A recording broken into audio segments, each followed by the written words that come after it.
Another Savior. Holy, holy, holy, holy, Adimebujuku. Another Savior. Another Savior. Holy, holy, holy, holy, Adimebujuku. Another Savior. Well, this is Mobien. This is dedicated to the gallant heroes of the Nigerian Biafra War and IPO families all over the world.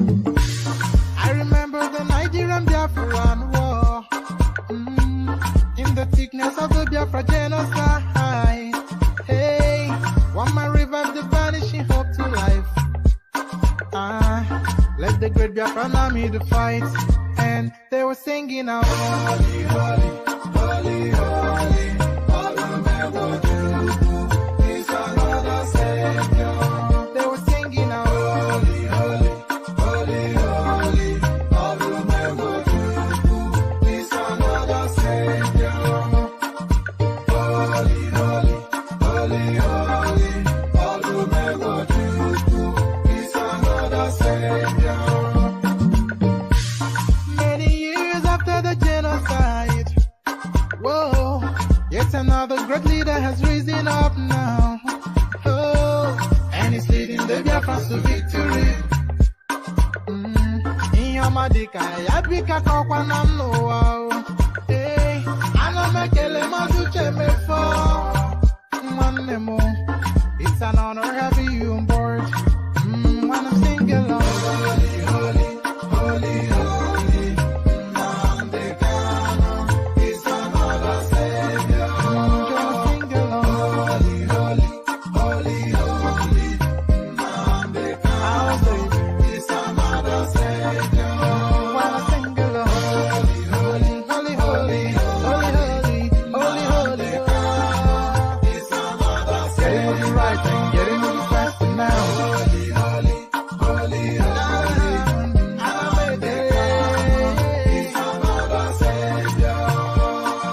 Holy, holy, getting moving right and moving faster. Yeah, for freedom.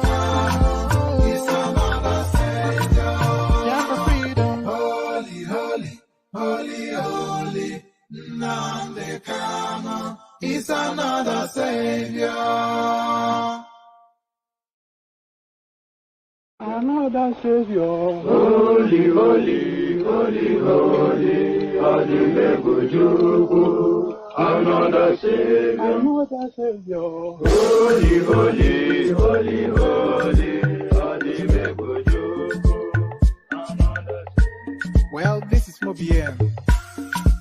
This is dedicated to the gallant heroes of the Nigerian Biafra War and IPO families all over the world.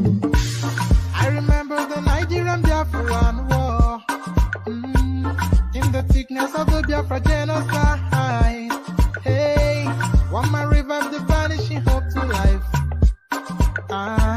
Let the great Biafran army to fight, and they were singing out, holy, holy, holy, holy, all the men will do is another Savior. They were singing out, holy, holy, holy, holy, all the men will do is another Savior. Holy, holy, holy, holy, all the men will do is another Savior. Many years after the genocide, whoa, yet another great leader has risen up now. Oh, and he's leading the Biafrans to victory. In your Madika, Yabika Kokwanam Noah. Hey, Anamekele Mazuche Mefo. 65. It travels to So sorry, I was looking at things on TikTok whilst welcome again, dear friends. So here we are, we gather again. Good to see you all. So good to see you all. Always a delight in your company. So good to have you with us. So the usual protocol. So we start with the protocol. Click on the like button as you're coming in, of course. Click on subscribe as well if you haven't done that already. Please correct that. And the only reason why we always emphasize that is because that is what propels you on the YouTube algorithm space. So just by clicking on like and subscribe, you help the platform come to the attention of other people. Whether you agree or disagree, at least other people can come and agree or disagree just as you have done. So click on the like button. So that's why we always invite that.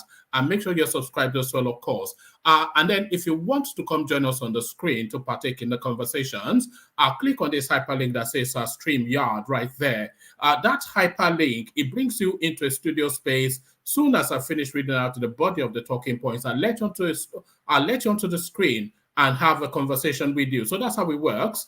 It's an open microphone session, and the open microphone, the hyperlink that says StreamYard. So if you want to come join in the conversation, then please click on that. There are no designated or allotted seats. It's first come, first serve. So click on that.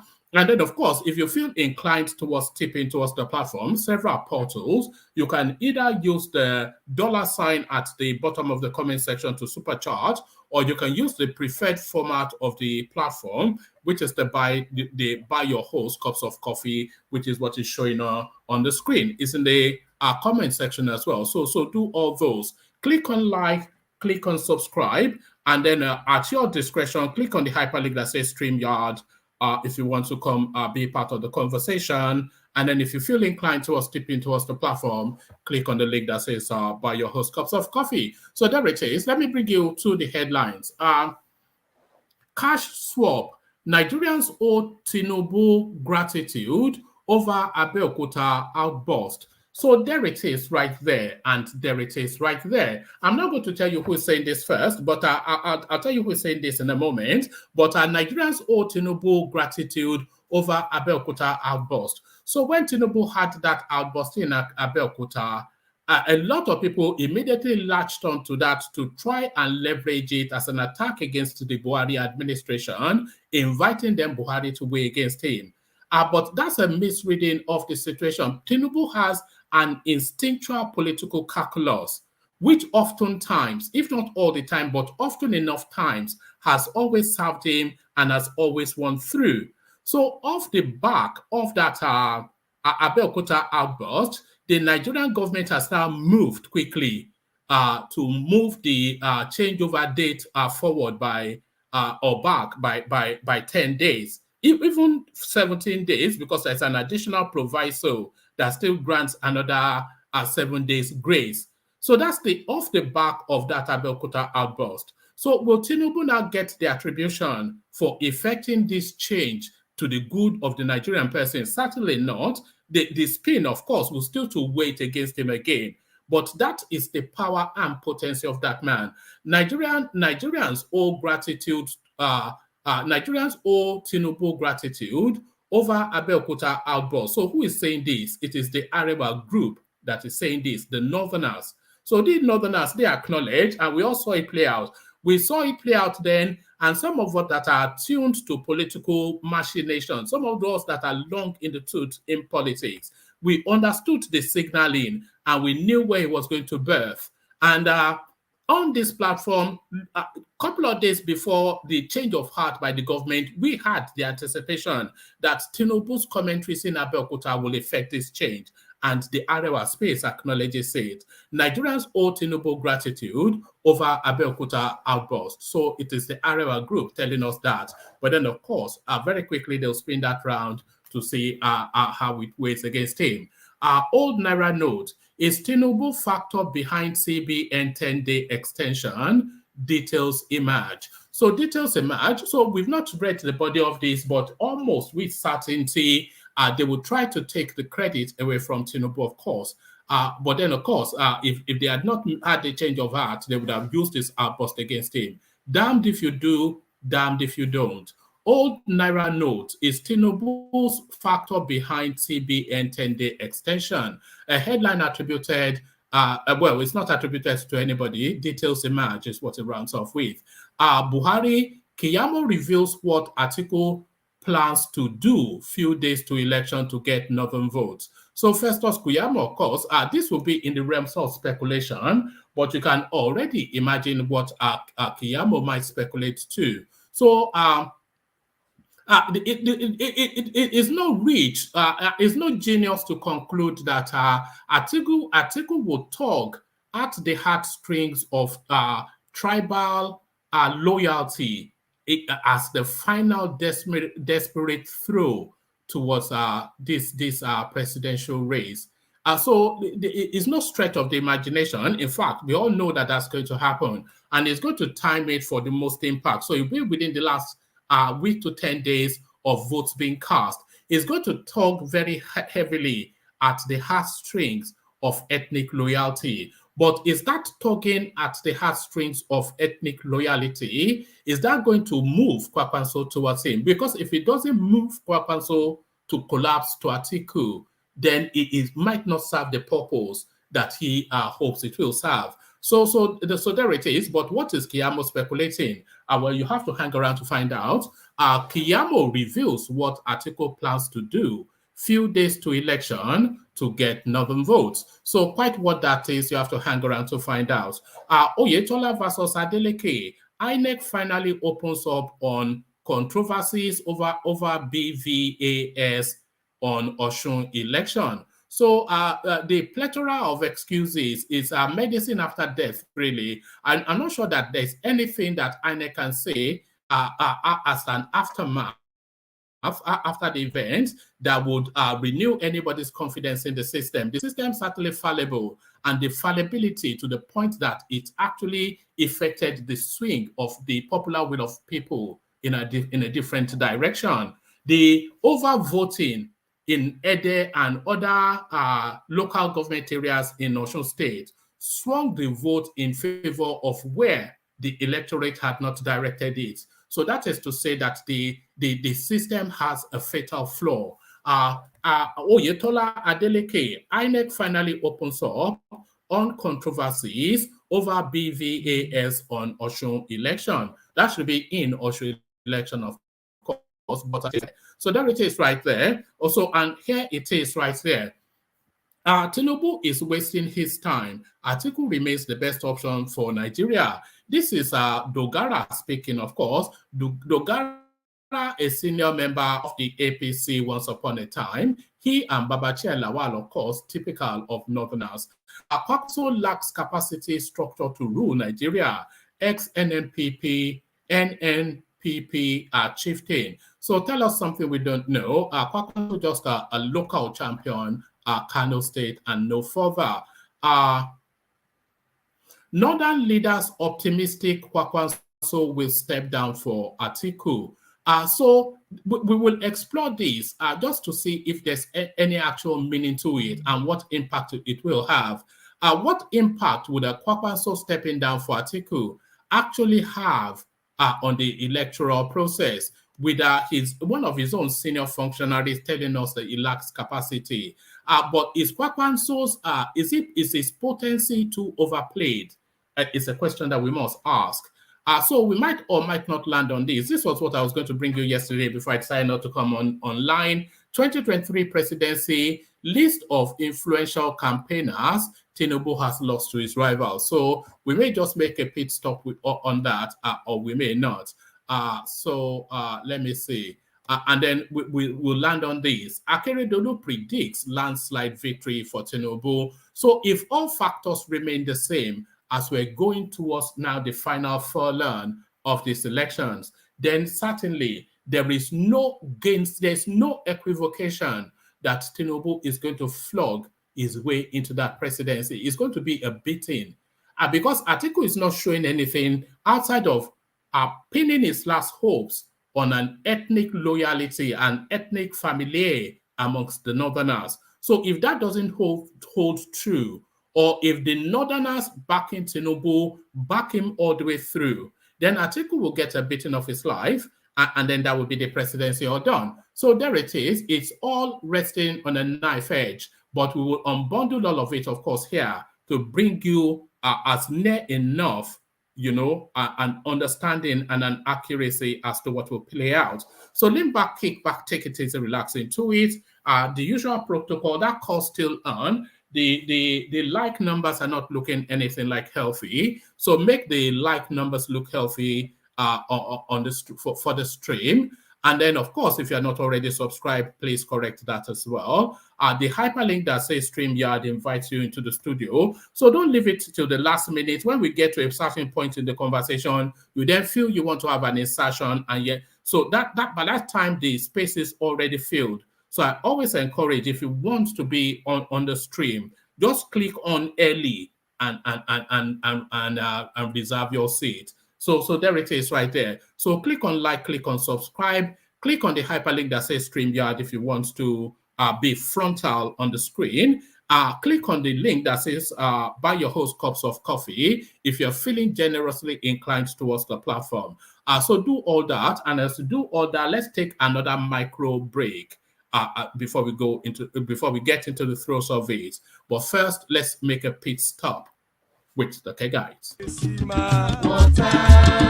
Only water, where they see ma. Water, only water, where they see ma.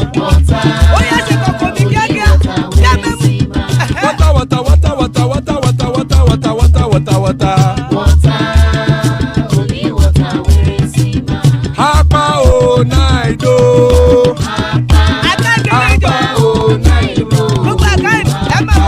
Hapa you don't come o.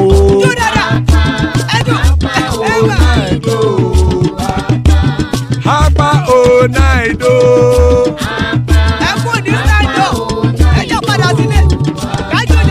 Oro keke elemu ye o. Ide shodi ya kekere elemu re o. Bobby master kekere elemu re o. Chief Latif kekere elemu re o. Eruku lele elemu de. Eruku lele egbe elemu dodo jare o. Eruku lele Ghana ti de egbe body o. Ọmọ ẹlẹ́yẹ ẹ̀yẹ o ó dilé o. Olúyẹ̀lá ẹ̀yẹ o ó dilé o. Petro Sodana ẹ̀yẹ o ó dilé o. Petro Sodunke ẹ̀yẹ rẹ̀ ó dilé o. Ẹlẹ́kọ̀ ọ̀run mú ìní o.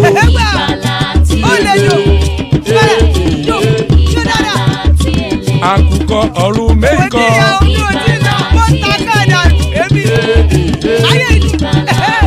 Ikú kò ní ríwà gbéṣe o.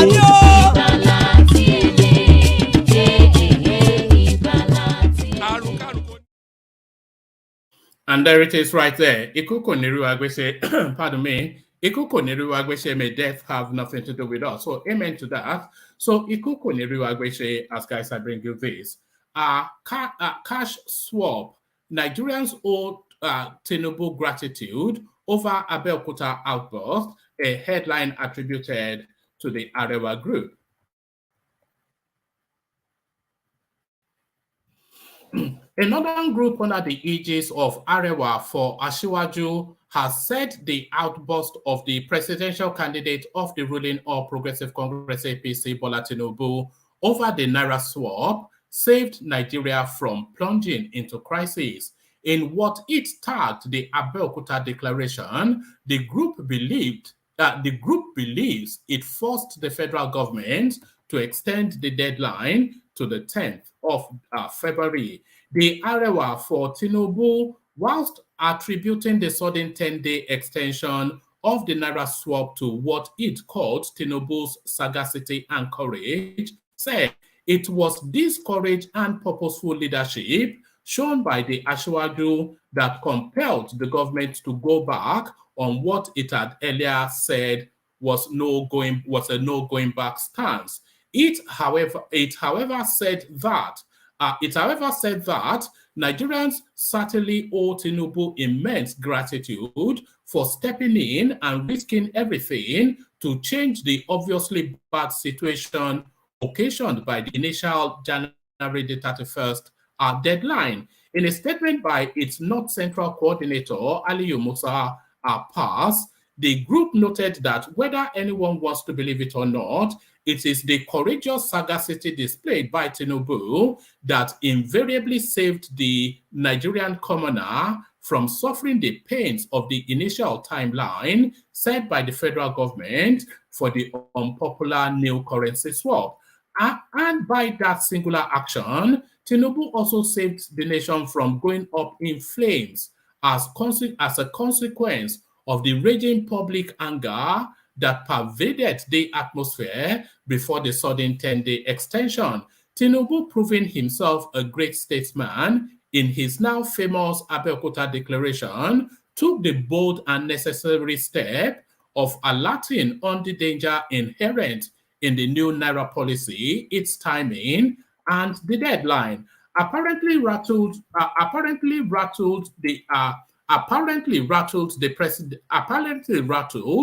president invited Ashwaju to Daura, where the man stood his ground, insisting the policy was unnecessary, unpopular, and would only harm the common man and lead to greater conflict. The nation certainly owes Tinubu immense gratitude for stepping in and risking everything to save an obvious bad situation, the group said. So there is categorically, absolutely, without equivocation, there's no refuting the fact that Tinubu, it took a big political gamble when he made that speech in Abeokuta that this is a bad policy and it would not fly.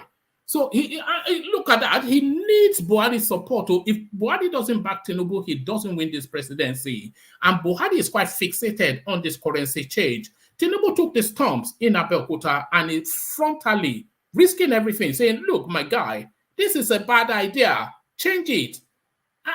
And, Buhari, he invited him to Daura, of course, and Tinubu then, maybe not as forcefully as he did in Abeokuta, sat the Daura man down and said, look, Aboki, look, I've already got my money padded down already, so don't worry about me not being able to buy or not being able to rig the elections. Don't worry about Atiku not being able to buy or rig the elections. He has his money padded down. But the people that are going to suffer, and a lot of you, of course, you saw the clips coming out of Kano just as recently as today, where Buhari's helicopter was being stoned, just as it was warned by Ganduje, that the people are so vexed by this Naira change policy that the reception would not be friendly if it turned up in Kano. And just like Ganduje said, his helicopter was being stoned.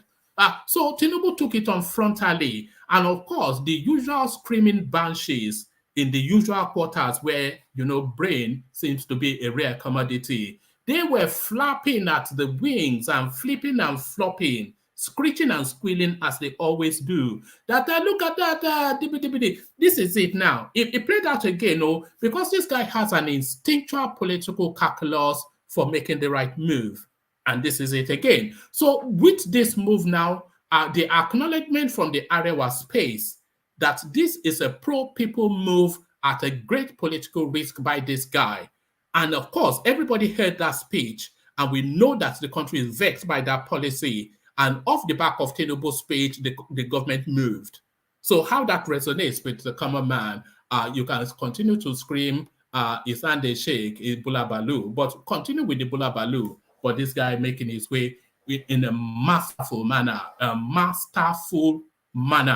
You will see, how many more days? 26 more days, TikTok. So on to the next, old Naira note. Is Tinubu's factor behind CBN 10-day extension? So the whole of the political space, they know they're reflecting on Tinubu's inputs being the factor that changed that policy position. This is what the landscape believes. So you can ring fence the obedient space and put them in the eaters, in the wild corner, just the inane squealing and screeching. So pack them to the corridor and ring fence them in some ghetto somewhere. But the real conversation amongst people of sentient functioning is that is Tinubu's intervention the impact that changed this policy? The Arewa for Tinubu has claimed that Bola Tinubu's declaration against the Central Bank of Nigeria's initial deadline for the swap of old Naira notes for the new one played a huge part in the extension of the deadline. Tinubu was commended by Arewa for Tinubu for being fierce whilst reacting to the initial deadline. So now let's now see what the opinion piece says. As the group said, this was courage and purposeful leadership shown by Asiwaju that compelled the government to go back on its earlier no going back stance. According to the Arewa for Tinubu, I hope this is not just a repeat of what, I hope there's a counter argument. According to the Arewa for Tinubu, Nigerians owe the APC chieftain a great deal of gratitude for saving the country from chaos due to the scarcity of the new Naira notes. The North Central coordinator of the group, Aliyu Musapa, in a statement said, Tinubu's courage and ability to speak up when required saved the nation from chaos. So let's see, does anybody have a counter? Okay. I'm just trying to see if there's a counter argument or it's just a rehash of what we just read. As reported, and by this singular action, Tinubu also saved the nation from going up in flames as a consequence of the raging public anger that pervaded the atmosphere before the sudden 10-day extension. Tinubu, proving himself a great statesman in his now famous Abeokuta declaration, took the bold and necessary step of alerting on the danger inherent in the new Naira policy, its timing and deadline. In another development, the presidential candidate of the ruling Progressive Congress, Bola Tinubu, will be visiting Anambra in Leicester. Oh, that should be interesting. I hope they live stream that. If they live stream that, I will certainly live stream it here. Tinubu visiting Anambra, it'll be interesting to see the sort of reception he gets. In another development, the presidential candidate of the ruling Progressive Congress, APC, Bola Tinubu, will be visiting Anambra in less than 24 hours. The APC bannerman is expected to meet with Governor Charles Soludo of Anambra State at the State House. It is expected that Tinubu will also be meeting traditional rulers in the state to solicit their, he's just taking the piece there. He's just taking the Mickey, rather, let me not use that. He's just taking the meeting traditional rulers to solicit their support. Is it even worth the effort to campaign in Anambra at all? Is really the thing. Just a pointless exercise, if you ask me. Keyamo reveals what Atiku plans to do few days to election to get northern votes. The spokesperson of the Tinubu presidential campaign team, Festus Keyamo, has declared that the candidate of the People's Democratic Party, PDP, Atiku Abubakar, can't get bulk votes from the north in the 2023 election. He submitted that Atiku is thinking of getting block votes from the north, but can't automatically inherit the 12 million votes of President Muhammad Buhari just because he's from the region. According to Keyamo, in a Twitter statement on Monday, Buhari got the block votes because of his legacy of honesty and forthrightness, which he built over the years. And certainly are two attributes that nobody will ever think to attribute to Atiku. Honesty and forthrightness. Even his age is a hardened criminal. We all know that. The Tinubu campaign spokesman, however, pointed out that Atiku, on his part, lacks these qualities. He alleged that Atiku has plans to stir up religious and ethnic sentiments a few days before the February 25th polls in order to swing votes from the northern region in his favor, but the plan will not work because northerners have written him off as a dishonest and an untrustworthy person, just exactly as I anticipated. There's only one pathway left for Atiku to tug at the toga of ethnicity. It can't really tug at the toga of religion. because he's not a fastidious Muslim. He's not an honest and pious Muslim. So they don't see him Islamically. So he doesn't have the toga of religion because the North does not see him Islamically. Anymore, so they probably see him as being just as Muslim as Tinubu, which is some diet coke sort of Muslim, because they value whatever they consider piety there in religion. And it's not as fastidious as somebody like Buhari or even Kwankwaso. But, so they don't see him as a Muslim in that ilk. They see him more as a Tinubu type Muslim by name, sort of Muslim. But and they see probably somebody like Kashim Shettima even more Muslim than Atiku. So he cannot talk at the toga of religion. But what toga can he talk at? He can talk at the toga of ethnicity. But will the ethnicity override Kashim Shettima's ethnicity and his religious shortfallings? And the fact that so there's so many hurdles, but he will certainly talk at the toga of tribe in the final phase, in the final days, and no more than a week plus to the elections. The Tinubu campaign spokesman, however, pointed out that Atiku, on his part, lacked these qualities. He alleged that Atiku has plans to stir up religious and ethnic sentiments a few days before the February 25th polls in order to swing votes from the northern region in his favor, but the plan will not work because Northerners have written him off as a dishonest and an untrustworthy person. The APC chieftain finished his statement by writing, Buhari is not Atiku. Kiyamo wrote on his Twitter account, the problem with Atiku is he thinks Buhari just woke up to get 12 million votes in the kitty from a section of the country because of ethnicity. No. Buhari built a legacy of honesty and forthrightness over the years. Atiku's legacy is the direct opposite of this. In the final days to voting, Atiku plans to unleash all manners of religious and tribal sentiments to sway voters in the North. Unfortunately for him, the North has written him off as an untrustworthy and dishonest person, not worthy of their bulk support. At hashtag Atiku is not Buhari. So Atiku is not Buhari, of course. And that really plays in very much. But what is Atiku's pathway to the presidency? It will certainly be aided by an alliance with somebody like Kwankwaso. So it will certainly be aided with an alliance with somebody like Kwankwaso. But how likely is that? Because Kwankwaso is under a lot of pressure in the North, by the way, to step down for Atiku. Northern leaders optimistic Kwankwaso will step down for Atiku.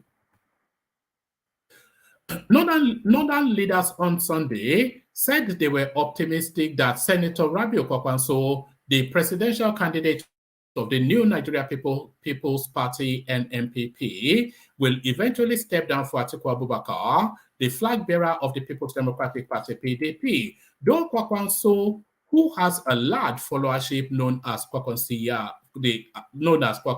movement in the northern part of the country, has acknowledged pressure from certain quarters to step down. He has vowed not to withdraw from the race, but slug it out with other contestants in the February 25th presidential election. Late last year in Lagos, when asked if he will step down in the days ahead, he said, "We are not merging with any political party, and anybody thinking I am stepping down must be mischievous. We have our names already approved by Inec to contest. NNPP is all out to win the 2023 general elections. No serious person should now think of any one of us stepping down at this stage. I am ready for all candidates for debates." Also speaking at Chatham House a few days ago, the former Kano State governor said he replied those asking him to step down that he may consider the option if he sees any candidate better than him in terms of experience. What I told them is what I will tell you. If anybody wants Kwankwaso to withdraw, just bring criteria and select the best.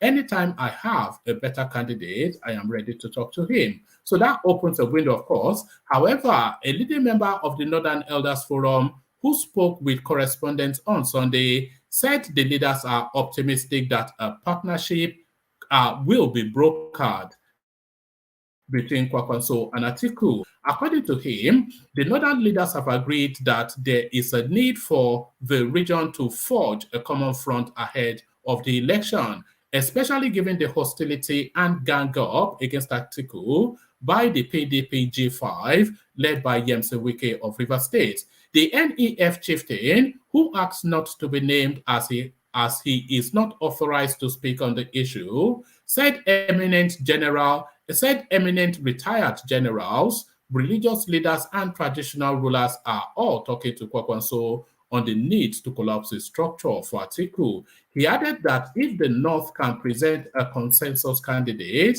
and the Southern votes are shared between Tinubu and Peter Obi, Atiku will easily coast home to victory.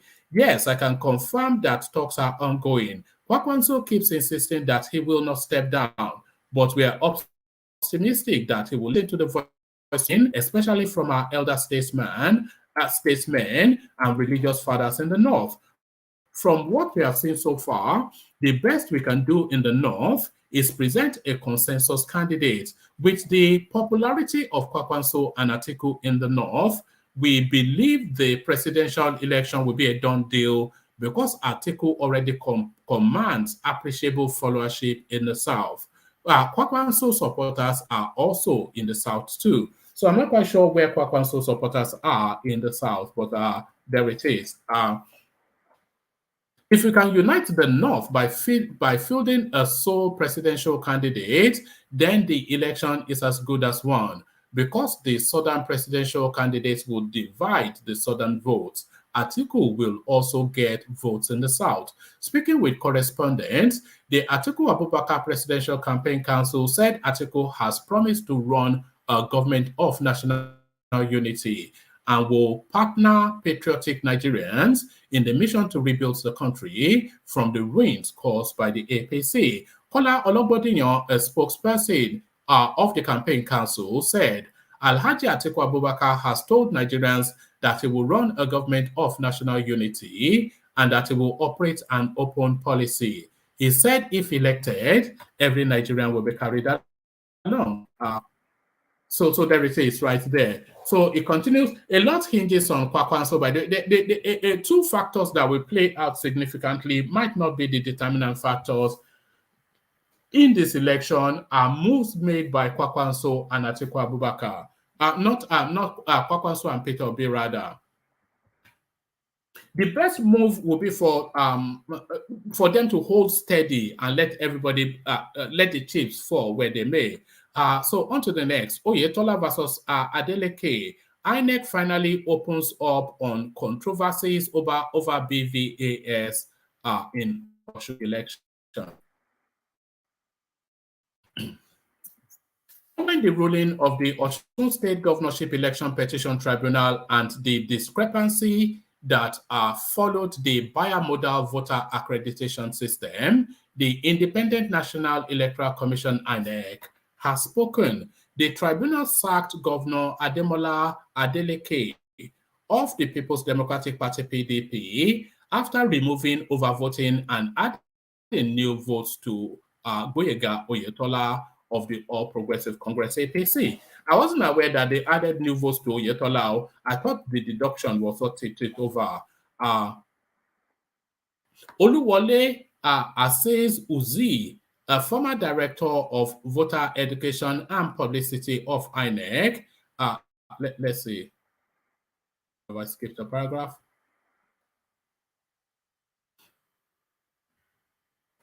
Hold on. Just bear with me one moment. The thing just jumped into. All right. Okay. Let me just take it from there. Right. Oluwole Asaze Uzi. Those names don't even cohere. Oluwole Asaze Uzi.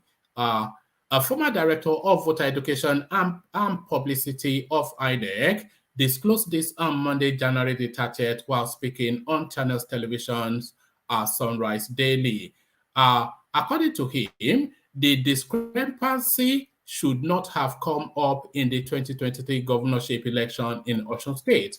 According to Oluwole, a certified copy of the initial server report was obtained by the APC before the transmission of the initial data reported by the BVAS hardware. He also pointed out that the tribunal ruling was not a unanimous judgment. The second tribunal member, the Honorable Justice, who dissented from it, I would rather use the primary source of this information, and the primary source of this data is actually the machine itself, the Inec official said. It is basically a computer. So rather than go to the server where it is transmitted, I would use the printout from the machine. So I'm not quite sure what that from anything. Because if there was stronger data than the data being presented by Oyetola and his team to the tribunal, then it would have been my expectation that the Adeleke space, they would have used that stronger data to end the protest at the tribunal phase. So if this stronger data favors Adeleke, then they'd have presented it. So I'm not quite sure what gobbledygook is going on there, but as it stands, what we do know that it's not gibberish is that a tribunal has pronounced an Adeleke, soon to be former governor. Tinubu is wasting his time. Atiku remains the best option for Nigeria. APC chieftain Dogara, of course, speaking. Former Speaker of the House of Representatives, retired Honorable Yakubu Dogara, has declared that the race for the 2023 presidency is between former Vice President Atiku Abubakar of the PDP and Labour Party presidential candidate Peter Obi, based on empirical evidence on ground in the polity. According to Dogara, the All Progressive Congress APC presidential candidate Senator Bola Tinubu does not have a chance for a good showing at the forthcoming February the 25th presidential race. He added that the former Kano State Governor Rabi Kwankwaso of the NNPP has not carried out a nationwide campaign required for the presidency. So that is just to tell you, of course, disregard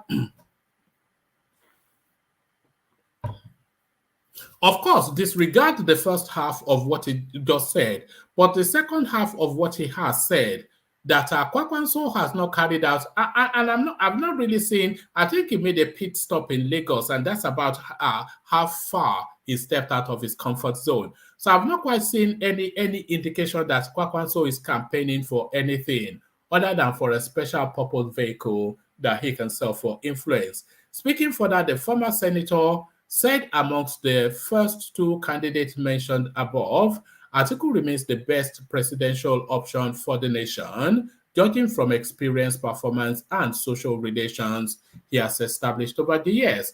Dogara dropped this hint over the weekend as a keynote speaker in Jos during the Arewa Christian Indigenous Pastors Association Days of Prayers, Awards, and Book Dedication. He rated 4 of the leading presidential candidates and scored them according to what he described as their track record, visibility, good social relations, as good social relation virtues of unity and brotherhood.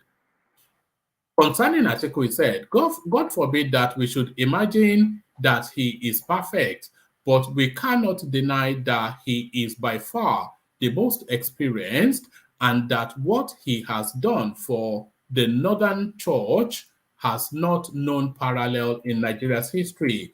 This was one of his major appeals to some of us who endorsed his candidature. In case we had forgotten, let me remind us of Governors Boni Haruna and Jolly Nyame, who governed Adamawa and Taraba for 8 and 10 years, respectively, with the full backing of Atiku. Don't also forget that Atiku was my only backer at that level when I ran and won the speakership nearly 8 years ago. So there he is right there. Due to his own self-interest, that is what qualifies Atiku as the main candidate, as the best option for Nigeria. So this, I'll only read you the headline from this one. Actually, let me do something quickly first. Let's just,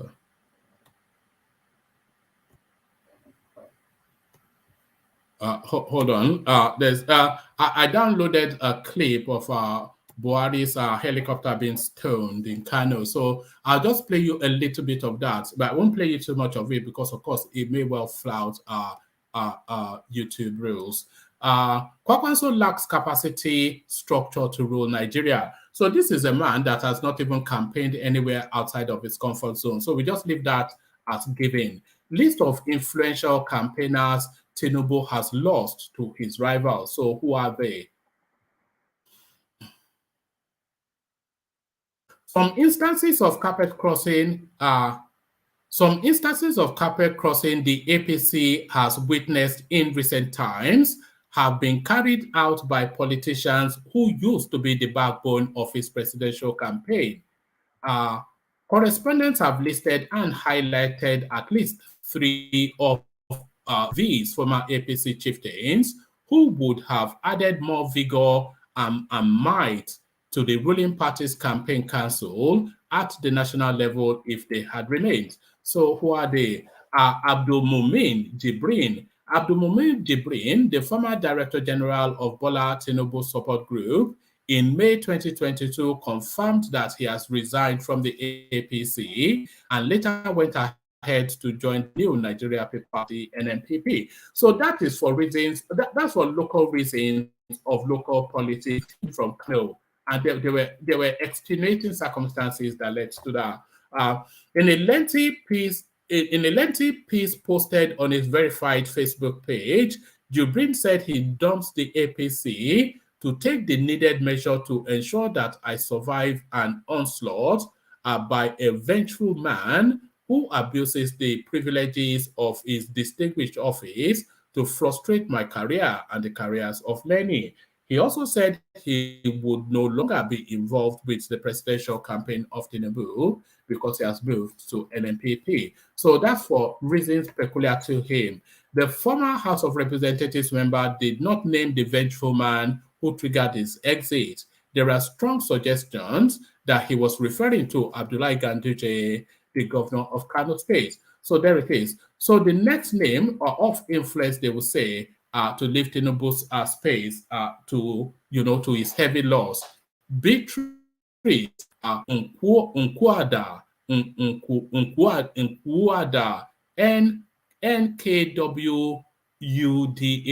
Beatrice Nkwada. Another prominent bigwig the APC party and by extension Tinubu has lost is Beatrice Nkwada, a former woman leader of Ebonyi Central. As to why she left the APC, Nkwada noted that before Umahi's defection from the People's Democratic Party, she and her colleagues in the ruling party were at peace and liberty, but that everything changed when Umahi came on board. According to her, the Ebonyi governor took over everything, not minding the old people in the party, whom he failed to accommodate in his alleged style of leadership. So that's what reason again pecuniary to that space. But this one, of course, Hajia Najatu Mohammed, now the one that told us Tinubu has dementia and everything. So we already know her story. So no need to regurgitate all that. Okay, let me give you one more readout and then I'll come into the room. Akeredolu predicts landslide victory for Tinubu. All things being equal, you would anticipate that, but all things never equal, of course, in politics. The governor of Ondo State, Oluwarotimi Akeredolu, has predicted that Bola Tinubu, the APC presidential candidate, would win the general election next month by a landslide. On Monday, Akeredolu intensified his grassroots effort in support of Tinubu whilst pleading with voters to choose someone qualified to fix Nigeria. The governor made this plea at the Ondo town campaign event for the Ondo Central senatorial race. Akeredolu used the platform to campaign for every other party candidate running for a seat in the National and State Assembly. The candidates received party flags from him at the event. At the event, more than 350 members of the People's Democratic Party decamped to the ruling APC. And then it goes on to give us a list of people who are not important, so you may well not want to hear it.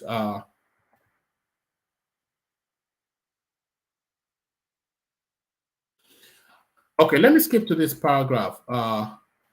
Meanwhile, President Mohamed Buhari has asserted Nigeria's problems cannot be resolved by a single government. Buhari stated that it will take the efforts of numerous succeeding governments for the nation to emerge from its current predicament. The president stated this at the Nigerian Bar Association State of the National Conversation on Security, the Economy, and the Administration of Justice held in Abuja on Monday. Buhari, who was represented by Boss Mustafa, the secretary to the government of the Federation, praised the NBA for the dialogue and said it will help the nation improve. He said, I would say no one government in this country will be able to solve the problems of Nigeria, but as we build on the precedents set by successive governments, not discarding completely what has been put in place, we would, in the course of our desire to build a Nigeria of our dreams, be able to pick one or two things on which we can concentrate and move. As a government, the outcome of this dialogue can be transmitted to us so that whatever resolutions are reached, that will become part of the document that will prepare us as we transit and hand over to an incoming government. So I'm not quite sure what that means. A lot could have been done by the Buhari administration. So a lot of failures there and a lot of failings then from him. Might well be a short session. Adale Koko, we see you. War Peace, we see you. Des, good to have you. And Tony, good to have you. So good to have you, gentlemen. So good to have you. Let's kick it off with Tony if he's ready to go. So Tony, are you ready to go? Tony, if you're not, I'm just turning my soup. Huh? I'm just turning my soup, sir. My obe. All right. Thank you. All right. Let's kick it off then. Let's kick it off with Des. Des, are you ready to go? All right. We have to let Des go. So let's kick it off with Solomon. Solomon, are you ready to go? Yeah, woman. All right, brilliant. Good to have you, Solomon. So good to have you. Let me start you off actually with the goings on Buhari being stoned in Kano State. What are you making of that? You would have seen the clips, of course. Buhari being stoned. Yes. Good morning, everybody. Good morning, woman. Yeah, this Buhari being stoned at even while the helicopter was still in the air. This shows that the people are very, very angry with his administration, like his administration. Have you lost signal? Their man is really, really, really painful. So, and look at the kind of policies that he and his CBN governor are even bringing up, the monetary policy and all that. It really affected this. And if you watch now, I feel like this thing is being political now, and it shows that I feel Ganduje is really in charge of Kano State. Do you think Ganduje orchestrated that stoning? A little bit of me feels that he orchestrated. I feel like because some days back, Ganduje told him, Buhari was supposed to be in Kaduna, in Kano. I think it was not today, that yesterday he was supposed to be already in the next day. That was just 5 minutes into 31st of January. So yesterday being 30th, I don't think that was the date Buhari was supposed to be in Kano State. So Ganduje told him, sent message that it's not safe for him to be in Kano now, that kind of thing. But immediately this 10 days extension was granted, he now sent the message saying that the president, he now made in an interview, he said that the president can come now. They sent message to the presidency that the president can come now to Kano State. And look at when he got to, before he even landed, they were stoning him and chasing him away and doing all sorts of, even at the end of the day, there was a picture that was posted online where the helicopter was, even the stones went through the glass of the helicopter, where the pilots would see through the helicopter and the thing penetrated. If that was in the southeast, let's say Anambra or something, that they were stoning Buhari's helicopter, what do you think would have happened? This thought came to my mind. I was like, wow, that if this thing was to be in the southeast now, Operation not even Python dance, they will Operation Python dance, Operation Crocodile dance. They will machine gun all of them. Every single one of them. I am telling you, like, you see how the level of injustice is. They will say that. They will say I am telling you. I am telling you. They will just the politician, supporting that as well. That is EPA that is responsible for that. This is what I'm trying to. Not all Nigerians are equal, though. You don't need to tell me this. I'm in Abuja here. I know what is happening. So I know how the terrain, what's the kind of thing that is happening. It's just people who are not here that would come out here and be whining mouth, thinking that they know what Nigeria is all about. Wait, this Buhari's thing, if it happened, assuming it was in the southeast, there will be Operation Python dance, Operation Crocodile dance, Operation Rabbit dance. That's every nook and cranny of the southeast. People. Operation kill them and their mother. Kill them and their mother. People kill and go. Yeah. I'm not exactly sure how this is supposed to be a funny thing. I don't get it. No, it's not funny. No. I'm just laughing concerning No. It's just the operation. It's just the operation stuff that I'm just saying that is just making me laugh. It's not a funny thing, to be honest, but it's just the operation thing that is just making me laugh. But I know that would have been what would have played out if it were to be in the southeast. So it's really, really funny that I'm laughing that this thing happened in their own side, in the north, and nothing was. Buhari was dumb. Like, he did not even feel like something happened. He was just. I saw a video when he was walking to go and commission one of the projects Ganduje has built in Kano State there, and we have to give it to Ganduje. The man really tried in Kano State. Let's forget about the way he packed dollars and all that kind of thing. And that is why I get angry with our governors in the southeast. It's not they will make our people to be feeling more marginalized. When they are the cause, they will give you money to do things in your place. You will not do it. You'll be expecting people will not be putting all the blames on the presidency and be feeling like if there is no president, there will not be hope in the country. Meanwhile, the governor has not even done anything. We'll be saying the north. What are our governors? What are they doing with the money they are giving to them? Nothing. But the north here, we call them Mumu. But the Mumu people are still building things. This cancer center that he built in Kano State, we match that of Wike's own. He will match that of Wike's own. Many projects this guy is doing in Kano State. We have to give it to this guy. We have to give it to even Arewa. But our people in the southeast, they are there waiting for the whole allocation in the You, world. you know what really highlights that the South space are the achievements of people like Wike, who has been commissioning project after project after project. He doesn't get a special bunch of money. He gets the same 13% derivatives that all the oil states get. But all of them, Okowa is 850 billion debt is leaving that state. But Wike is leaving the state projects after project. So you are right.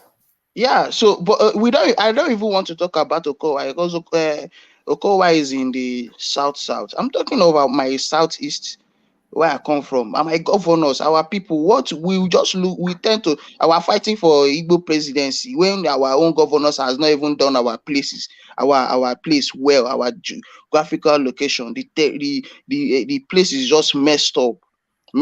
Like it doesn't make sense at all. We should scrutinize our governors. Even the Okowa we're talking of, Okowa, there is this thing he commissioned in Asaba there. That place now is a source of revenue. It's going to generate revenue for that state.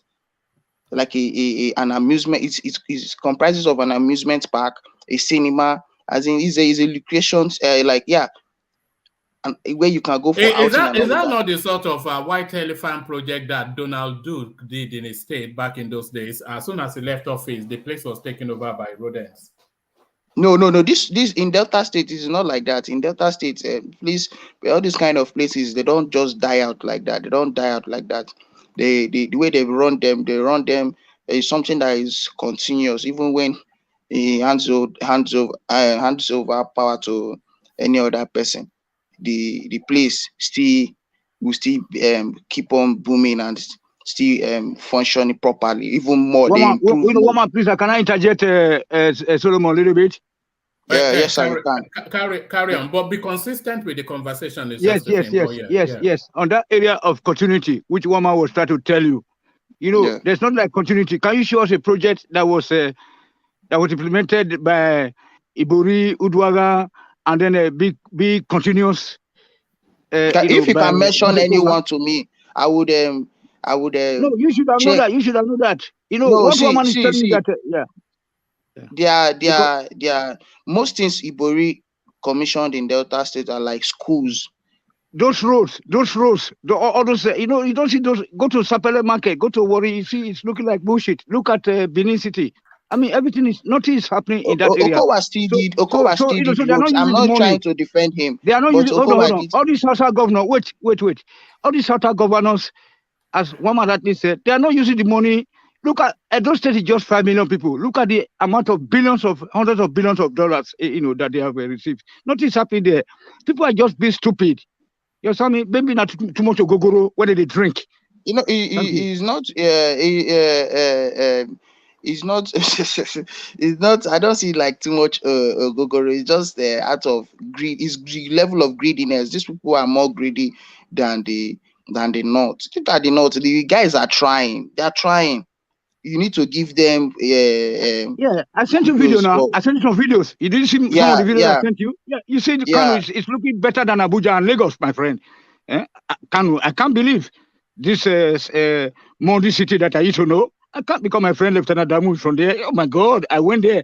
Everywhere was dusty city. But if you go there now, you can't. I mean, you can't just believe. All that ground system, flyovers, all those kind of flyovers, like overhead flyovers. I can't believe. You know what I'm saying?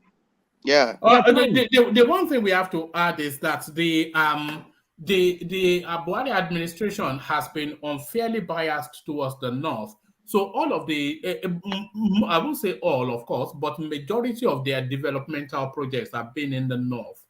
So, yes, sir. Yeah. You are right. Yeah, you are right, sir. Because all the money are being stolen from the South, and then all their resources are being letting them, have their resources, and then they're taking our resources upstairs. You know what I'm saying? Like all these tax and everything. I mean, many things. It's so crazy, woman. From Kwara State upward, you'll be surprised that you are it's like you are in a different country.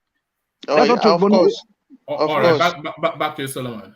So let's champion our agitation in the basics from your local government chairman, especially I'm talking about my place and south and even southwest too.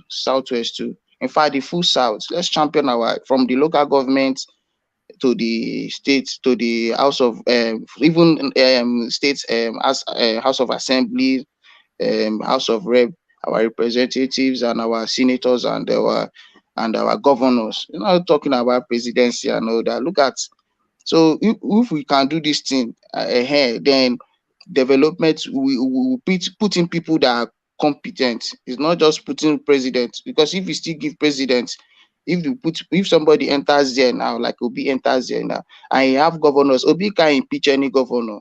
He can't step any governor down. The governor will still do anyhow he likes. So when you do from this grassroots, saying cleansing their hand, they will know that we really were serious. It's not about this one. They are making noise every day. So in the north, you don't need to take it out from them, we this Buhari thing now, it shows that Ganduje is in control of Kano State. Let's not. We are not going. Is Buhari going to leave just as popular as when he came in? Because there's a lot of hostility towards him at the moment. He's willing to sacrifice everybody to attack the politicians.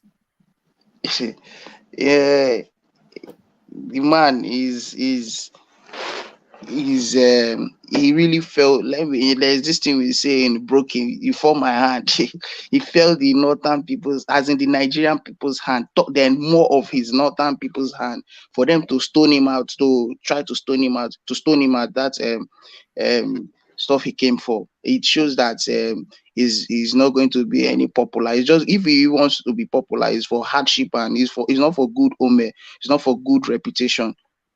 His image has been dent. Like, even no matter anything he does, there is nothing that can redeem his image. Even this election, if he should run a free and fair election, or the way the obedient say that if that Buhari, that they are blessing Buhari now for the good work that they are saying he's doing good work. Look at Buhari that congratulated Adeleke. I look at what happened to Adeleke.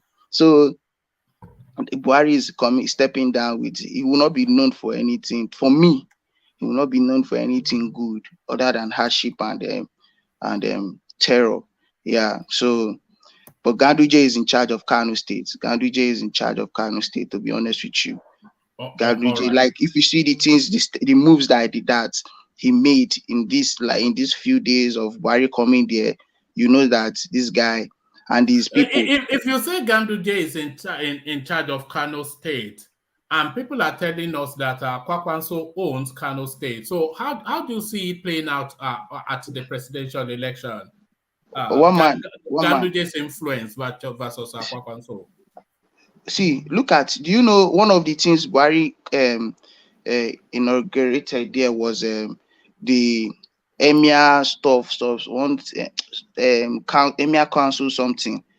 That stuff, I think, is for all the emirs where they will be meeting or something like that, but it's concerning emirs.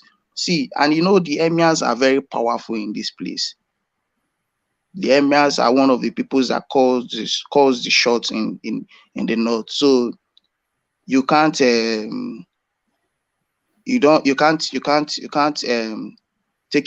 out that state from Ganduje.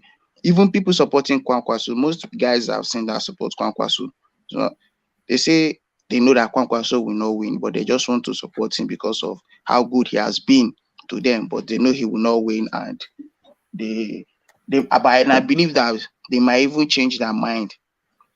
Then another thing. Do you think Kwankwaso is living off our old glory? Do you think he overestimates just how, not his popularity, but still his influence in that space? Because he has been out of government for over 10 years now. So is it still as relevant as he imagines himself to be? Kwankwaso is really doing work that people don't even know. That guy is a very good, is great philanthropist in the north till tomorrow. When I believe he even did more when he stepped down as governor. That is in terms of influencing human resources in helping people and and develop, as in helping people to in education, in empowerment, as in like empowering people as a whole. Kwankwaso is really doing much, and that is what is giving him the confidence of doing this thing. I like Kwankwaso as a man. Let me tell you. Who owns Kano State, Kwankwaso or Ganduje? One man, I think you have to ask yourself if P2B still Ghana's crowd more than any governor. Forget P2B now. We're no, about... it's still the same thing now. Like if P2B left the office for how many years and he still has influence for how many years? No, Dex, you can't compare what Ganduje, what Kwankwaso is doing and what P2B has done in terms of a human resource in helping people, in empowering people. I'm not saying that. One man made a statement. Do you get that he's left office for 10 years if he's not relevant again, all that stuff? I said it doesn't matter how many years you left office, as long as you did something good. No, that's not. It's different spaces. What Kwankwaso is still enjoying is both his legacy when he was the governor of that state, and his ongoing goodwill towards the people in the interventions all the way through. But Peter Obi is enjoying the disenfranchisement of the Nigerian space. I'm saying in Anambra, and I'm not talking in the whole general. Do you get? See, one man, yes, that's what you're saying. I think what you're saying, like the boat guy that took me to work this morning, he was just telling me what P2B did, like 2000 and the first tenor when he won Ngige in court. Yes, like, that's what that was what this guy was just listening for me, and I was just looking at him, and I was just looking at him. Kwankwaso, they will come and tell you, hey, do you know what this guy did? This guy did. Anybody supporting P2B from Anambra, it is what he has done before. That one is not a lie. It's not a lie. But Kwankwaso, it is what his past glory and his present doings that is making him gain this followership that he's gaining. But he and Obi, they are still in the same line, even though Obi have higher margin in followers than Kwankwaso, but they will not win the election anyway. That is a fact. That Kwankwaso is a very good man. One man. This guy sends people abroad, and they pay for their tuition, and they not only in Kano State too, even in Zamfara, people from, like, I think they do scouting, like the way footballers go out, they have people that go to scout footballers. I think that is something he does in the north there. The people, like the best brains, he sends them abroad. He's not sending them abroad like just send them there and leave them in the street. He sends them abroad, make sure that their education, that they finish, and no, that guy is really, he's doing things there. But he's just I don't want to say he's not doing anything to make him Nigerian president though. He's doing everything to make him the godfather of Kano and maybe Dogara or something. But that's nobody even knew him until this electoral cycle, and he's not really campaigned anywhere outside of the north. He came to Lagos briefly, but he's certainly not running for the presidency, that's for sure. Yeah. But do you know that this guy, he's going to NNPP will have people that will be elected than, except some states, like some states that Labour, I don't really, the tendency they will have more parliamentarians than Labour Party. Labour Party will have zero persons in parliament. No, one, don't talk like that too. Don't talk like that, Sean. Don't talk like that. But because in my states now, it's just this guy now, you know, people that don't know what's up would see this guy coming out, like in my state now, this Alex as somebody who is a messiah. That guy is a crook. He's even part of the people that helped Ojo Zokalo in embezzling money in Abia State. So anyway, I trust the political players in that space will not even give him that chance to, even though Obi has come there and say he's their candidate, and on this flag of day, Obi came there and championed him. But there is that guy, by the grace of God, will not win that election. Another person would definitely win the election in that space. But NNPP people, candidates are going to get into office this coming election. They will win elections. They will win lots. They win some seats in the north. But I don't see them winning any city or any office in the south. It's just in the north. Yeah. So Ganduje is really he really has power in Kano State. He does. All right, let me take you to the next talking point. But on my way to the next talking point, let me acknowledge Alexander Gomez's super chat. It says, Solomon, you are wise beyond your age. I acknowledge your insightful submissions. Bless you. Nah. So there it is. A pat on the back from Alexander Gomez via super chat. Bless you, Papa. You'll say, but no, I echo that as well, because you have a real insight into politics, which are not being ageist or anything, which is not something you see often with the younger generation. And just to acknowledge as well, this is super sticker, only really to encourage the platform. So thank you to Des and to Alexander Gomez. So the super chat now fully open. So light up the place like a Christmas tree in the comment section. As we hear now, the headline story, Nigerians owe Tinubu gratitude over Abeokuta outburst. So this is an Arewa group saying this. So the credit for that 10-day move forward or move backwards, rather, however you're choosing to look at it, of the changeover date, a lot of people, they singularly give the attribution to Tinubu's speech, his declaration, as they're putting it now in Abeokuta. So are you conceding, or do you disagree that this man, that speech in Abeokuta moved that space? And how does he get the credit, if credit is really indeed what is to be gotten? Solomon. When I saw this headline online, I laughed and I said, this guy, he did not do anything. Then I came here and I saw this thing in one of the headlines. I was just laughing. I said, "Oh my, why will you do such?" This guy we don't deserve any credit. If anybody deserves credit, it's not because I support Atiku, or no.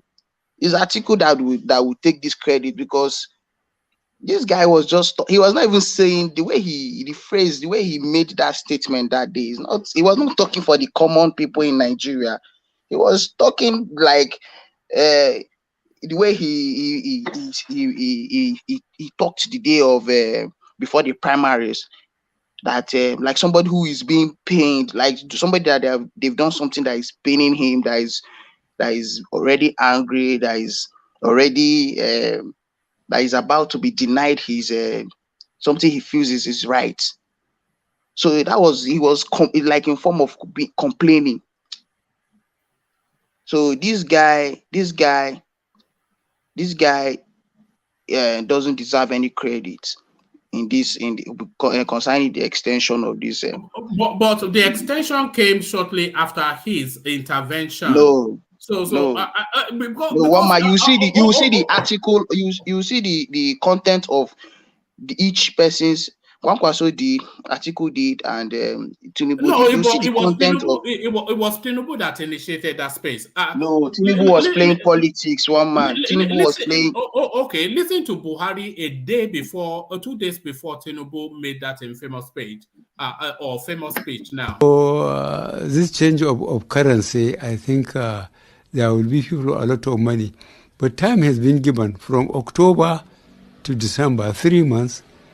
Is enough, whatever money you have, to get it changed through a legal system.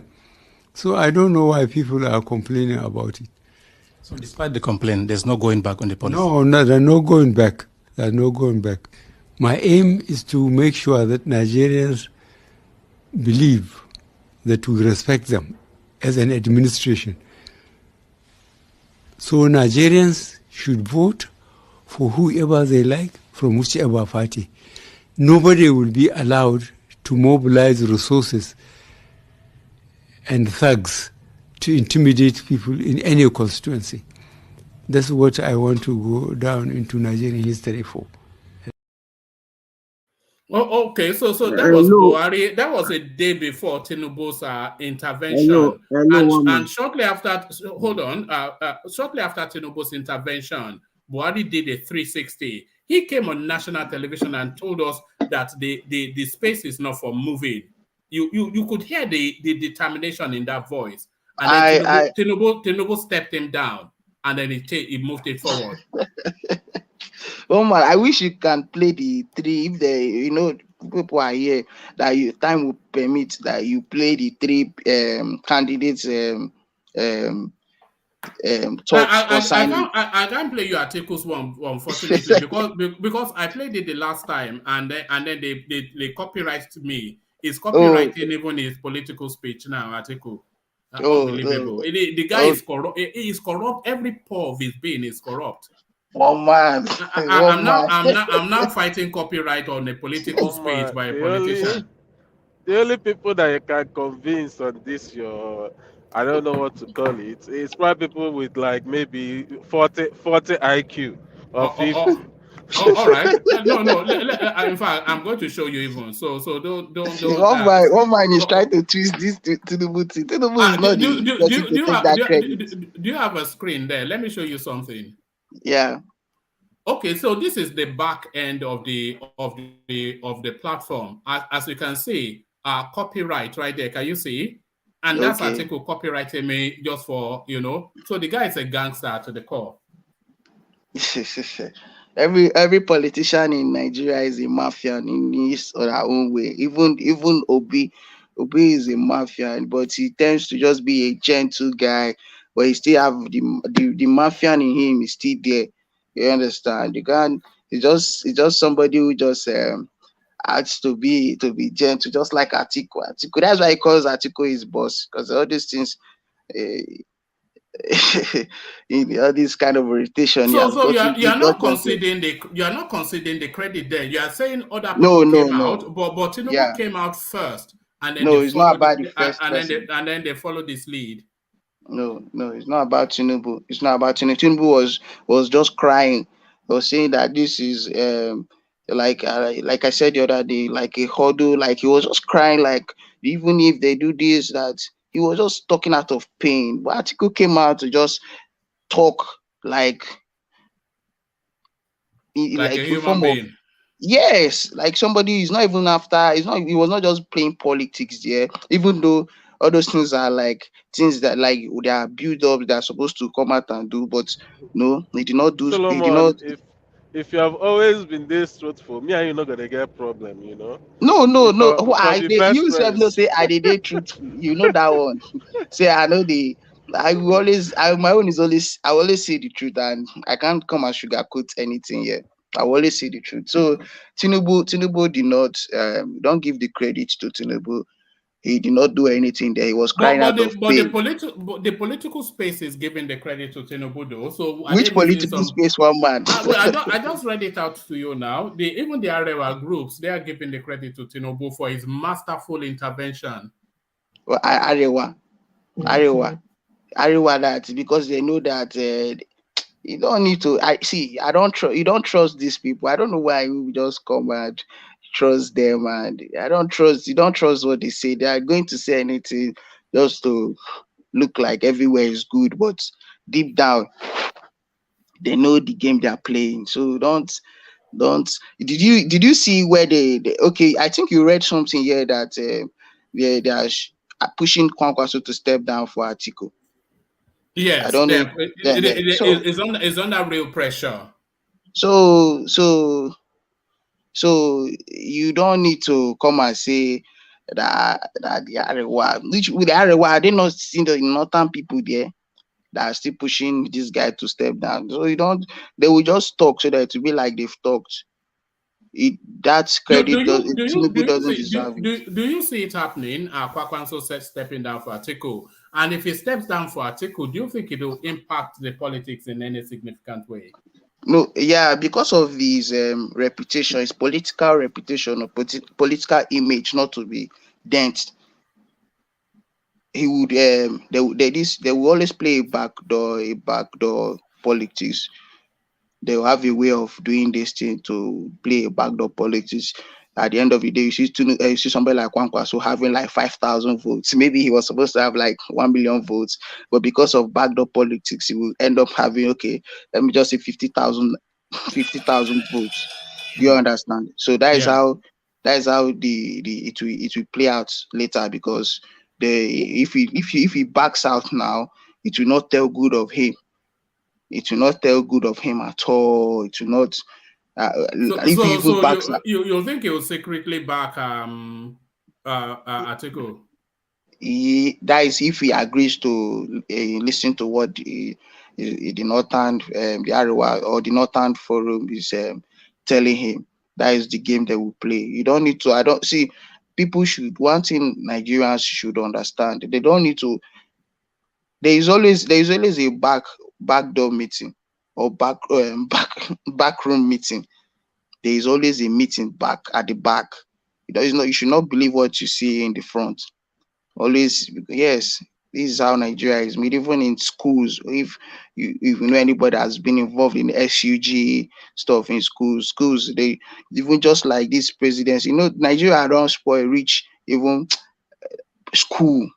The way they play their politics in school is very, so those guys take those orientation out from school and they bring it in to the federal level, from the state level, from local governments, state level, federal level. That is IT. So there is backdoor meeting. Yeah, one man. So Tinubu doesn't deserve that credit. He was just crying. All right. And Akere Dolo's insistence that Tinubu will win by a landslide, I take it you don't agree with that? No, let me tell you something. I don't agree with Tinubu winning with a landslide, but let me tell you that he's the governor of Ondo State. Do you know one of the persons I camped in Ogun State that I was thinking would be obedient to, and a girl for that matter, this girl is supporting Tinubu. She posted the day Tinubu went to Abeokuta, yeah. So she posted Tinubu's she posted Tinubu and the whole event the whole things that happened that took place in that event. And I was like, are you supporting Tinubu? And she said, yes, that what is my, everybody have. And I said, me, I'm supporting Atiku. She was like, why are you not supporting Obi? This one, that one. And I said, wow. So this people come here, like Mr. Thomas come here to say that Ondo people, or that Ondo that, because I was seeing Ondo people like people that would make that will not be this tribalistic and will not support Tinubu like this. But what this person said, why is our support for Tinubu tribalistic? Why is it tribalistic?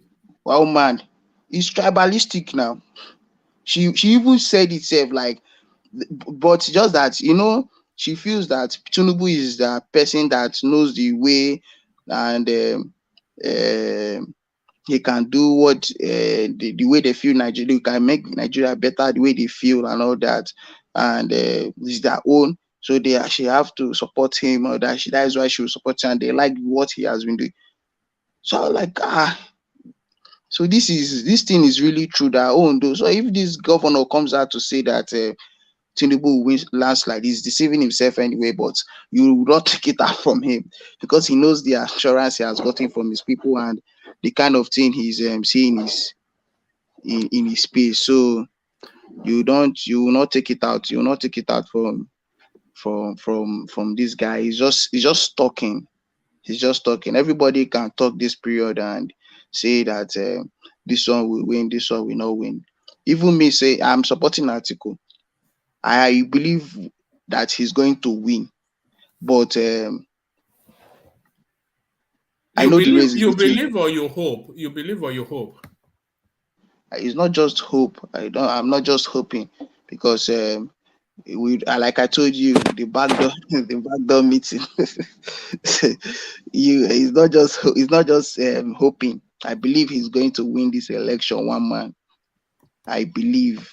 let's forget what Wike is coming here to say. Wike is just trying to. And we've not still heard from Wike. You know, he promised us a no, you don't. in, You've not gotten his headline.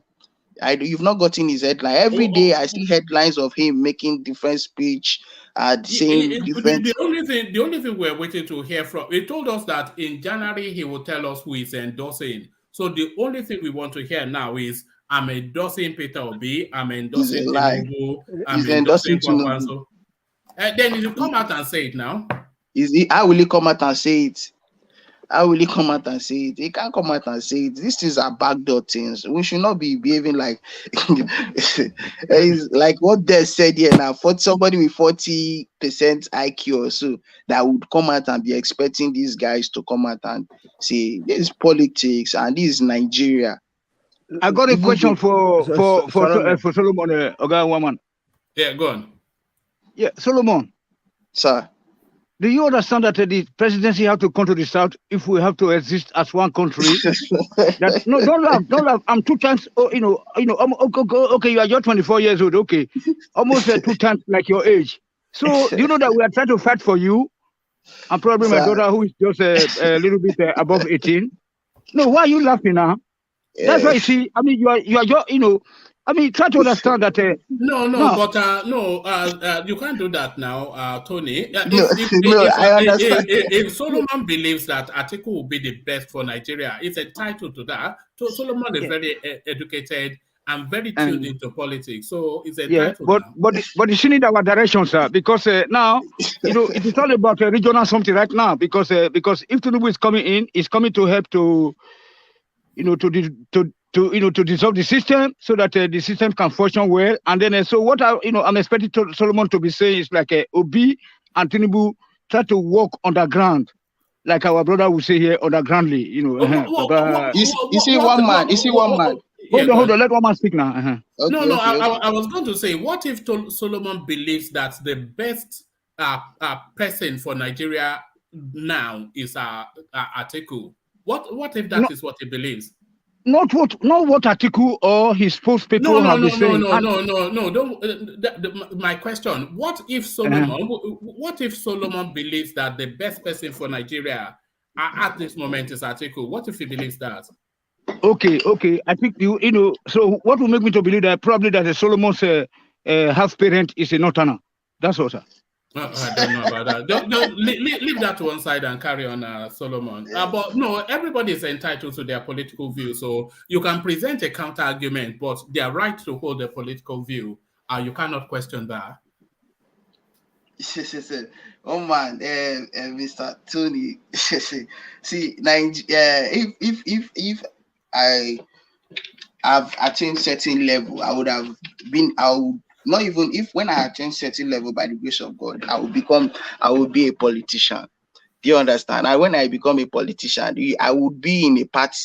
And when I'm in a party, I would be loyal and faithful to my party.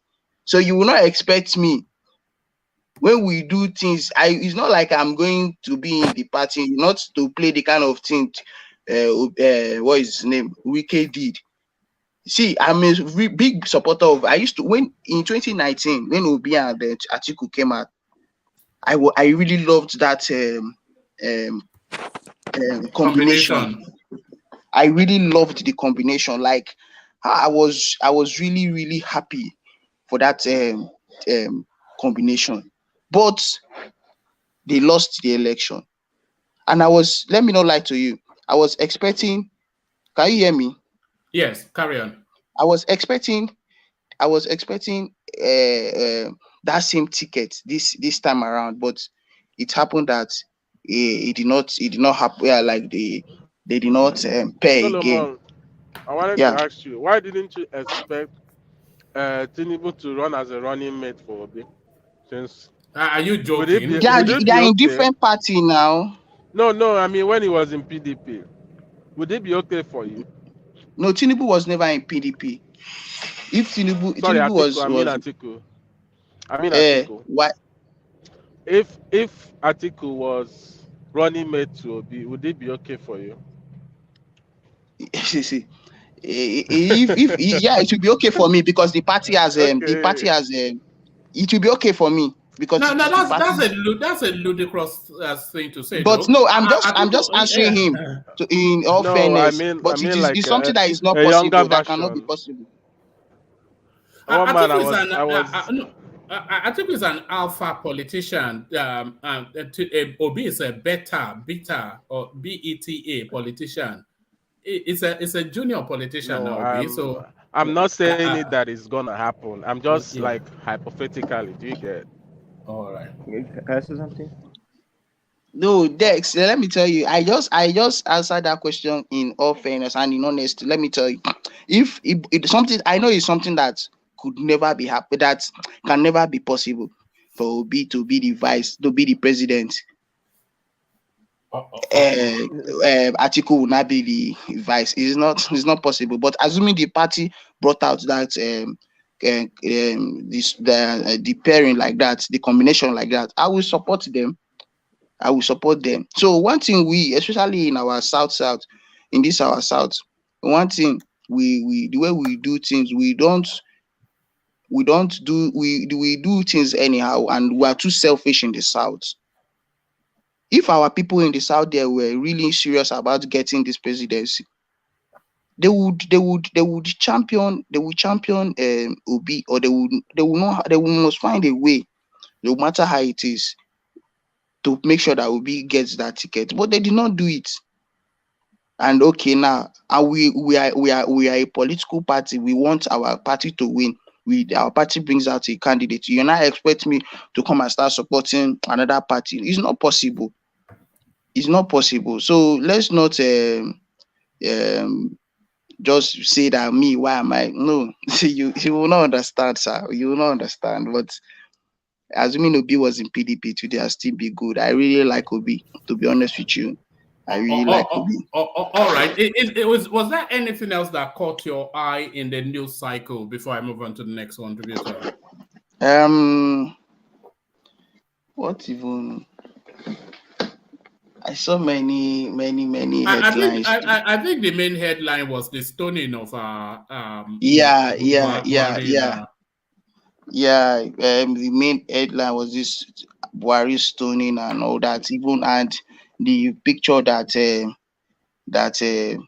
they posted where the stones even penetrated through the glass where the pilots could for instance, is it the windscreen, and it destroyed that windscreen to show that these people really meant harm for Buhari, and he did not retaliate. That is just something that's the real story. If that happened in anywhere southeast, they would just open hell on them. That's just it's really crazy.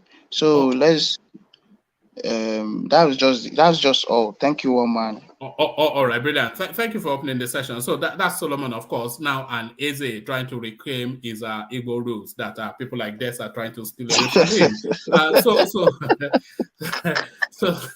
This is a good guy. Not only me come here talk about and a new person be like Tony, new guy. Tony, don't. It's not even an Igbo guy. He wants to steal Igbo from you. So you're up next, Des. We did come to you earlier, but we couldn't get you. But now you're up. So kick it off from that space. Then the stoning of Buhari's helicopter in Kano State. Was that an instant reaction to his tenure by the people? Just an organic response to how he has governed that country? And if that had happened in the southeast, as we said, what sort of repercussions would you have expected? Des? I don't want to go on around about southeast. What's going to happen? We already know what the answer to that. But this stoning, if you're sorry, I was eating. So if you we can hear the munching of the mouth. The one or two things that is happening now is that what is happening is that APC, Tinubu, is going to lose votes. That is one thing. Another thing is that the pledge that Buhari made to campaign for Tinubu, he's gonna have to rethink it. He's gonna have to seriously rethink it. Do you get? These two things that's gonna happen. Because I don't see Buhari coming out again. Because it's scary. It's scary for mass that you think they're shouting that in the last 4 years ago they are shouting your name, with love. They turned their back on you and started stoning you. I mean, you don't even try to come out again because you've seen the taste of their anger. You've seen the taste of their anger towards your administration. So I don't see any win for APC here.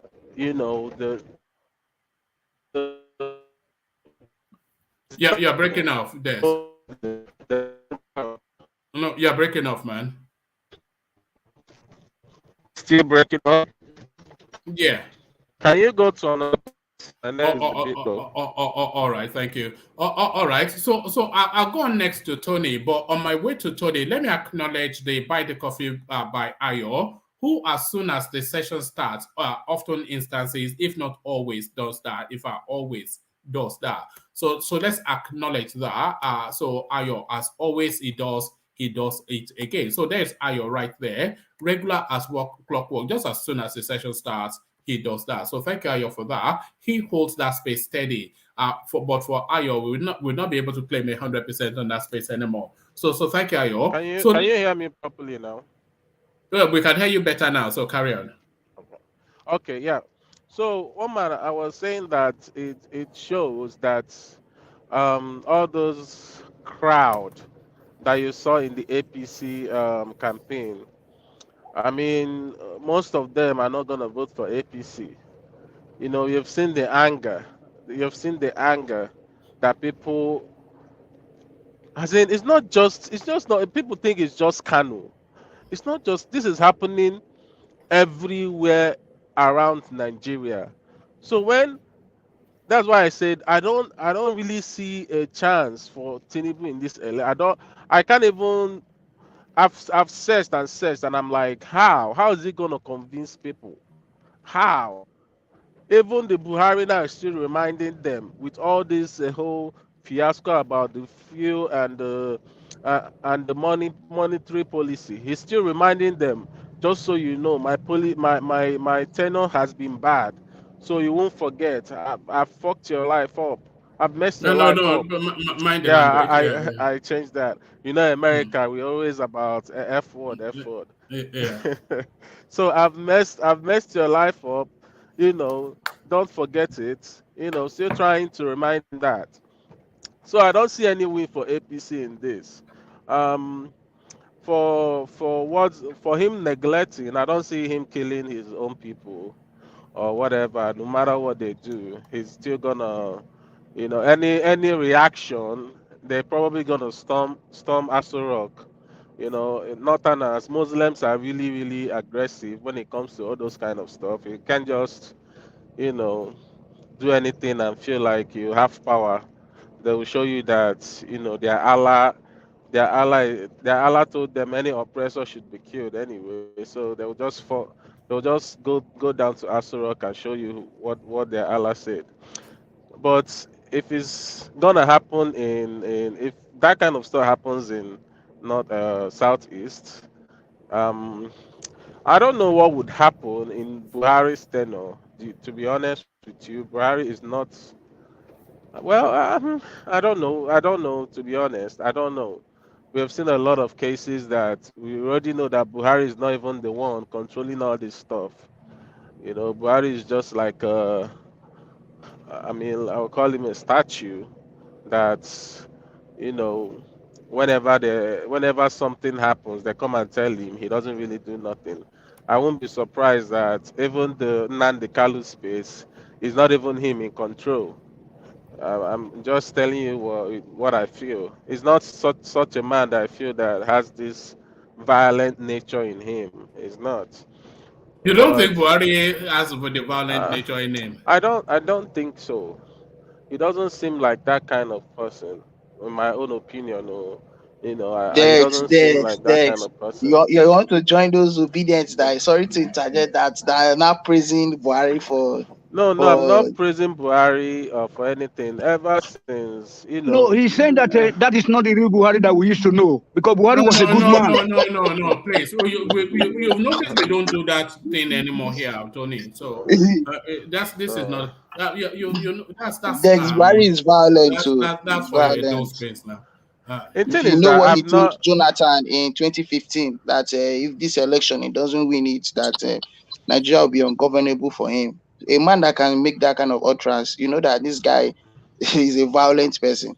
He's just quiet, but he's violent. I will speak to them in the language that they understand. And they call them dot in the circle. Dot in the circle. What do they want? You remember that interview? You say, what do they want? What do they want?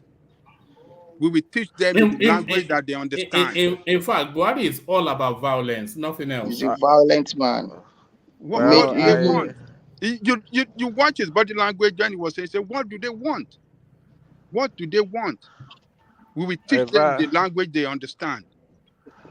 And he made mention of being in this thing for 30 months, being in the battlefield for 30 months.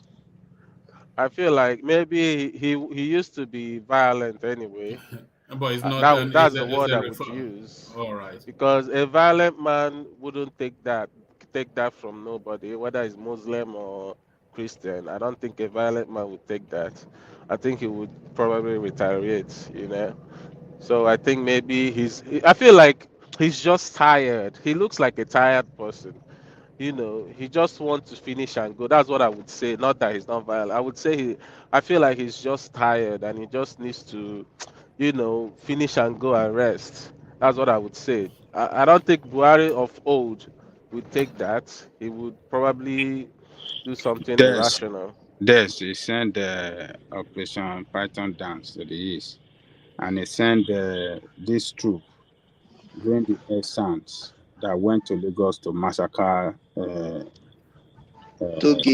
children, young children. Yeah. He's saying that it's not violent. That's why I said I probably made him. I would say he's just tired. The Buhari of old. Sorry, Jex. Sorry to interject. I'm very, very sorry. See, it is the what Buhari.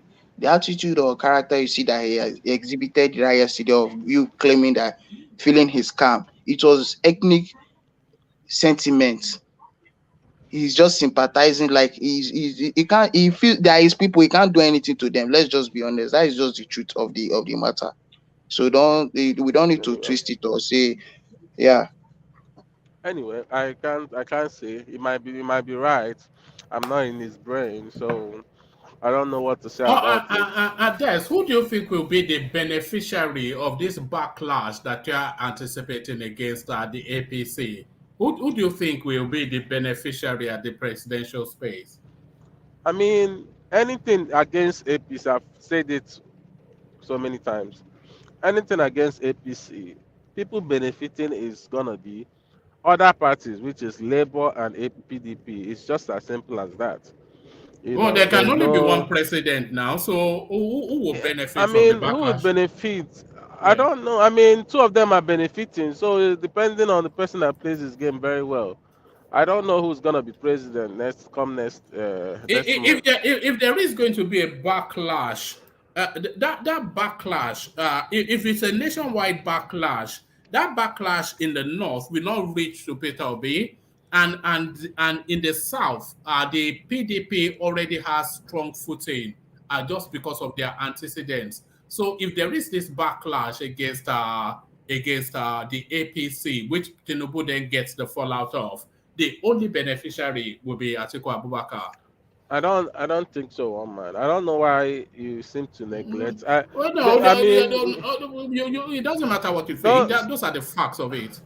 It's not the fact. It's what you hope. I will say it's what you basically hope.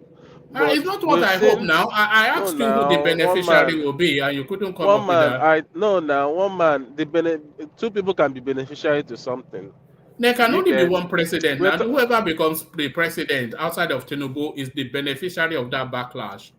we're talking about Kano State in particular, right? We're not talking about the No, but you told us presidency. it's not only Kano State; it's nationwide. Oh, So, okay, nationwide. The beneficiary is obviously LP. You know, if this fall out, because we so already the know. the backlash against the APC party in the north, Peter Obi will be the beneficiary of it in the No, not north. the total. Not the. He's not gonna be the total beneficiary of it. At least, if APC is losing votes, The and backlash against the APC in Yoruba land, Peter Obi will be the beneficiary. almost obviously, yes, No, certainly definitely, not. Then you know nothing about definitely. politics. No, You know no. no. One man. The South, the backlash of APC. The only You know that person, the South. the Southwest has a We're talking about relationship with the Southwest. Southwest. Yes, the only people Southwest will gravitate to if Tinubu is not there. We already know it's P2B and his Labour Party. Why would you think that? Yes, No, why would you think that? Why? because there's no grounds for PDP in South. I mean, there's no grounds. PDP is losing their grounds. So don't say it's just. Dex, did you see Enugu State? They are losing their grounds to APC. They are losing their grounds to We APC. already saw what happened in is it Ogun State that this guy lost his election, lost his governorship. So they are losing Osun their State. grounds. Osun State, they are losing their grounds. I mean, I really don't Yes, see any. listen, they are losing their ground to APC. So if there's a backlash against the APC in the southwest, they would not go to Peter Obi. Certainly not. Well, one man, let's agree to they disagree. have no reason to now. What reason do they have to? The reason is Yes. one reason is there. Power shifting to the south it doesn't get as good as that. Power shifting to the south. I mean, what other reason do you need? All I right. mean, If there was a backlash against the APC in the southeast and Peter Obi was not in play, where would their vote go to?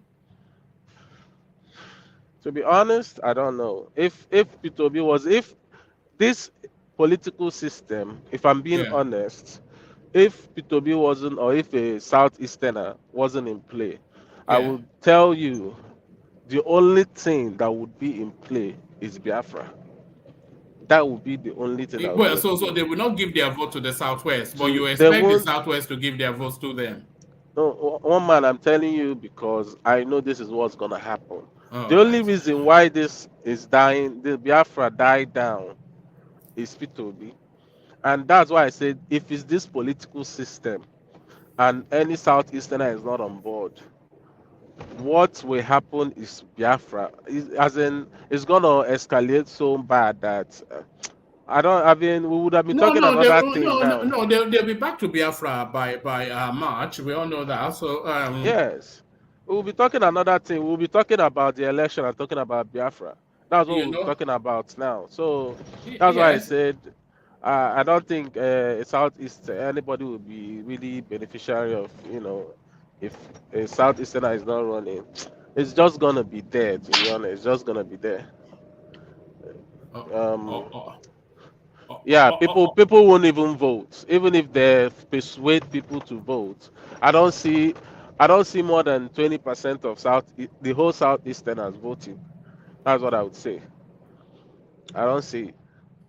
Oh, oh, So oh, oh, nobody would oh, benefit. all right. And to the people attributing the change, the easing of the Naira note deadline to Tinubu's intervention in Abeokuta, I take it that you disagree with that. You already know my stand. I feel like there's no how trying to convince people something that is so unbelievable. I mean, there's some lies that are something that is so obvious that no matter how you twist it or how you turn it around, I mean, somebody with at least even if it's 80% IQ, just looking at you like Mumu, you get, except that person wants to lie to himself. He wants to like accept he's just what would I say, too crazy about Tinubu or what. I don't even know. I don't even know the kind of sentiment I will put in it, because I've seen people when what was it called? Tinubu made a statement of Atiku being a Senate president. You see some still stupid people that say you guys are not doing your Yeah. research. I saw that. So is that the Yes. latest? Is that the latest Agbado that you people are doing No, skits no, to? no, no. I'm not even talking about that. I'm talking about what we're saying now. I mean, after he made that statement, you see some people commenting. You guys are not doing your research. Tinubu was once the Senate. I'm sorry, Atiku was once a Senate president. I'm like, I mean, where do these people come from? I don't understand it sometimes. I'm like thinking about it. Where these people, their loyalty, is it so much that it can just blind your sense? I don't know. I don't know. One man. I don't see how you twist it that it's gonna land on Tinubu being. I mean, Tinubu instigating the whole thing for Malam. To postpone it. It's not Tinubu's doing. If I even give it, I'll give it to Nigerian people and the videos. Even Atiku would take some. Kwankwaso would take some. I mean, Tinubu was just being selfish, and the video is clear. I mean, it's just clear. You're All not right. saying anything about your own candidate that did not even make any move or make any. He didn't say And anything now no, because no, he did not understand what was going on. And Peter Obi never No, knows he what's going on understood. He around here. understood. When any candidate that come out to talk about that thing, they'll be there to say, that's because of they want to play money politics. That is why yeah, he don't that Obi understand. is not playing. Obi understands it, but it's because of Obi fear of you people that made him not to Obi talk. is listening to his followers. That's just what you don't understand. He Obi is is being listening to his followers. You he's get being led by the Twitter space. Is that what So you're when saying? Obi when is no, when being no, led when no, by like the you no. now that is not in Nigeria, For you suffer to want be to a kill those. leader, le- for you to be a leader, Wait, you must learn. You must know how to listen. I And beg, he's whining probably you people. His politics no, is no, no, playing. no. It's not He's doing politics. it anything that will make your mind sweet him, so that you come out and vote for him. But don't Even if worry, he the listen, shocker. even if Obi comes and say it, nothing. The Obi will not say. As in, you will see us still supporting him. You get the soft. Already, Atiku and Kwankwaso have already made it soft landing. For even if he said it, it wouldn't even be a news. So for him to come out and say it, I think no. Some sort of soft landing for anybody saying it after them. So it doesn't matter. So Doesn't now really it matter. doesn't Him matter. not So saying it it, I doesn't don't matter. think. Hold on, there. So now it No, doesn't. So, but when he was visiting the people in Benue State, those that was raided by IDPs. IDP, and was calling for others to stop their campaign, it matters then. Obi is a man with a man with empathy. Look at others; they cannot even do it. It's only Obi that is visiting the poor people, the labored people. But now, for what really matters, no, with no. regard, Don't say this. This really matters. This It doesn't doesn't matter. The matter fuel more scarcity than more and than the the Naira IDP scarcity. camp. so that One man, I doesn't was matter. in I was in Nigeria doing fuel scarcity. So don't say it's my. Dex, if your own did not reach the way it is now, that when you were in Nigeria, it did not reach the way. See, when you are not in Nigeria, you No, don't he need to. reached. You Solomon, not calm reach, bro. down. See, Calm down. I they Even tell you. I'm telling you that they will do you even know the put kind fuel queue I 5. was Do you know on? people buy fuel 450? Yeah? People are buying fuel 450, No, and at that's a time they will. true. Is it Is not in What are you Edo? They back are, saying? they are now. selling 750 in Edo now. I understand. No.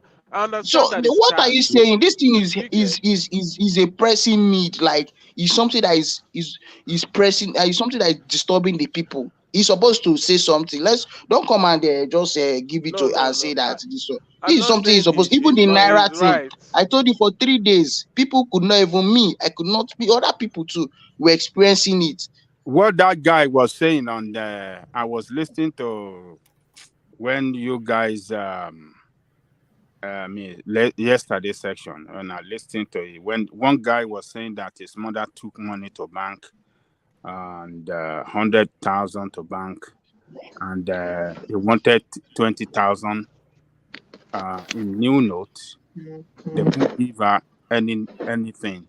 That is they gave her 10,000. They could only get 10,000. All she needed to do is to hand over 100,000, and they give her 100,000 naira back. But they only gave her 10,000. Yeah, 10,000. Even my mother was complaining as early as this afternoon that that she can't get money out of the bank. She can't get money out of the bank. People that even have money to withdraw money say, okay, on ATM is closed down. ATM is not dispensing cash anymore. And then you go into the banking hall, they said there's no money for you for withdrawal. Yet you have money in your account, but you cannot withdraw. And it's not a pressing need according to this. I don't know, this thing. One man. There are some banks. A person told me that there are some banks now. They have, hold on, let me finish this. Officers are there. If you tell them you are going, they will ask you, what do you want to go and do? You tell them, oh, I want to go and withdraw money. They say, oh, no, there's no way in for you. But if you say you have cash to go and take in, yes, they will allow you in if you are taking money in. But if you want to go in to say you want to go and withdraw cash, they won't let you in because they said there's no cash. You see, the situation is bad. People want to trust. Do you know why? Do you know how much people are losing? Do you know how much businesses? And your candidate is not talking. No. Anybody doing business on this issue. Let me tell you. And you said, oh, because Atiku after all, it doesn't really matter. In fact, all the lead candidates to the plight of the people. All the lead candidates have spoken apart from Peter Obi.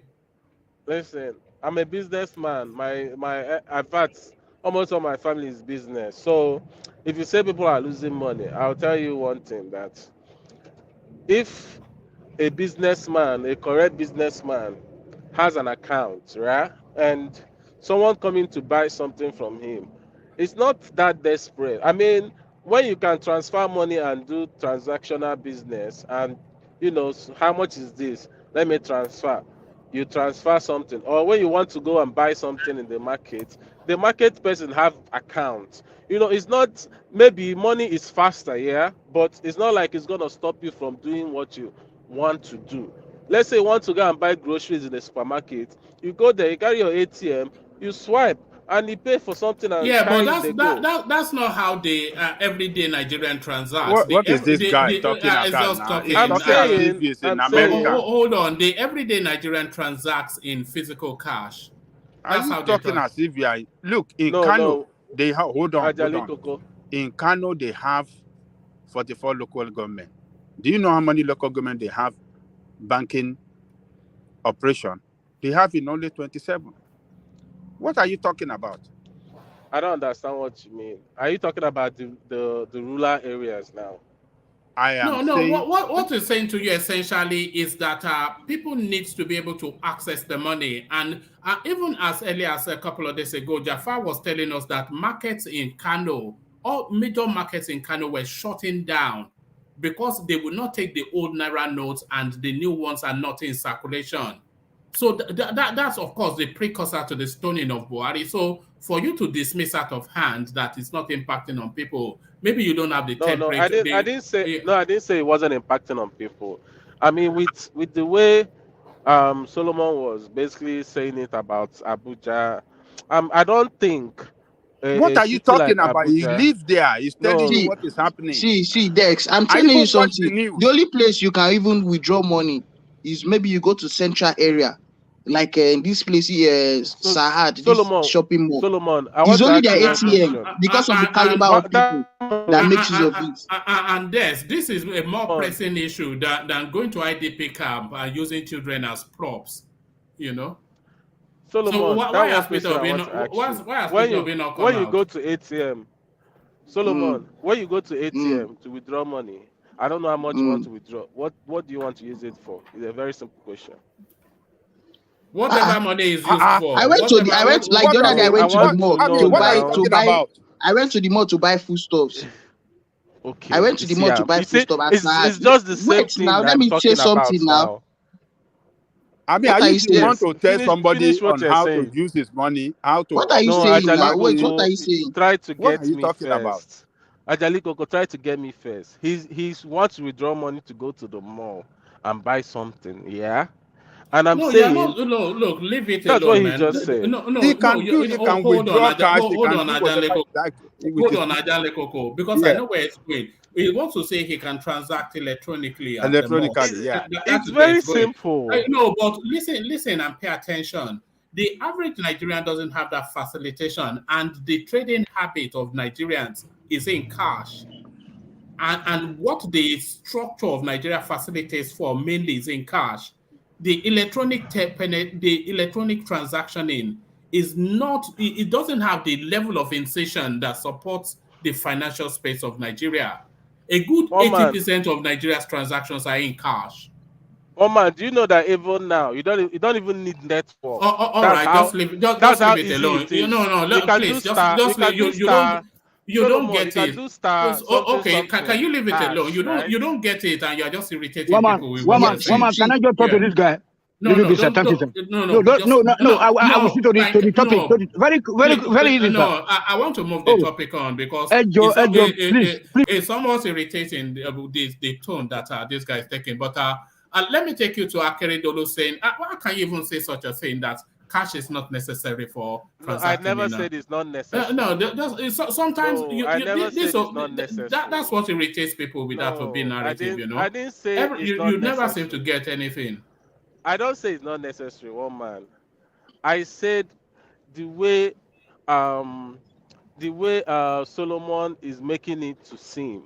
That's why when he made that statement, I sort of used the analogy on myself because I was in Abuja for 2 years of my life. Do you get? I sort of used it on myself. I'm like, wait a minute, this whole getting cash, what is the cash mainly used for? Because I was in this space for a long time. Dex, do you pay with POS when you book ride? Do you pay with POS yes, when now, you book ride? I pay with transfer now. What are you talking about? All right. Wait. I want to let you. It won't get it no matter how long you look around because it's fixated on as this money thing is giving problem now, as this money thing is giving problem, so is banks are giving problem now in Nigeria. If you have anybody, your app safe, it takes time before your app transfer can even go. Thank you, Solomon. What are you saying, guy? I'm telling you something. You're arguing. In Abuja here now, see, it is central area now that you can as of last 2 weeks, it's in central area, like where I mentioned at first. That is where you can, because of the caliber of people that. You are talking about a cash-based economy that people don't need access to cash. One man, even the problem, even to transfer funds electronically, it doesn't even go through. I've never seen where that is happening. I don't know, man. I don't know what is going on in that country. Not even Germany, from one bank to the account to another account, it won't go. POS will tell you that their server system of that bank is not working. So can I just make a contribution, please? It's sad. I would say it's sad. Let me play you this clip. Let the people speak for themselves. Let me play you this clip.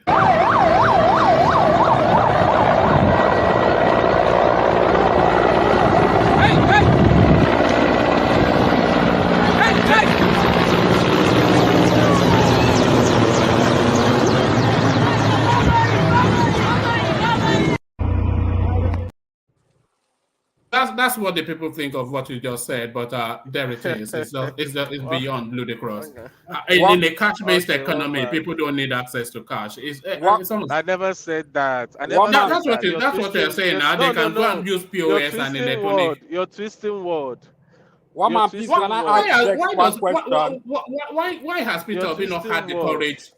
He's always very quick to hop around IDP camp saying he spent Christmas there, telling us he cares about the people. The issue that impacts on people. I don't know why you like playing. Why is it not playing? Why is it not making a comment? Why you like playing the man? Every time you guys are playing the man, play the ball. No. Okay, so there is the ball. Everybody's playing this game. There is the ball right there. So address that. the issue, Peter Obi tries to put on this notion of being a man of the people. So wait. Hold on. Going from IDP camps to IDP camps, holding crying babies for photo opportunities, claiming he's a man of the people. So the issue, the most germane issue that impacts on people the most at the moment, why is he not making a public utterance on that? One man is very simple. The answer is that Peter Obi, what's it called? Atiku made a statement. No, I'm asking you about Peter Obi now, please. No, now calm down. I'm trying to build up to it. No, just address it frontally and then I'll move on, because people were angry in the space of. Why has Peter Obi not made a commentary on this? Why would he? Because the matter has already been solved on the Naira. So why is it coming? Are you expecting to come again and say something? What matter was solved? Of course, Buhari has already extended it. So what do you want to come and say? Why did it not make it before it was extended when everybody else was making commentaries? Within the short of a day. Desmond. After Atiku finished making a statement, the next day the thing was, so what is it like? I don't understand. Desmond, you guys are trying to Desmond, let me help you out. Put something where not. So you have to wait for Atiku to speak for him now. Yeah, Desmond, let me help you out. They are PDP lights now, normally. All right. Settle down, Solomon. Hold on. Let's hear from Adewale. Desmond, let me help you out. Whenever they ask why Obi is going to the IDP, please tell them, don't be like Adewale that went to the Arise News and started fumbling. Tell them, people in IDP are also Nigerians, so he has the right to go to the IDP and converse for vote. Did he go there 2 years ago? Did he go there 2 years ago? Whichever way it is, they are all Nigerians. Nigerians reside in the IDP, so he can go, even if they are under the rock, he can go there and talk to them to vote for him. So he has that right. No, the argument is this. He was quick to go to IDP camp and call on others to abandon their campaign. Every candidate has strategy, Babaja. Every other candidate has strategy. Hold on. He went there. He called on others to go as well. Even though he went there to show empathy, he still carried the logo of his party on his chest, on his pant, on the trouser, on his chest. Yeah, but he didn't campaign that time. There, he didn't campaign. But when you have your logo on your check, that's a campaign by itself. So, I mean, if that is the only cloth he has, can you fight him for that? So he was playing politics. So that is number one. Then number two is this time when all Nigerians are facing this serious hardship concerning this money exchange. He is the only candidate that refused. He refused to speak. But let's look at it, Babaja. Let's look at it objectively. This is what I mean. This is a serious problem facing all Nigerians, particularly the poor people, that he is promising, I will do this, I will change your country from consumption to production, and they have problem now, facing a very serious problem to exchange their new note, their old note to new note, and this guy cannot speak. And he's saying, and his what do you call it? Is Devs, that is one of his surrogates, is telling us that since Atiku spoke, listen. So, like I made a statement, we should believe more of what Atiku speak. Whenever Atiku speak, Obi have spoken as well. Okay. That's PDP lights. That PDP lights. Listen to me first. PDP lights. When Obi went to the IDP camp, he didn't just rush or the first day. It took time. This happened like maybe it took like almost a month before he went there and started doing. So you don't expect when people are worried now, and one person has spoken about it within the space of 2 days. The policy was changed. The thing was extended. So he doesn't have that space of time to say something about it, and we are complete. So if something start happening, he should just jump and say something, and he's now like, yes, Obi is for the people. If something happens, if he doesn't say it before the policy or whatever is extended, that means what has happened has happened. Don't say that it's because it's not for the people or whatever. There wasn't any period of time for it to say anything. So let's not say that he didn't have it in mind or whatever. Do you understand, Angelico? I'm just trying to make you understand where I'm coming from. One more, please, little bit also now from Tony. Okay, Tony, speak now. Thank you, sir. Thank you, sir. You know, she go. So, you know that Obi don't have to go there, my Oga Ajanikoku. Obi don't have to go there because even if you speak on that issue, you know, whose ear is he going to be speaking to? A country, you know, a failed state, the country has failed. The country has failed. No way, nothing will happen. Look at people are saying, look at Aguda. The first day Aguda, Sulere, you know now, Aguda on the way to Jeshata to you know now. So from Sulere there, Aguda from Western Avenue enter from Western Avenue. Okay, now they are shooting guns. Go and check Arise News. You see these two people that represent the various parties shooting of guns in the daytime. So the country, they say, come and pick your PVCs. For actually today, I see a lot of video coming out there. People will call, they know will give them PVC. Then they sell PVC for anambra state. You go there, don't say they lock the people out. They send out for Benin, they don't begin to destroy the whole, petrol stations. Now because of fuel for Benin. Yes, because of fuel, yes. PVC. You know, so that is all these symptoms are the symptoms of failed state. Only one where I disagree with this guy, Des, is that Des. You know what they worry some Nigerians when I don't carry on and come up for village, come to America or to Germany. Now begin they talk nonsense. If they talk nonsense, if you say that we don't need our cash. Tony, no, hold on. Baba, I don't do. That's it. Don't do that, Tony. I know cause cause problem. I told something. That's why Tony, this guy said that they say. Tony, when you move, wait. Tony, Wait. You don't say me. No, you don't insult me. Tony, hold on. No, I don't insult you. I don't insult you. No, I say most Nigerians. Nigerians. No, listen to me. Many Nigerians, when you come over for that village or for that spare parts market, you come for your eyes for airport. As Tony taking over, I've just stepped away for a minute. No. I just could answer. I just took it answer. So I not cause you. I say most Nigerians. You know, so you say that you don't need cash. I never said that. Country, that's why stop twisting my word. Why are you guys twisting my word? Tell me now, I never Germany more sophisticated than USA. It's like whenever I talk, they still need cash in Germany. Do I talk in parable or do I talk in? I don't get it. Maybe some of us talking in gibberish. Do I talk like Tinubu? I don't understand. Do I need an interpreter? Yeah. Well, if I say something, but Tinubu, remember, I don't even believe Tinubu will talk like this. So, as 6 months ago, I was scared to death. But see who Tinubu speaking right now. It's incredible and unbelievable. And that his speeches are even making some moves by the government of the day, which he ought to be. You see that the right TV, they accuse him of shooting himself on the field like you are part of the government. But at the end of the day, it is producing some result. And just 3 days ago, they said that presidency said that this policy will stay. No going back. But at the end of the day, so they look at Adeleke, which you also mentioned. I'm with you on that, sir.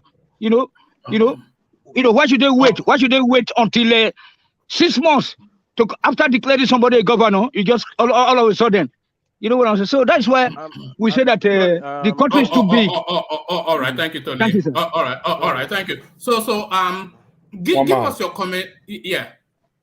Can you give me maybe 2 minutes to say something real quick on this issue? No, I've not said anything about it for a long time. Yeah, come in. You sure you got to speak for 2 minutes? I'm looking at I will try. I will try for a certain reason. Okay. No, carry on. Like last week, something happened, and I tell people that when we are discussing if we are discussing general issues, that is understandable. But when we are discussing politics of bitterness and politics of that is embedded with so much hatred, sometimes it beclouds people's judgment, sense of reasoning to actually see the light. Sometimes, I was reading something on Twitter, maybe sometime 2 days ago, and there was a man who actually said, ever in his life would he ever attempt to have any discussion with obedience again? Why? There's a girl that is called Rinu, right? The girl turned 23 years yesterday. So invariably, Rinu was 2 years old in 1999, and this man said he said his first son, is 32 years old, and Rinu was telling the man that I will teach you politics, right? Teach you politics of Lagos and politics of Yoruba land. And then the man said he feels so ashamed of himself to find out that he's been having political banters with somebody who is much younger than his first child. A girl that was 2 years old in 1999 when Nigeria started democracy again. I'm putting all these things in perspective so that people on this platform, they will understand the kind of conversation they will have with some certain people. Take Asiwaju out of the conversation now, because this is the problem that some people are having, right? They are having this embedded problem because they don't want to give a credit to him. Let's take him out of the conversation. Tinubu is responsible for the change of dates. No question about it. No question. Yeah, I'm trying to paint a scenario, right? Take him out of the conversation, right? Let's assume that you are seeing Asiwaju now because of your feelings for him, negative feelings for him. You don't want to believe whatever he said or whatever the statement he made, impacted the actions of the government. But on the flip side of it, you are almost giving a credit to Atiku, and then you are saying Atiku has made a statement. So as Atiku is a political candidate of PDP, Peter Obi is a political candidate of Labour Party. He has been quiet for 3 days or 4 days, but somebody is saying Atiku has made a statement on his behalf. So is Peter Obi a proxy candidate of PDP? Is it so? I'm sorry. Hold on. Let him finish. I don't Let him finish. Yes, I do not want Let to him have finish. a with you. I'm just making a point. Just chill. Okay. So is Peter Obi now a proxy candidate for PDP? And is it why there's a well-coordinated attack on only one candidate? Because Atiku, who should be the problem most of the time, gets scot-free. Atiku is the oldest in this political cycle. Atiku is the one who snatched the ticket of a certain region. Atiku shouldn't be in this race, but Atiku does not have the slack. No blogger has been paid. No TV station has been commissioned. SPV case is there. The media, they are taking spaces. They are taking sides. But when we come on the platform and then Nigerians are suffering, you are not, whoever here is a businessman, you understand. My family runs a successful oil and gas business, real estate business, and a whole lot of businesses, right? In Ekiti State, in Ondo State, in Osun State, people are suffering over there. They cannot get their cash out. They can't move. They can't do anything. And somebody, because a statement came from a candidate that you do not like, now it becomes an issue. You don't have pity. You don't have empathy for Nigerians again. Nigerians should suffer because Asiwaju said something. And Atiku said the same thing. He said government changed the policy within 2 days that Atiku made the statement. Why are you guys like this? Can you think out of the box? Can you think out of the box from one time and stop being hateful? Nigerians are suffering, man. All right, I just spoke with a lot of people yesterday, and people cannot move cash around. Businesses are not flowing. Can I respond? So I want to say this. First of all, yes. Once again, I've not directed this to you, and I'm not speaking to you. Okay. First of all, a lot of I've seen the other guy twist my word. I don't know how many times I have to repeat it. Nobody twist your word. I'm not saying you. The other guy. Hold on, and that's why I'm saying I'm not talking to you. I'm not talking to you. You know how I started my conversation. Somebody who is 2 years old in 99 cannot be talking about politics in 2023 and try to teach people out of politics. That people is no. Enigmatic. I tend to really disagree vehemently on that. And that's why I'm saying. That's why I tell you I'm not speaking to you. That's why I say stay where you are. I'm not speaking to you. You've talked now. Let me talk. Enigmatic. Let Can't me I ask respond? one question. Des, when you let me respond. Let me ask you a question, Des. Yeah. Let me ask you a question. When you are in Nigeria, do you want to tell us that you didn't carry cash around when you are in Nigeria? Yeah. Yes, of course. Why wouldn't I? No, you're not. See, I've misled you so many times. That's why I said. Hold on. So when you were in Nigeria for few months, were you carrying cash around or not? Of course, I carried cash. You are okay. Why were you carrying cash with you, even though that you have your bank card that you can use and do things? Most why of were it, you carrying? I would say, what I didn't really use cash to do. Most of it now just to give people. I don't use them do anything. I just to give people. Oh, okay. Yeah. Oh, okay. But no, that's not where I'm going to. I know Nigeria has. I know Nigeria. Yeah, there was a reason for you to carry cash around to give people or to do whatever you want to do, right? So many people have to carry cash around to do one thing or the other in Nigeria. But I understand that. So that is the pain. They don't have cash. I have somebody that is very rich. He said, look, sometimes you must have cash on you, even though that you do your heavy transaction with bank and all these things, the bank transfer and whatsoever. He said, look, ordinary 5,000, because he cannot get money from the bank.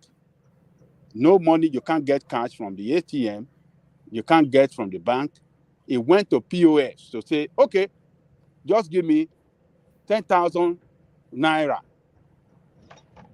Let me just hold 10,000, just to have something, some little cash, in case of anything that you want to spend cash on. He said POS cannot give him 10,000, but we're able to just give him 2,000 Naira. 2,000 Naira. And he has to pay commission of 100. When ordinarily they have to pay 100 on maybe 5,000 when you take 5,000 or maybe 10,000. But now those guys are charging 100 Naira for 2,000. This is a guy that have his own big business that he runs. But there's no way you can operate in Nigeria. I understand. Whether you are up or you are very millionaire or this, you must have cash. Even bribe. To be honest, yes, I understand. When I made a statement, I don't know whether we should rewind. I referred to Solomon. I don't know why we are basically thinking that I'm saying all the whole Nigeria. No, you are trying to query Solomon. No. I was trying to query Solomon. Yes, that's where my own thing is. So, but you guys are not getting it. I never said that Nigeria doesn't need cash. Nigeria doesn't, it doesn't have this problem, doing an internet transaction. Yes, some people has the right infrastructure for transaction on business. Even if you go to airport, you want to bribe someone and you say you don't have cash, he will tell you that I have account number. Even when I was going to coming back, an immigration officer, I don't have cash. I purposely just didn't have cash. I just went like, he said me, he tell me I get account. If still write in account, give me. I still send that money. Do you get? So most people, yes, although cash is needed, but I feel like there are some people that can do without that cash. Do you get what I mean? Someone like Solomon, I believe Solomon can do without that, going to. That's why I asked him that question. What do you need cash for? Do you get what I mean? All right. One man, let me just say something. I think the third time Enigmatic is making a statement about age difference and age whatever. And sometimes I tend to wonder if he lives in a Western world. You get, if you have lived in anybody that lived in the Western world. Sorry, are you aware of the space, that one no space that Enigmatic was speaking to? Because that's no. He's made that statement on me specifically one time, and he said he wouldn't talk to me because I'm a small boy or whatever. That kind of statement, he made that. I just didn't want to talk too much about it. He made it again one certain time. He's making it again now about this age. I just want to tell everybody that age is not really a criteria to understand anything in life. Like, you can be small and you're wiser than or smarter than a 50, 60-year-old person. But with It's due not. respect, I do respect to any old person here, let me right? finish now. Let me talk, Yeah. please. With due respect, he repeated himself. He said he's not directing the comments to I you. don't know. Do I He's have just to repeat talking myself generally. again? And he I didn't mention said your name no. Listen. throughout. I said he made that statement. I don't know why it feels like if I talk I have to repeat. But I said he's made that statement specifically on me one time. One man, Do please, you can I get clear this me? for clarification so that this guy will not Let me get it finish. twisted? Hold on. And I said it when I came in, right? I said I'm when not I came saying in. now. I'm not saying now. I said Hold when you on. made That's that why I said you hold statement on. Let me clarify that it for day. the last time. For the very last time, let me clarify that space now. Okay? I said it when I came in, right? One man knows me very well. I'm as probably young as you. Yes, age is not a function of intellectuality or intellectualism. Age is not a function of wisdom. Age is not a function of how cerebral you can be when you think, or how you can think out of the box sometimes, right? How is not a function of how somebody can tap out of the cocoon or the coven of a mindset. It's just about living the reality of life. Now, having said that, what I'm trying to say to people over here and to everybody is, if I'm discussing politics with Baba Gomez or Baba Aja, when they are speaking to the politics of Awolowo era or stuff like that, I will listen and tap knowledge from them and listen to what they have to offer so that I will use it to guide myself, right? A lot of people on this platform, I know those who I listen to their conversation and I've picked a lot from what they've been able to speak to, right? Apart from the fact that we're all here, more like a pan-Nigerian echo chamber, most of us are top class professionals in the diaspora, okay? And then top class professional in the sense that at the highest level of the corporate America, that's what I'm talking to. And then, so why I'm saying this, if you think I'm pointing to anybody, no. What I mean is when it comes to politics, right? We should understand that when some people are speaking, I've taken it upon myself. I'll keep quiet. I will not follow up, and I will not engage in conversation politically with them because it's more or less that I'll be wasting my time. And I made a scenario that a man was blaming himself that he has been on platform on Twitter for over 5 months, having banters with somebody who is younger than his second child, right? And then who is teaching him about the politics of Southwest and talking about the Yoruba heritage. Then he felt like he's had a lot of disservice to himself as a man. You know what I'm talking about? So this is not directed to anybody. It's just about self-dignity and self-priority. Like, okay, there are certain people that you can actually have political banters with because it's like they are not getting it and they cannot get it. So it's a waste of time if you have to keep engaging such people. So it's about demarcation of character and demarcation of ideas. So it's not directed to anybody, right? So, and it's a general comment. It's a general comment, and whoever feels that feels affected or feels his us is God. Well, I feel very sorry for that person, but that's just the reality of the fact. Enigmatic, please. No. Sorry, Thomas. No, Thomas. I want that space to close down quickly. So have your final say, Des, and then I'll move on. Yeah. Let's leave every beefing anyway, and not really beefing, just arguments. Yeah. I don't even know what political space you're talking about again. Yes, you were talking about how Tinubu may or may not have impacted on the decision to move the Naira swap deadline. Oh yeah. A lot of people have their belief. For the Christ to me, I don't understand how people see it in your own view, one man. Some people do. I sometimes I look and I don't understand how people see it in your own view, but everybody has their own view, which I respect. But Tinubu did absolutely nothing. Even what he did, he didn't really achieve it. So if he said he did it, he didn't really achieve what he did because his main goal, if he was to actually say something, is for them to extend it beyond. If you noticed, the senate president and the senators doing their eye and nay, extended it to July or wherever, June or whatever the time may be, and which is all the collaboration with Tinubu. That's what they wanted. you know Buhari stand his ground. I'm like, I'm not doing what you guys said. I'm gonna give you guys 10 days. That's just it. So it's not even Tinubu. If you guys actually think he did something, he didn't achieve what he did. It's just the truth, woman. All right, brilliant. All right, thank you. So I'll move the conversation on from this and take it in the direction of World Peace, if it's ready to go. World Peace, are you there? All right.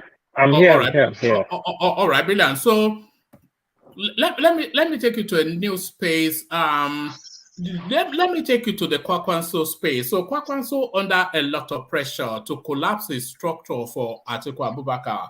So do you have any anticipation that he might well do this at some point? And if he does collapse his structure for Atiku Abubakar, how would that impact on the upcoming election? Yeah, great everybody, panelists. Great you, one man.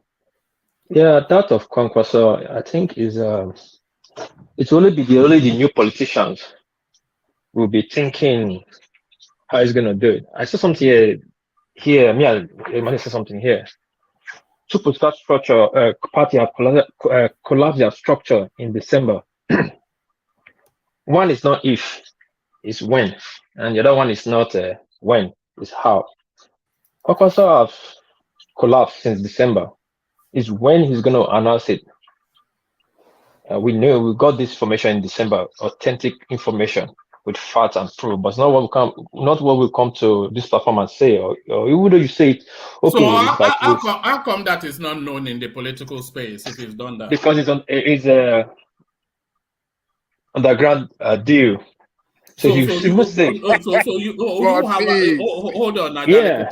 So you have more access to underground goings on in NNPC than not NNPC. It's just in Nigeria space. You think people don't know it? You think when people come out buzz of their supposed election, you think it's just only four he's talking about?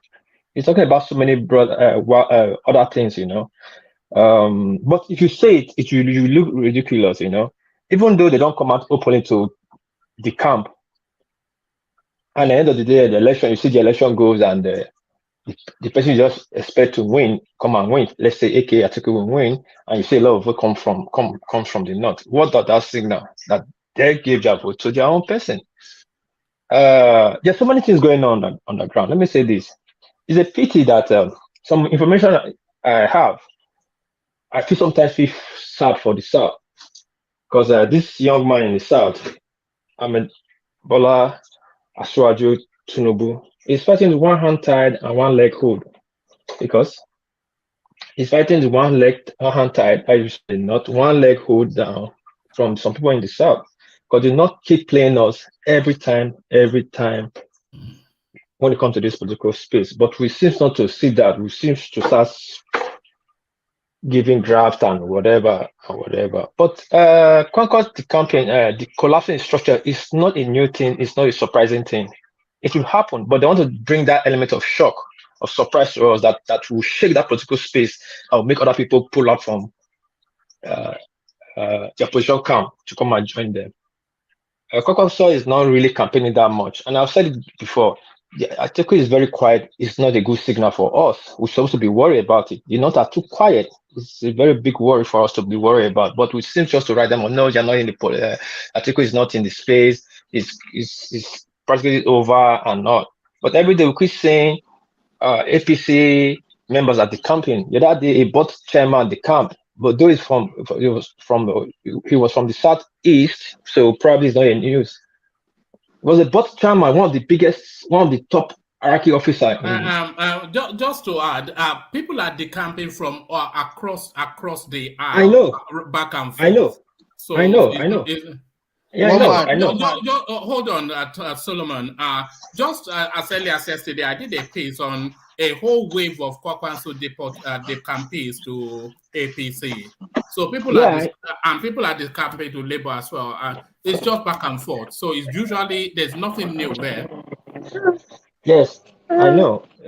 This is the campaign. How they call it? The campaign of the campaign, or they call them. That is crying. So you actually, you that like the other one you saw from Dilo Malai. That was just a movie theater fiasco, bringing people out that's coming from APC wearing Tinubu kind of dress, Agbada and the rest. That was political stage actors to come and form the campaign. We know all these things in political space. Bring people you don't even know that they are the campaign from this place to this place, which we see. But when hold on, let him have a moment to land. Carry on, Warpace. Yeah, let him carry on. Carry on, Warpace. But when top figures are the campaign from your parties, is a place you need to worry about, not just people irrelevant people that you don't know. Those people don't really count. You don't even know them. Don't even know how true is it. But again, Kwankwaso the campaign, collecting structure, is not a thing that will surprise us, but it's a thing that will worry us. We should be worried about. We're supposed to be hearing that somebody's collapsing for Asuwaju by this month, because we're already in next month, in February. Two strong political parties has already collapsed their structure. You might take it. You might say I'm saying things like sound like a broken record, but two strong political parties, one from the north and one from the south, they have collapsed their structure. I don't know who they collapsed. Which parties are those? I don't know. I don't know what he's talking about. Which party are those? What is claiming? Leave enigmatic. Is claiming that Kwankwaso and Obi they've collapsed for Atiku. This is what. There's nothing to indicate that, so I'm not quite sure. Nothing to indicate it. Let me say something to that. There's a very big possibility, right? Very, very big possibility that Obi will be collapsing structures for Atiku. If obedience are not aware of that, really, it's not possible. No. I don't want to open that space. Are you serious? Hold on. Okay, and that's what I say. Hey, Ajale Koko, can you see something? Hold on, I want to paint a picture now, right? When we are talking politics, and then when we say some certain things again, it probably will strike some nerves, and then they will take it personal. War please, just mention Kwankwaso in the north. Just look at this one man, Ajale Koko. I want to paint a hypocritical scenario to you now. He mentioned Kwankwaso possibly collapsing structure for Atiku, right? Obedience were very happy. Go and look at them now. They are very happy. Go and look at the comment section. They will laugh at this guy. They will laugh at Agbado. They will laugh at Yoruba. They will laugh at this. When I just mentioned otherwise now, just to flip the coin for them. Can you see the? So when we are speaking, now it's not enigmatic. It's not the same. Des, I'm not here for you, Des. Can I have my floor, please? Please. It's not really your floor. It's one piece. Okay, but I'm talking now because you are the one. All right, go to what you're saying. Leave this. Go to what you're saying. Yeah. So now, I've been saying it for a long time, and I believe people who knows politics very well, they will understand this, right? If I don't know why War Peace is worried about Southern people being played. You are probably worried because you're a patriotic person from the southern part of Nigeria. And I'm saying it now, and I've said it over and over again. And people who can read politics very well, they will understand what this means. Can I interject? I want to pull back on the interjection because it elongates the session unnecessarily. If there's anybody in Nigeria now that will be happy if they do not see a road up ahead to merge with Atiku, it is the people from the southeast. They'll be happy with that. So they won't think twice before they go with an Atiku rather than go with a Tinubu, and they will give reasons for that. They will give you 1,000,001 reasons for that. So they will be happy to do that, but they won't want to do it. They won't want to see it done on the flip side. So don't be surprised. It is you probably thinking that, oh, Atiku, you don't want another Hausa man or another Fulani man the next 8 years. The Southeast people don't think like that. As long as it is not Tinubu, if it is Atiku, they prefer that. So forget about it, bro. Enigmatic. Sorry. Do you mind? When I say please now help me along. I want to move the conversation back to War Peace. Yeah, thank you. Yeah, that's my session for the Kwankwaso. We know it's going to collapse, and it's when.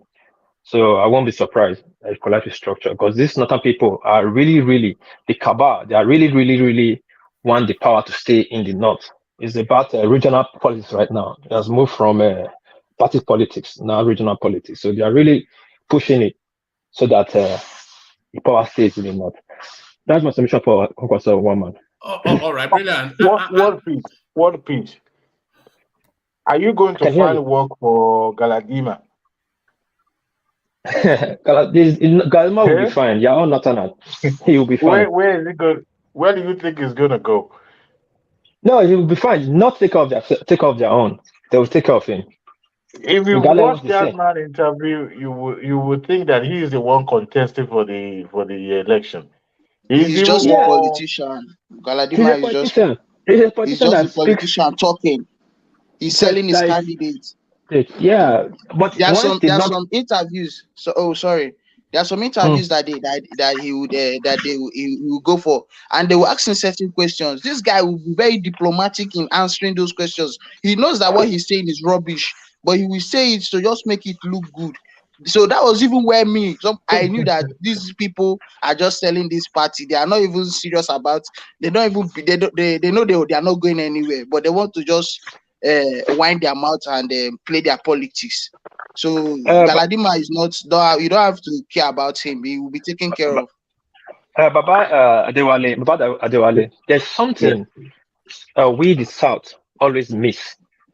Not because we are dumb, because we are very intelligent. We seem to try to have different mind, but sometimes that is a disadvantage for us. You see what you not always do when they know they have overplayed their hand. They will be the first to speak about that hand they have played. Not that will change the matter, the subject. You understand? So in the end of the day, what that hand they overplayed, for example, let's use NPC. Now we know NPC is actually controlled by the Northern, and most of all the position is owned by the Northern. By the end of this tenure, you start seeing Northern at least start talking about it, that the way people are being pissed in NPC is not good. That disfranchising some other ethnic group. We need to look into it. Now, when the next administration come up, it will still remain the Northern. Now you cannot fight them. When you fight them, they said we spoke out now, but they didn't listen to us. You understand that play? You understand it? So Gazima do not this, but then you start attacking the North, the next regime, that will point to people like Gazima and Mendate's brother that was against the government. So you will have nothing to say. They'll always played us.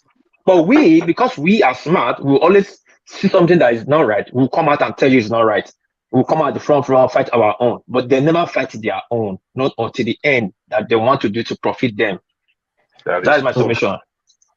All right, let me take you to the Tinubu space and his commentaries on the Naira scarcity. the attribution that commentary, that declaration in Abeokuta was what forced the government's hand. Do you agree with that? No, one man. I was speaking in two ways in this, and this is where me and my good friend Asmati who have a different submission. Now, I'll speak in two ways. There's a saying in Benin, I said that a winch fly in the night, in the morning a child died. That means automatically you have to blame the winch, even though it's not the winch. First, from what you played in the video of Buhari spoke about changing the Naira. He's not going back. He's targeting politicians. He's targeting terrorists and all that. The next day, Tinubu came out at burst, talking, they are sabotaging his own campaign to make it was speaking Yoruba. That is making it himself. Never speaking English, talking to people, not generally, like talking to Abeokuta, speaking Yoruba, making it tribal and sentiment, some certain sentiment in it. Now it was easy for everybody to point finger that he's talking to Buhari, which is correct. Now on the other hand, he made that statement that fuel, they're holding fuel, they're changing Naira, they're against his politics. The next day he went to Kasina to clarify and say whatever they spoke about or talk about, only God knows. Then the third day, the date was extended. Again, like I said, winch fly in the night, in the morning child died. Tinubu went to Kasina. The next day, they extended it for 10 days. I gave him the two sides. I gave him two sides. But let's look at it now. Break it down. I've asked before in this platform. Is it that the deadline for the Naira, is it to submit the old Naira, to take the old Naira to the bank or collect the new Naira? And you said it's to take the old Naira to the bank. And I read that there was never a deadline to collect the new Naira. Only the deadline. The deadline was for the old Naira notes. So I don't know all this deadline being extended for, because it has no purpose. The deadline is for when the old Naira will cease to be legal tender. Yes, that's what I'm saying. You're saying what I'm saying because people complain out there. Yeah, I'm saying what I'm saying because people complain out there. They're not complaining to return money to the bank is the problem. They're complaining they're not getting the new Naira note. And the new Naira note does not have a deadline. Now you see it now? No, I don't see it because if they are not able to get hold of the new Naira notes sufficiently, but then they still have the old Naira notes, then the space allows them to still continue to transact in the old Naira notes until they're able to get hold of the new Naira notes. And there's still a vast amount of the old Naira notes still in circulation. Yes. Because when Emefiele told us, he told us only 75% has made its way back into the banking system. Yeah, it's about 900 billion is still out there. I read it. I've been following the space. One man, now this is between me and you because you work in the banking sector. Now I read it and just speak from what I remember, right? The federal government said on the 15th of December, they'll start issuing the new Naira notes, start issuing. And 31st of December will be the last day of the old Naira notes. People now complaining that they cannot get the new Naira note. Cannot get the new Naira note. It's not a problem with depositing the old Naira note. If people are complaining that they are going to the bank, they cannot lodge the old Naira note, that will be a different ball game. And that will be clear. Now, there are two people in Nigeria, two races that control Nigerian Naira raw cash in Nigeria. About 65% of Nigerian currency is controlled by two ethnic groups. The Igbos and the British change, they control 65% of raw cash. If Nigeria have 2 trillion, having in mind that 1.7 trillion is shared between these two people because they deal with cash every day. It's a cash space for them. And these people are not complaining. I've never seen any British change that is complaining that they are in a bank with a luxury of old Naira notes to take back and they cannot lodge it and they did not accept it from them. And if they are the one taking their problem or their statement or their worries to the Senate that we have this Naira note, we cannot deposit it, extend the date, that will be a different ball game. Now, Senate extending a date of lodging saying that people cannot get the new Naira note. I don't see how improve getting the new Naira note. If you say for 10 days and you still go to the bank and you're still not getting it, what's not the purpose of extending for 10 days? That's what I was asking. Why are they extending to 10 days of returning money, and why people are complaining they're not getting money? Returning money does not have any problem. What I was expecting it to say is to tell the central bank to release so billion so that people will be enough for people. The problem is that there's a short of raw cash in the circulation. And I said it the other day that I read when Emefiele said they released 120 million to bank. I said, are you kidding me? 120 million would not be enough for one local government. So if there's a shortage of the new notes in circulation, then what should happen if the CBN are not if they are not able to pump out is sufficient enough? Yes, good question. The same purpose they are taking out the old Naira note. That's the same purpose. If they pump so much money into the system, the main purpose of cutting that old Naira note will be defeated because they want to more public. There's excess cash in the system. Don't forget, we are among the World Monetary System, banking system, monetary system, and they already know the World Monetary System already know that Nigeria have more than 2 trillion outside, which is causing problem in our economy space. And now, Buhari proposed he wants to write down notes to himself. We should give at least a little boost to our economy. We will see this. It will improve in our exchange rates. In every factor in Nigeria economy, not in a huge percent, but in a certain percentage. Buhari solely aim alone is to recover that money. It is not wanting to bring that money to the bank. That's why they put a short period. Whatever is left out there is going to be written back to Nigeria account, and it's going to put that it's going to cover his own debt. Nigeria has so many trillions, owing locally and internationally. So imagine writing almost 2 trillion back to himself without you don't need to sell any crude oil or anything. It's a big boost for him. It's a win for him, and that is just his main reason. That is the only purpose he has, to write that money back. Of course, you said it here. Even that money will take 6 years to come back to the treasury. So of course, he does not have 6 years. Of course, if you wait 6 years, politicians will find a way to penetrate that stuff. So the faster he do it, the better for him. So he wants to write that money back to central bank account. Simple. That's why he gives 10 days. 10 days will be here again. Next week is already almost 10 days. And he will write that money to Nigeria account. Whatever is outside there, remain outside there. From there, they can start bringing out new Naira note. For now, for me, I don't see new Naira note in circulation. But before election, there will be new Naira note. Because after that time, they have already written that old one into the system. It's already condemned. Then people start collecting money back. And I've already said the other day that politicians have a way of getting their money. They already have money to spend. They're not worrying about us.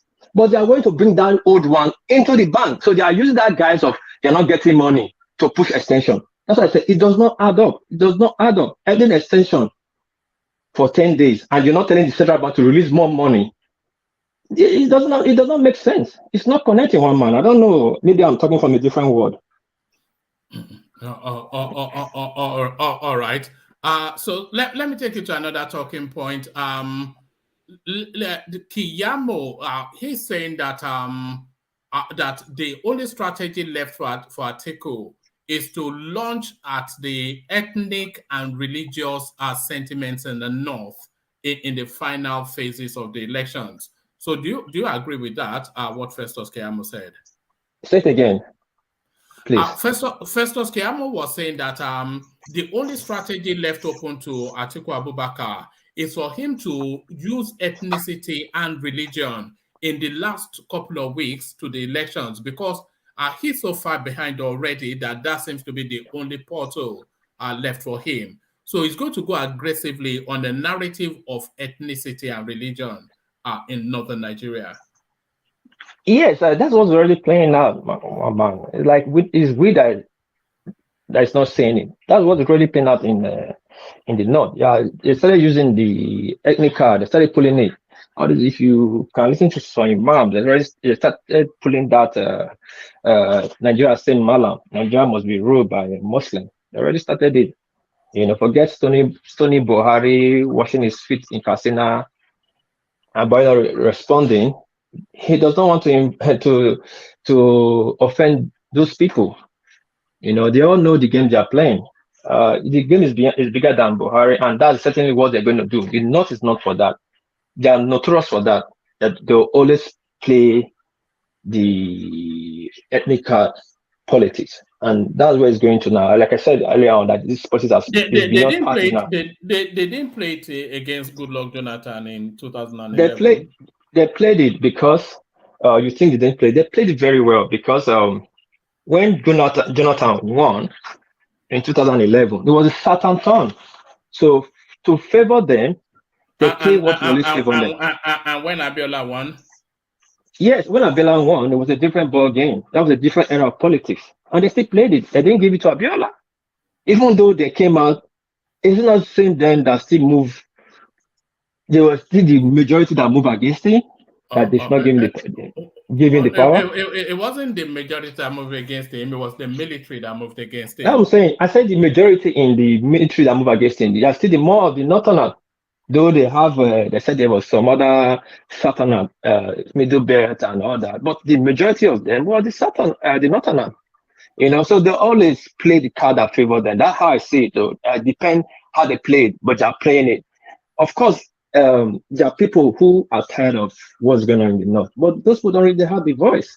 The North is structured in a way that is, how they call it, is a feudal system. So that controls a lot. That's why I always look at the northern vote will not make any vote in the North. Because right from day one, it's not a vote full, and the Muslim votes always suppress the Christian vote in the North. And the Muslims in the North are positioned in the strategic position in the North. Military, education, in anything. That's why the Christians don't always speak out there. They don't really have people to speak for them. So at the end of the day, they're going to have their vote, but the people that have control the power are going to have their way. Elections is not going to be fair. We all know that. You can vote or you want to vote, and they will come up with a number that said anything they want to say to disfranchise them. If the Christian did not have a little power of like 30% of the power the Muslim have, it would have been fair and a little bit balanced. But they don't have. They are irrelevant. They don't have anybody. Who do they have? Babachelawa, Dogara, how you call it? They don't have anybody. How many CP they have? How many generals they have? How many political force they have? They don't. So they're going to play it, and they'll play it to the fullest. But I hope this power really come back to the side. And what Kiamu said, it's not far from the truth. He's saying the truth, but it's we that is not saying it. We're just looking at the graphs. We can go to the next topic, Mohammed. All right, brilliant. Let me acknowledge Switch's super chat, who super chats to you. It says, well, peace, nice one. So he clearly agrees with some of the things you said. Thank you for the super chat, Switch. And I have the expectation that super chat space should be lightened up. Nobody seems to be super chatting to the session. Akere Dolo's prediction of a landslide victory for Tinubu, clearly you don't agree with that. Why wouldn't I agree with that? There's no Ondo State. It's Tinubu going to win that place hands down now. Tinubu going to win Ondo State. He's not talking about Ondo State now. It's a landslide victory for Tinubu. That's what he said. No. I thought he was saying. No. That was just an embellishment now. Of course, if Tinubu is going to win, it's not going to be anybody that wins this election is not going to be slide victory. If Tinubu wins, or if Tinubu wins the election, I hope I say it so I don't offend people.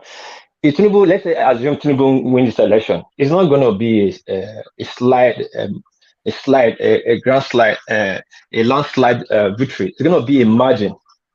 The way the election is going right now, it's going to be a margin. And if these two political parties we are projected are going to collapse, that will make it a tiny margin if it's going to win. Though I'm seeing the way things are right now, power of equivalency, and the way things are going right now, I'm seeing is on the path to victory. But anything can happen in politics. So things can change. You believe that Obi will still collapse this thing too? It's not like I said. I'm a man of my word. I don't just say things I cannot defend, but it might sound so like what I have like say sound funny and like I'm sound like a broken what's a window or how you say it. And because I don't have evidence to it. It's not what is the information is not proof for everybody, you know. But OB is not about collapsing structure. OB has collapsed its structure. Let me use the right word. OB has already collapsed its structure. It's not when, it's how. How he would do it so that will not offend the obedient. That's what they're implying right now. Either on the polling vote unit. On the polling unit, they will do it there so that the obedient don't really know what plays out. Sorry, what piece? I just want to information. Okay, listen. Let me tell you something. Do your calculation. There's a reason. I'm not doing. No, I know. Hold on. Where you're getting this Hold on. There's a reason that because most. If you say You're doing underground. Hold on now. You cannot ask me a question and answer my question for me now. Let me answer my question now. Okay. Let me give you a little assignment. Take a bar on paper from today. Start calculating every state will have senators that's representing them right now that's going to come out for the election. Senators, governors, House of Rep, and councillors and chairman. Do the math, then you know what I'm talking about. There's a reason that Labour is not pushing none of those people. And those are the people you need to win an election. Okay. You don't. In the 300 something members of the House of Rep, I don't think Labour have 60 right now that can say is on ground. In the Senate, that is about 100 and something. I don't think Labour have up to 12. Do the math, my brother. Okay. Well, please, let me ask you a question real quick. I believe you.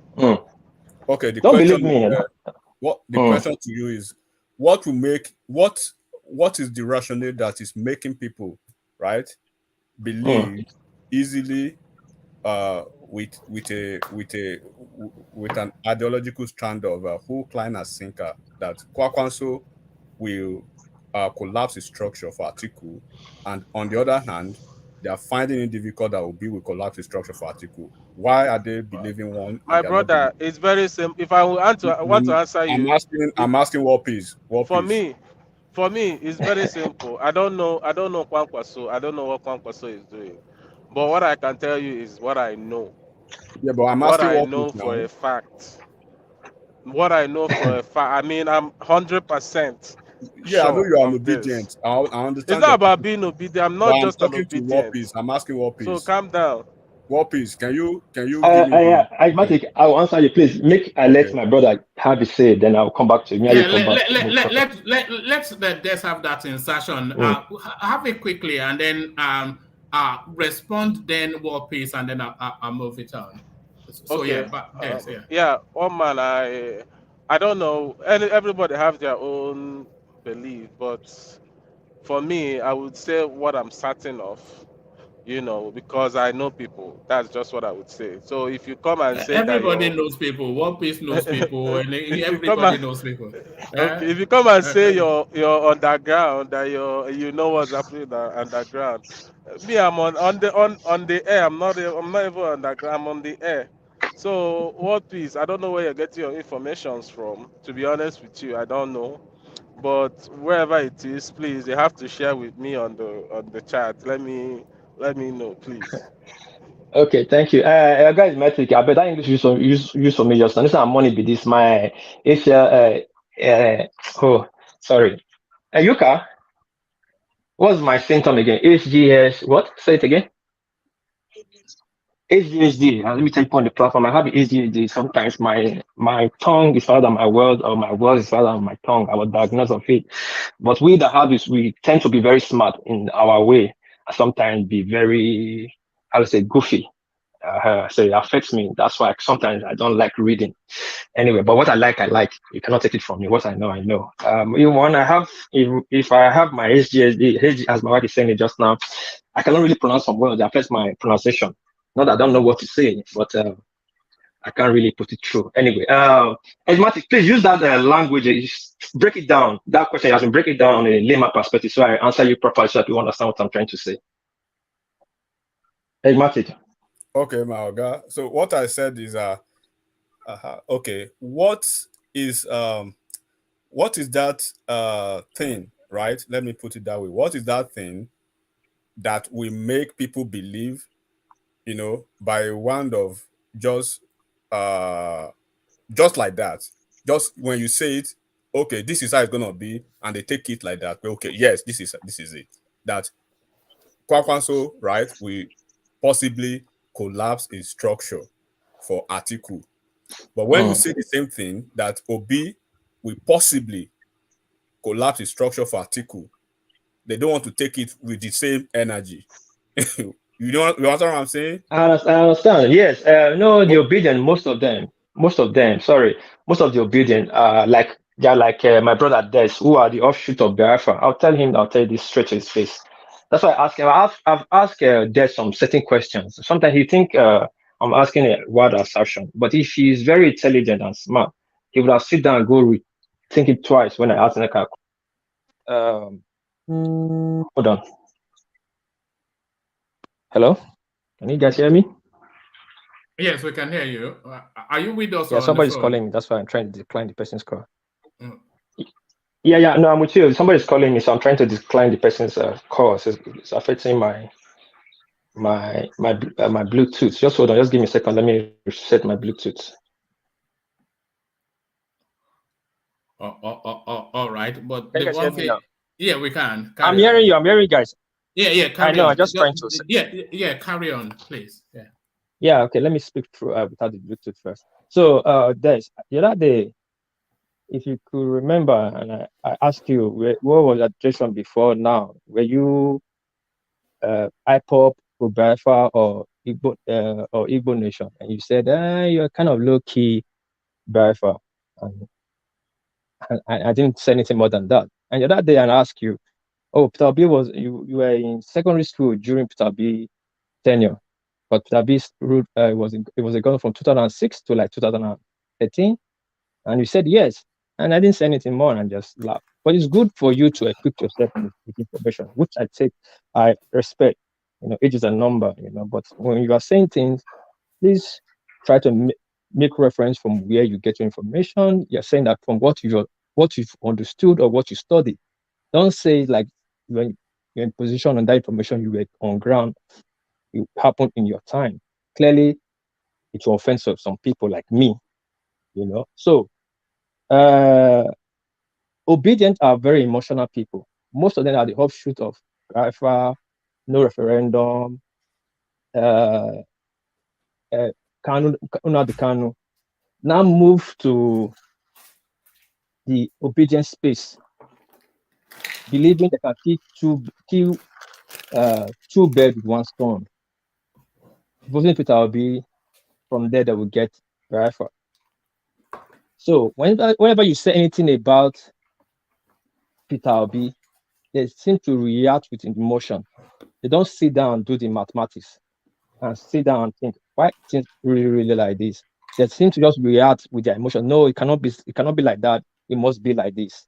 Yes, when I talk about Kwankwaso, people, they did not say anything because same thing I would say about Kwankwaso, I would say about Peter Obi. Kwankwaso don't have structure in the South. It does not have House of Rep. It does not have Senate. It does not have councillors. It does not have governor representing him. So of course Kwankwaso is not going to win the election. Now, but when I say that about Obi, I say no, it cannot be true. Obi does not have governorship candidate in the 35 states. I don't think Obi have like 7 governor candidates representing them. It does not have Senate. It does not have House of Rep. It does not mean it doesn't have enough. And the people he have, they are inconsequential, they're not very important. That you ask yourself, are these people going there to win, or are they just going there to present LP? Just like in Lagos, PDP, nobody will tell me that PDP is going to win Lagos. This is the first time in my life I'm believing PDP is not going to win in Lagos. Because Tinubu camp has really played Lagosians. If it was just only PDP, the election would have been over long before it even started. Because there's LP now, there's cause for APC to buckle up. Because Jandon and the Funke lady, they are nowhere to be found. Now you understand, but they judge at Tinubu, especially Arewa, they are friends in some certain corners they meet. These are politics on the highest level. I don't talk politics on emotion. I will tell you politics from how it is, but you may not believe it. It will be like what happened in CIA movie. That how politics. Things you see in politics is like things that happen in CIA movies, like what you see in movies, but it will still happen regardless. So that's why my brother, when I've said they will react so bad, but they will not sit down and do the mathematics and see the danger and see the truth. That's my submission, one man. You say there's more possibility of Kwankwaso collapsing a structure than Peter Obi, because the Peter Obi movement is 10 times bigger than the Kwankwaso movement, and the Peter Obi possibility is 1,000,000 times more of a possibility than Kwankwaso. The movement that is driving Peter Obi is a movement that is really driving towards the Aso Rock seat. So you can't draw parallels between the two. Kwankwaso is just a portfolio. One man. There's a reason I said how. Look at that English. How? It's not when. It's how they're going to do it so they don't offend their obedient, their followers. Are they going to do it on the polling units, which is highly possible, which is playing out already? They're already testing the water. There's a reason they don't. Obi doesn't have structure, but he has movement, not structure. Yeah, I'm saying he doesn't have. He doesn't have structure. And you need structure to win. They're already playing that. By now, they're supposed to have all their Senate, their House of Rep, their governors ready that people will vote for, but it's not there. There's a reason for it. It's a deliberate reason, plan for not bringing these people out. Ask yourself. Look at those that won't champion them more. How many House of Rep they have? How many Senate have they projected? And if they won't manage to project anybody, they'll project somebody that's irrelevant. When the other guy that came here that they were saying one guy he said, I said he's my boy. I didn't say hi in hidden. He was my junior secondary school. He's irrelevant. I know his family are big, but it cannot. It will not happen. And when I was talking about Clark and judges, and don't forget, I've said this before. I've called my uncle's name. I have my uncle from my mother's side was one of the chief justices of those states. It's just in case you don't take a court in my family, you can't even show affidavits when the name comes up. The clerk will never type your affidavits for you to tell you how powerful some politicians are in the area. Walpis, it is impossible for B to collapse for Atiku. It's not going to be. No, don't worry. It's either polling booth or whatever. It's impossible. Because the people following Peter Obi, they are only following the idea of a Peter Obi presidency. They are not following him because of his ideological stance or anything outside of the idea of a Southeastern presidency. So if he wants to deviate from that, then they'll just the most that will happen is probably apathy. They'll just abandon there's nothing for Peter Obi to collapse into Atiku, because it's a single story space, and that single story is him. It doesn't have the influence to move them to Atiku. Their only interest is in a Southeastern presidency. One man, like I said, it's not going. I said how it's not going to collapse openly, but undergroundly, they'll make their move. People will still go out to the polling booth to vote, and right now you think, the way you look like everyone's going to vote for. Hold on, what is undergroundly? The people that are going to vote for Labour Party, they are going to vote for Peter Obi. So when they get to that polling vote, their intention is to vote for Peter Obi. So if Peter Obi now tells them that he's no longer on the ballot, then they will either not turn up or they're not going to. No, Peter Obi is not going to. But Peter Obi is not going to tell them he's not on the ballot. Anyway, I'm not imposing or forcing my opinion on people or anybody. I'm just saying. No, but make it make sense though. Make what you're saying. Yeah, see, that's what I'm saying. That's why I said how. Now they know the movement is bigger than Peter Obi right now than the Labour Party. But it's politics. Politicians are always a selfish interest thing. Politicians are always about themselves. It's we that talk like this. Even this short Tinubu article are taking right now. Undergroundly, we know saying they are still friends. They talk to themselves one-on-one. No, we know all that. We know all that. But so Atiku. So how can Peter Obi collapse or Atiku? See, right now, Atiku is moving strongly. He already secured Kwankwaso in the north. And they have convinced Obi they have stopped with Obi to the certain extent, like some highly extent that he's sure that the obedient vote will not be against him. That's why I said how. Now, if you look at every state, you see Soludo, it's only Imo they are fighting on unknown government. You ask yourself why. They are really fighting on unknown government. In the other state, unknown government is rubbishing. You ask yourself why. There's political undertone to it. Now, everybody will tell you they will vote their governor, their senate, their house of rep, then they will vote to be in presidency. Fine, yes. Everybody will vote to be on the presidency. But at the end of the day, it will be a protest vote that will not make Obi win. That's why I said, they say, how? Is it they're going to join a police unit so that they will not hurt people's feelings? They'll still encourage that you people vote, but you did not win. If, for example, if Obi loses, Obi will not contest the election. But if people will be contesting the election, you'll see different groups that'll be going to court. But Obi himself will never go to court to contest that election because they already know what they already planned to do. He knows he's not going to win the election, but he's going to get a lot of votes. Now, whose vote they're going to take, that's what matters right now. Tinubu is trying to take that vote back. That's why you see the Southeast state that is controlled by PDP. They are trying to make it that election would not really take place by using no government that will write any vote to themselves there. And at the end of the day, you say Obi got a high number of votes on the presidency. But we will not say give him a win. That because Atiku will get 25% from those states. That's what Atiku is planning to do. Then we use the majority vote of the North to declare himself winner. But this is what I'm just saying. So it doesn't have to be like that. But it's not a threat. Can I interject one man? Yeah, very briefly though, but yeah, come in. Yeah, Mr.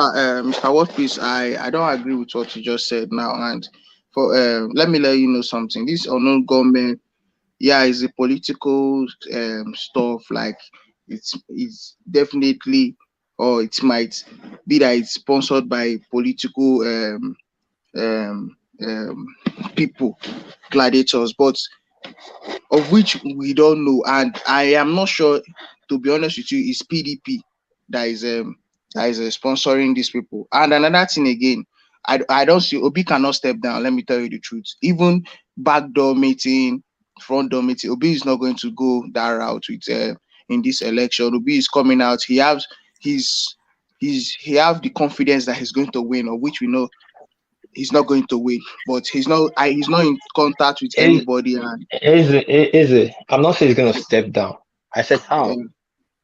I'm not saying he's going to step. I'll break this down several times here. Maybe you're not listening. I said there's a reason that they don't have structure on ground and they're not aligning. They're not pushing it.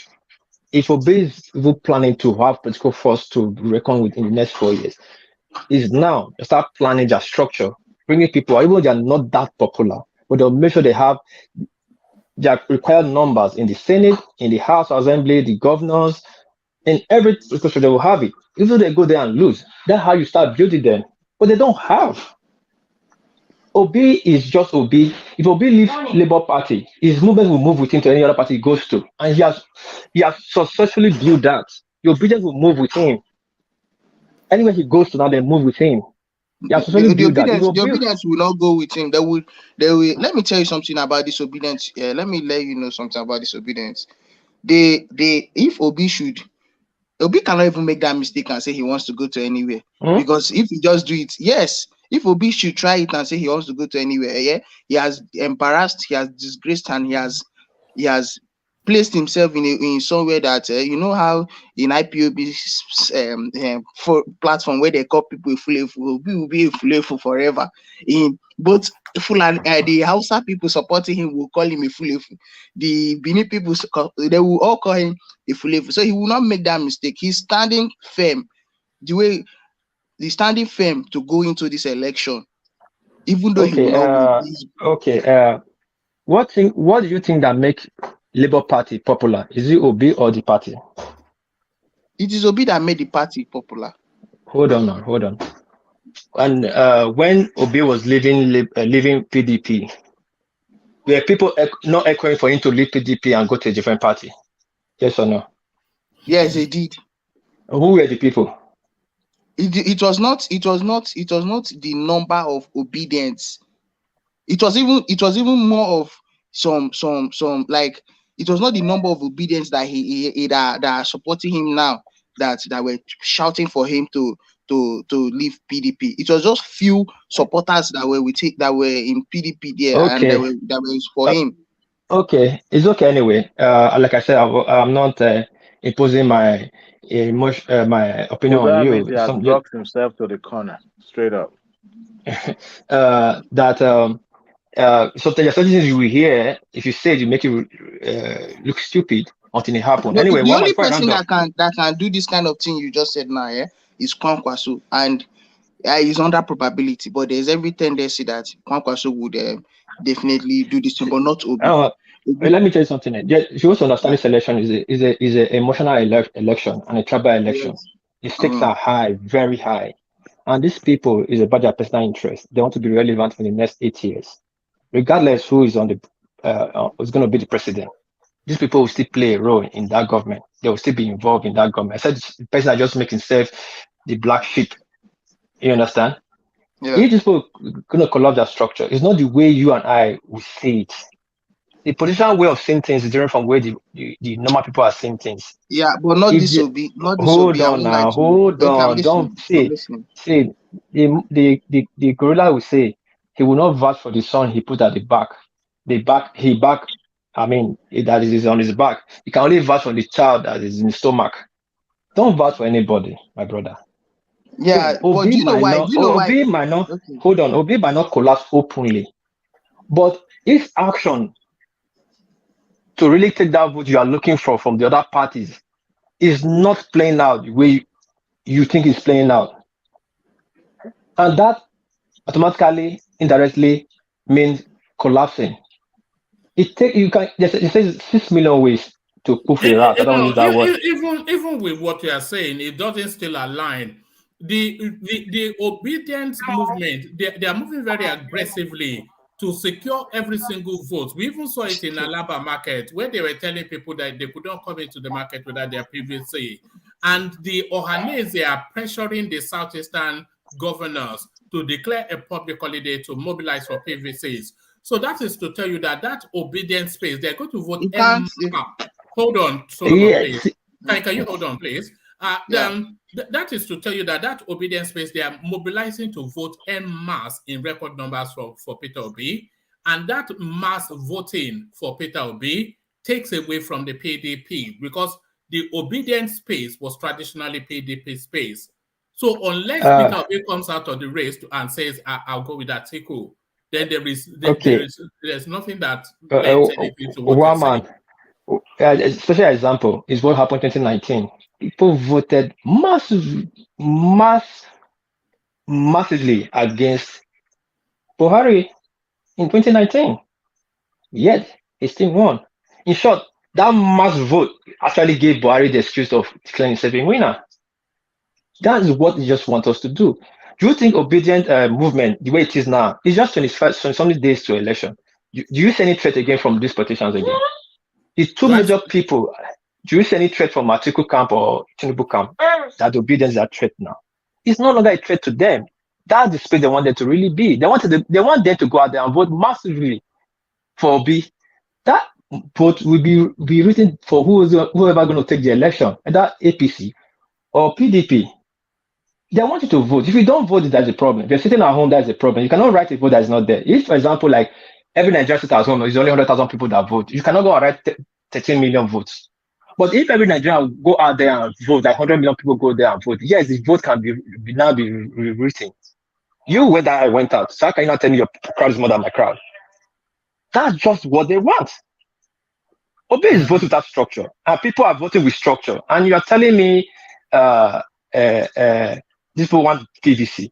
Of course, they will not, in Edo State, they're going to vote heavily. And we are telling you, Edo State, APC might likely APC will take the ground if PDP's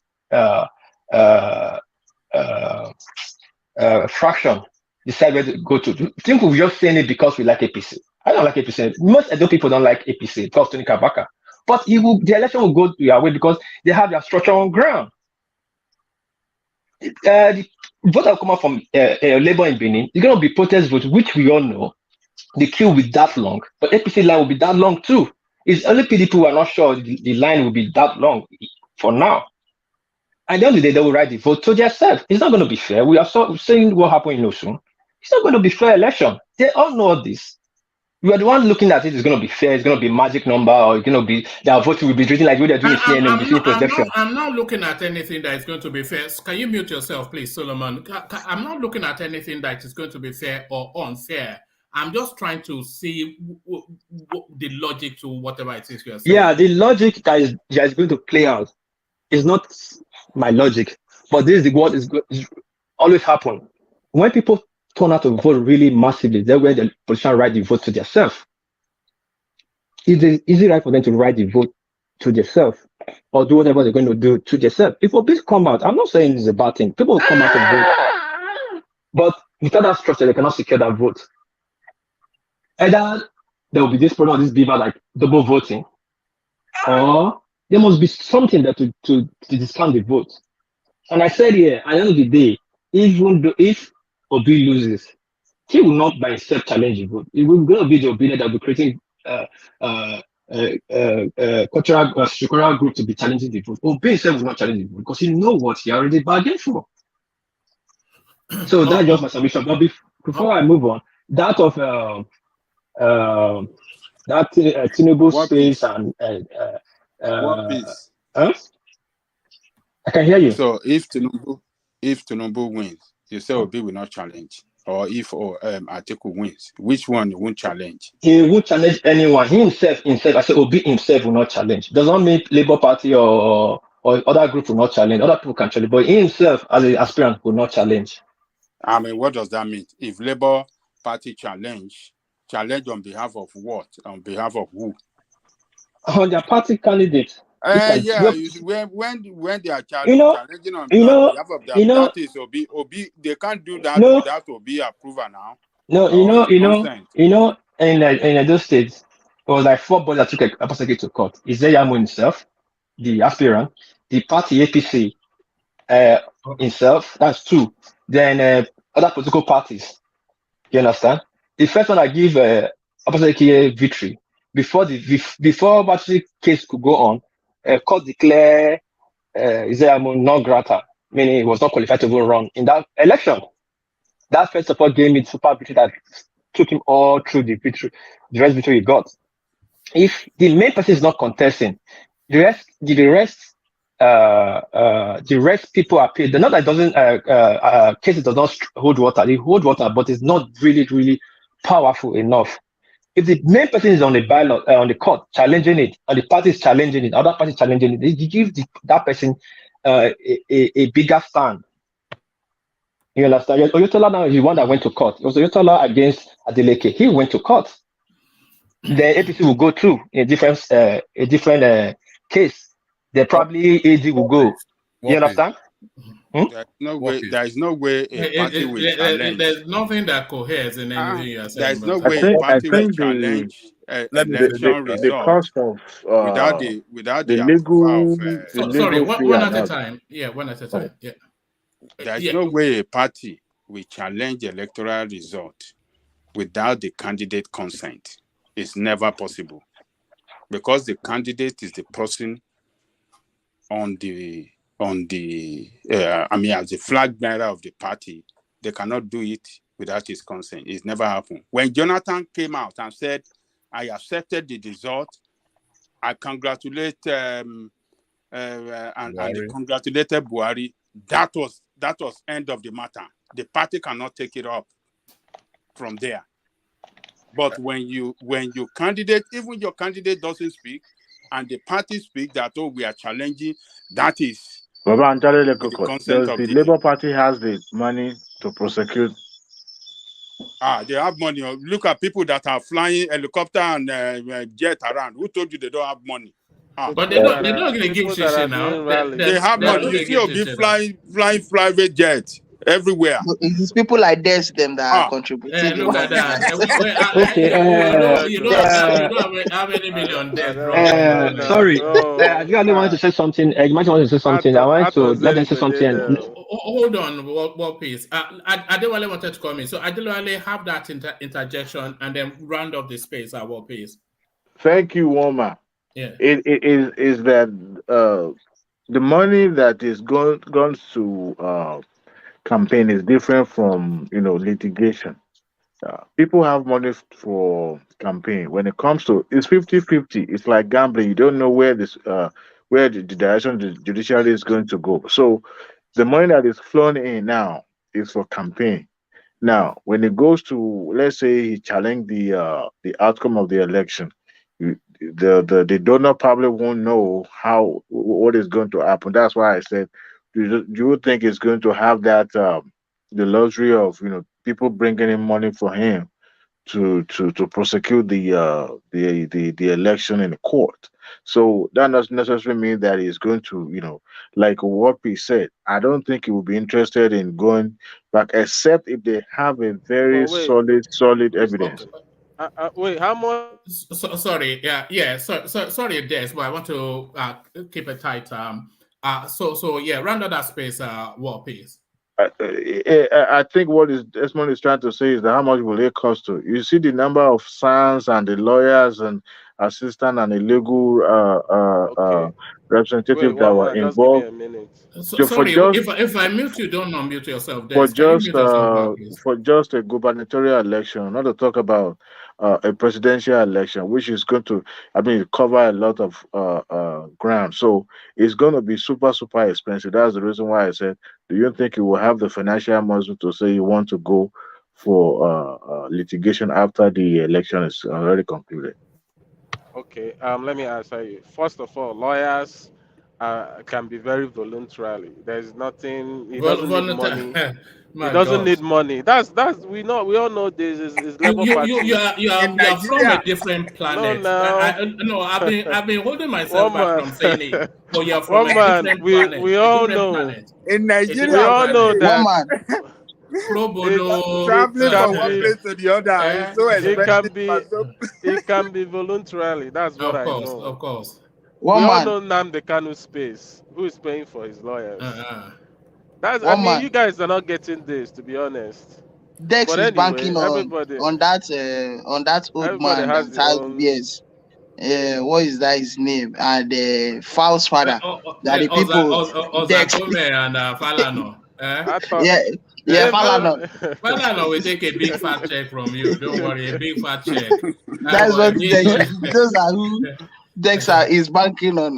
Dex, please don't wake up from that. No, I'm not banking on that because I know it's not gonna get to that. You can't compare Nnamdi Kanu. Do you know how much IPOB worth as an organization? You can't compare IPOB and the MOB movement. IPOB is far richer and bigger than OB's movement. Even if OB's movement is national. It's a fact. All right. Sorry, thank you, Wapis. I want to move on from what. I wanted to say something. Edmati wants to say something before. Edmati, can you say what you're saying? 1 minute. Edmati, Joe. Okay, look, if Tinubu wins, I want to tell you this. PDP will go to court and OB will join them in that suit against PDP, against Tinubu. But if Atiku wins, OB will not challenge Atiku. Go and mark that down. You just say what I just said. Sometimes when I talk. Hold on. I'm clarifying your own position. You are saying both of them. You will not challenge both of them. But I'm saying that if Tinubu wins, PDP will challenge it and OB will join PDP in that suit. How? They will join them in that suit. But when Atiku wins, OB will not challenge that Atiku victory. That is the way I see. That is what I see that will happen. If Atiku wins, OB will not challenge it. But if Tinubu wins, he will challenge it.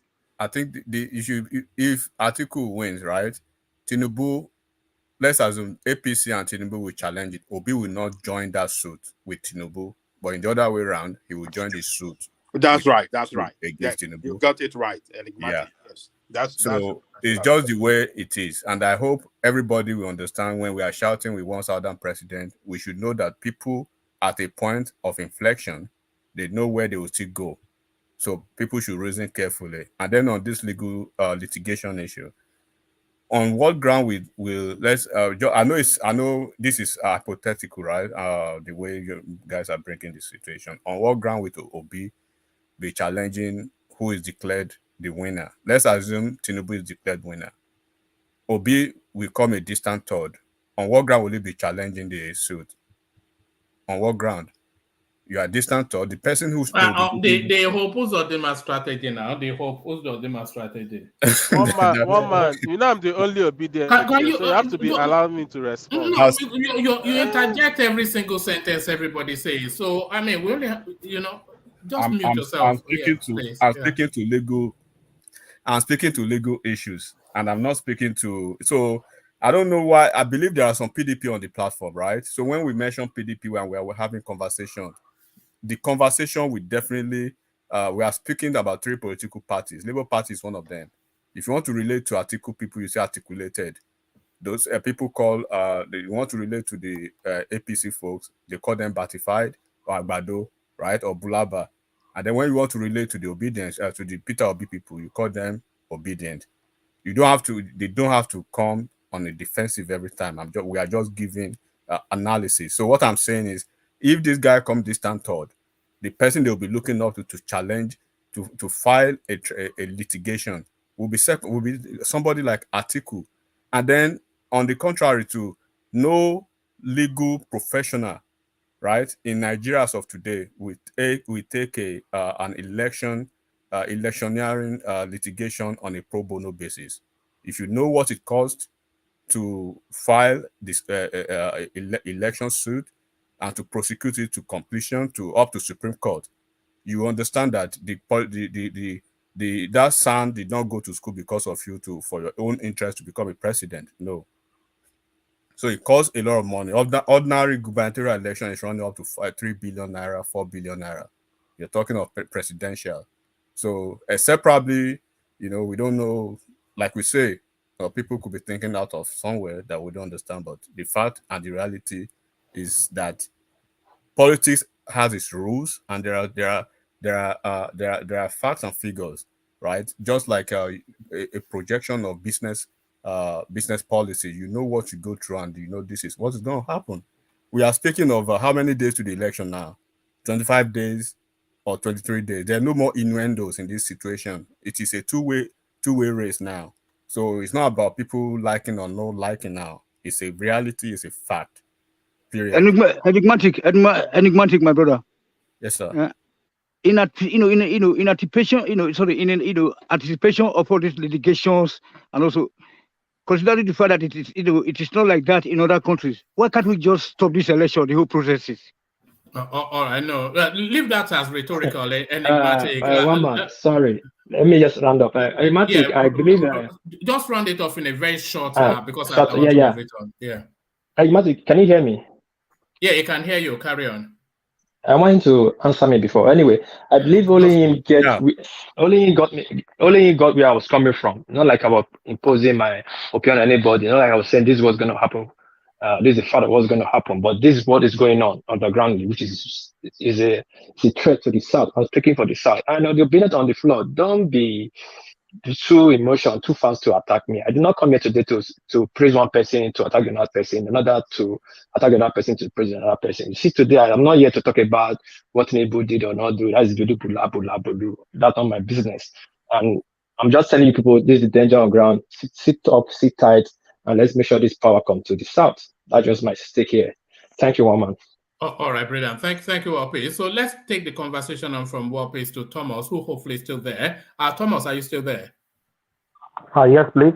All right, brilliant. I thought we lost you for a moment, Thomas. So Thomas, that's Thomas. So Thomas, you've been listening quite intently to the conversation, but the headline, of course, the Tinubu's commentaries, his declaration, they're calling it, in Abeokuta. And shortly after that, a change in government position, which Buhari told us just the day before Tinubu made his intervention, that there was no going back on it. And after that intervention, Tinubu went to Dogara and had a conversation with Buhari, and the very next day, Buhari changed his position. So a lot of people wanted to give the attribution to Tinubu for having that date moved. Are you one of those that are giving that attribution, Thomas? Oh, thank you, woman. And good evening to everyone, the panelists, then our listeners. Again, please like, share, and subscribe. You see, sometimes when we speak to facts and we speak to people that are really consequential in this election, people thought maybe we are supporting Tinubu or we are supporting Atiku. Tinubu, take it or leave it. It may be Jagaban of GBT of Lagos. It could be a thief. It could be the one collecting 50 billion naira every month in Lagos, as obedient told us. Tinubu is still somebody to reckon with in the politics of Nigeria. When he talks, things move. And you paint, as the picture you just painted now, Emilokan, he went to Abeokuta. He had his way. This same Abeokuta too. One $1 one gbówó pamọ́, one hold epo, amadibo, amawole. They are holding fuel, they are holding money, but we are going to vote and we are going to win this election. And you can see, I listened to Buhari in his own words. Buhari said there is no going back. He said it twice. He said the interviewer still asked him again, are you sure? He said there is no going back. Then Tinubu went to Abeokuta, made this comment, and the second day he was in Dogara, and the third day they moved the currency to on the 10th of February. Yoruba will say àjẹ́ kélà náà ọmọ kú lónìí, ta ni ó mọ̀ pé àjẹ́ àná ló pọmọ jẹ. I will translate it. A witch cried yesterday and the child died the second day. Don't we know that the witch that cried yesterday is the one that killed the child that died the following day? So when I said Tinubu is consequential in this election, Atiku is still consequential in this election, they are going to make the first and second. They have say. Tinubu have say in that country. Atiku have say. They are the biggest politicians so far in that country, still living. So it doesn't come to me as a surprise. One man, go and write it down. They are still going to move it forward again. Yeah, I suspect so. I suspect so. That February is not the deadline. I've said it before. It's not going to be on the 31st of this month. We are already in 31st. They are still going to move it forward again. So some people thought maybe we don't know what we are saying. No, it's not going to happen. It happens now. So Tinubu is the man to beat in this election. There is no doubt. I've said this thousands of times on this election. There is no opposition in this election. The picture is on the wall for APC to win this election. I am not Tinubu supporter. I am for SDP. But the picture is just there. The man has, the man, I don't even know how to quantify the man. One man, if Buhari can say there is no going back on something, Buhari that we know, a draconian leader, if somebody saw what we say is going to happen, and they reverse it, that means you should know that Tinubu, people may not acknowledge this reversing of the old Naira to Tinubu, but I can say he play a part in this. I can say he play a part on this reversal of this money, because he spoke yesterday, he went to Dogara, the second day, the money was revived in a twinkle of eye. So let's just see what will happen. One man, I was in Rudolph's channel. I say many things. the obedience came and start crying. I don't even know. Obedience is inconsequential at this election. APC and PDP will still win this election. It's between both of them. So Tinubu is one of the biggest juggernauts. Let me show you the comment that this guy made, and tell me, because I feel this is typical of I was asking Des earlier that if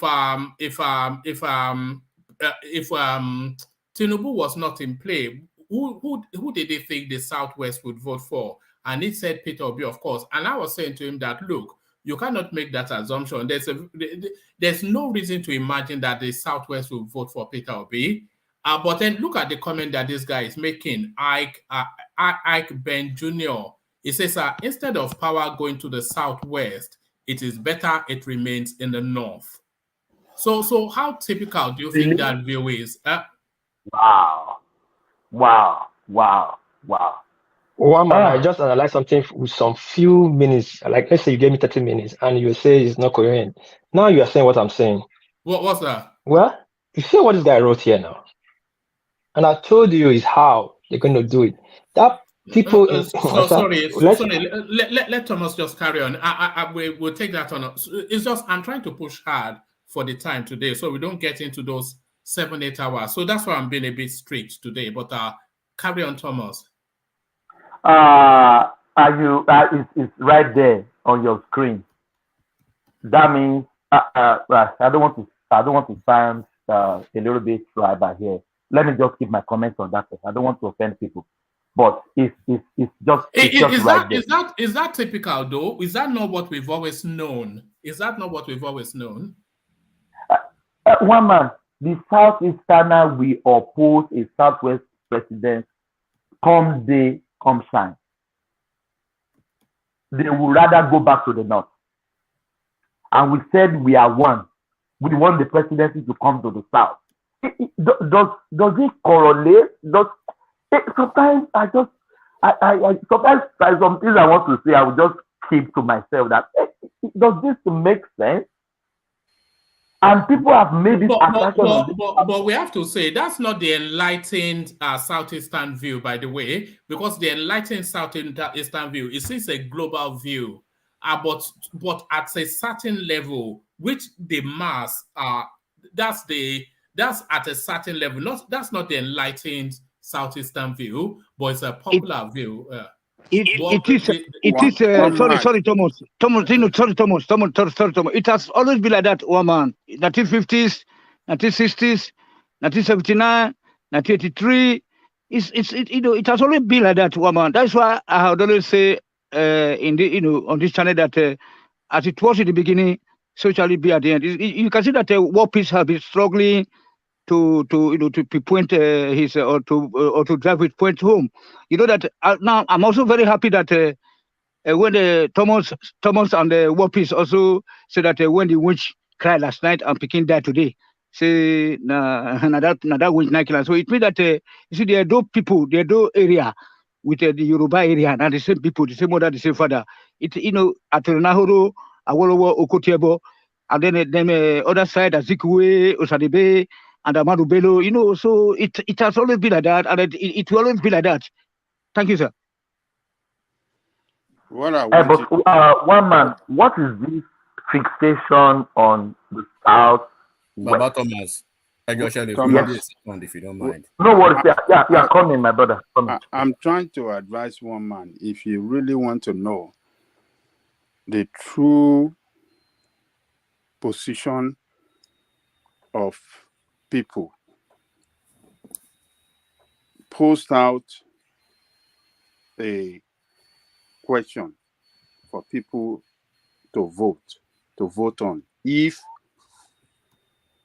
they would like the power to shift to the Southwest or remain in the North. You will see, post it out as like an opinion poll right now and see. You will get the result of where people stand in that country, Nigeria, we are. Can I go on, one man? Yeah, go on. Okay. One man, when we say some things sometimes, right? The first people that will jump on this bigger trajectory, them. Because it's like they want to attack you first so that they will cave you in. No, don't start it with One that now. I'm not starting. Don't pro I'm not that starting anything, one man. Give me 1 more minute, okay? Enigmatic, just hold on. Let me say something, please. Sorry. Okay, go ahead, See, in this kind of narrative that the Southeast will always go for the North. It depends on the candidate that the Southwest presents that will make the Southeast support Southwest. No candidate can be better than Awolowo, my friend. No candidate. If you look at your history. Sorry, Tony, please. Yeah. You will not say no candidate is better than Awolowo. Awolowo tried in his in what he did. I give it to him. He really tried in his region. But it depends on the candidates now. Let's talk about the present time that they bring out from the Southwest that will determine whether they should support the Southeast should support the Southwest. Me now, if we keep Atiku and Tinubu for me, I will choose Atiku because it's him I see that is more better and his my ideology and his way of or his manifesto resonates. I can't go and support Tinubu with the way he plays his politics and the way I won't support him. It's Atiku I will support. So let's not come and generalize and say that is how the Southeast. You don't talk like that. It depends on if somebody like Osimajo came out now. People in Southeast, I know some of my Southeast bro that say if it's Osibajo that came out in this election, that they will support him. So let's not just take it that way. Yeah. Okay, Solomon, let me just say what I want to say, okay? One man, like I told you, right? I told you that go and wake up Awolowo today, as of today, 2023, this election. Wake up Awolowo, wake up Abiola, right? They will give you 101 million reasons why they will not vote for those folks. Go and look at the votes. Go and look at history, right? Go and look at the region that Abiola, that the whole Nigeria overwhelmingly voted for, had his list of votes. They had a reason why they have issues with most of the APC governors or APC folks in Southeast today. They have a reason why they hate Buhari today.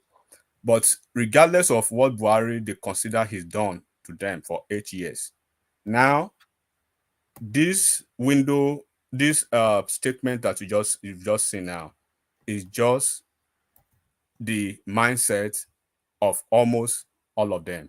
And I'm not saying this, by any contradiction or omission. I'm saying it for a fact. And when we say it over here every time, let this election look at Atiku. Okay, look at that. Okay, and the question will be, you are saying, okay, they will tell you we don't like Tinubu because of his politics. Has Tinubu played his politics in any of the Southeast states? Has he had a hand in any of the politics in those states? Has he influenced their voting pattern? For 23 or 24 years, they voted for everybody they've been voting for under PDP. Has Asiwaju had anything to cross with them? But you will come and ask yourself, what is this, fixated obsession about this man? Put side by side now. They will give you reasons why Atiku is better, and they will give you reasons why they should demonize this guy. Are you not seeing everywhere bloggers, influencers, comedians, here and there, coordinated attack on only him? You will see they will being paid. You know, which is a fact. They will tamp down on whatever Atiku does as because they consider. I'm being mindful that the conversation doesn't get too ethnic because there's I don't want it to take too ethnic a dimension. But I understand. But how would you interpret that statement? Because we cannot be political. No, but that's the comment of one person. It's not like I said, the enlightened space in the Southeast. They have a more elegant outlook. I think that's more. Hold on, that's more of a pedestrian outlook by that guy. But that pedestrian outlook constitutes a real mass. Okay, so, one man, we've had a lot of them on this platform. Take a time, now that you want to do some audit, right? Take a time to ask each and every one of them, what did Tinubu do to you in your state? Did he install your governor that performed woefully in a shambolic manner? I don't have to do that. I can tell you, one of the biggest Southeastern voices on this platform, Joel of Nashville, he has consistently told us that he wants Peter Obi to win that presidency, but above all, he wants the presidency to come to the Southwest. And if Obi doesn't win, he wants everything within him wants Tinubu to win. So I will just say what I want to say. Yoruba, Eronu. So all of you that want to be playing woke politics and here and there, they've shown you now. If the election comes to the wires, no, that's just one voice, Joe. I'm not sure that you should, that's if the election comes to the wire, you can see where they will go, and we know where they will go. No, it's not there now. We are not paying attention. It's one person, and Joel of Nashville has a different view. I think I have one man. Let me tell you something here. Let me say something here. If anytime enigmatic comes this way, I don't get offended. I don't get pissed off. I wonder why anybody. He has his right. He have his right to the right to say anything he wants to say. And let me tell you, I will tell you, majority of the South is to go for Atiku, and that is just true. Is a fact, but it's not coming out of is what you feel that is good for you. Why do you think that would be the case? Why would they do that? Do you think if Obi was not in the race, who would Southeast support? Is Atiku would support? We will not support. It's not, but we will have people that will support. But why? Because I feel he will do the Southeast better. That is just the truth. He will do the Southeast better than Asiwaju. To be honest with you. No, that's not the reason. No, that is part of the reasons. He will carry them along than Asiwaju. No, it's not the reason. The reason, we know the reason. And the reason is that the Southeast will never want Yoruba to be. Baba, don't talk like that, Baba. No, hold on now. We have historical evidences to this effect now. It has happened. It has happened from the beginning to this time. It's still happening. And that is why we so Southeast voters for Obasanjo Baba Jana. Look. Yes. Sorry. Who did they vote? Sorry, Ajan Lekoko. Was that Adewale? Yes. Okay, who did they vote against? Who did they vote? When they voted for Obasanjo, they overwhelmingly voted for Obasanjo. Yeah, but who was Obasanjo contesting against? It was Falai now. Oh, so there you are. So there you are now. Any candidate that is, strongly backed by Yoruba people from Yoruba land, Igbo will not support that candidate. That is historical. That's historical evidence to that. Evidences to that. We have seen it clearly. And so you can't say I'm wrong. That has been the historical fact. And they will not do it this time around. Again, if the election should go into rerun between Asiwaju and Atiku, they will go for Atiku. Fact. So don't let us defeat ourselves. And what will be responsible for that? Now they are bashing Atiku, they are raining curses on him, they are calling him all these things because they are supporting Obi. But when it comes to two-man race between Asiwaju and this thing, they will go for Atiku. We know that. So it's just that historical, how do I say it? That rival, that supremacy rivalry between the two of them. And it's not Yoruba. Yoruba have never been against Igbo at any time. Yoruba never crossed their politics, never work against their leadership, but they always work against Yoruba leadership. That is the fact. The fact is on the ground to that effect. They always work against Yoruba leadership when it comes to presidency. Yoruba has always been magnanimous. Yoruba has always been, stretched hands of, friendship and everything to them. But they will never do it. And we don't know why it's like that. We have to even right now, Ajani Koko, even right now that Afenifere is even supporting them, etc. It means that we are bridging. We are building bridges to them. We are stretching our hands out. Yes, but they are not. They are not embracing us. They are not. What if they feel like they have issues with the way you scrutinize your representative? What are you talking about, Solomon? They went into an election. Nobody handed that guy this ticket. You guys need to get it straight. I want it to end up on 2-man. That is 2000 when. How did that people emerge? How did that people emerge? Was it 2003? They supported Obasanjo again. Look at the game Atiku played now. He played the treasurer game against Wike. But you guys did not see that. Obasanjo is not Obasanjo wasn't a Yoruba candidate. Yeah, but his name is Obasanjo is a Yoruba man, right? But hold on, enigmatic. Adewale, there were 2 Yoruba names on that space. I said 2003. Who was it contesting against, Buhari? Yeah.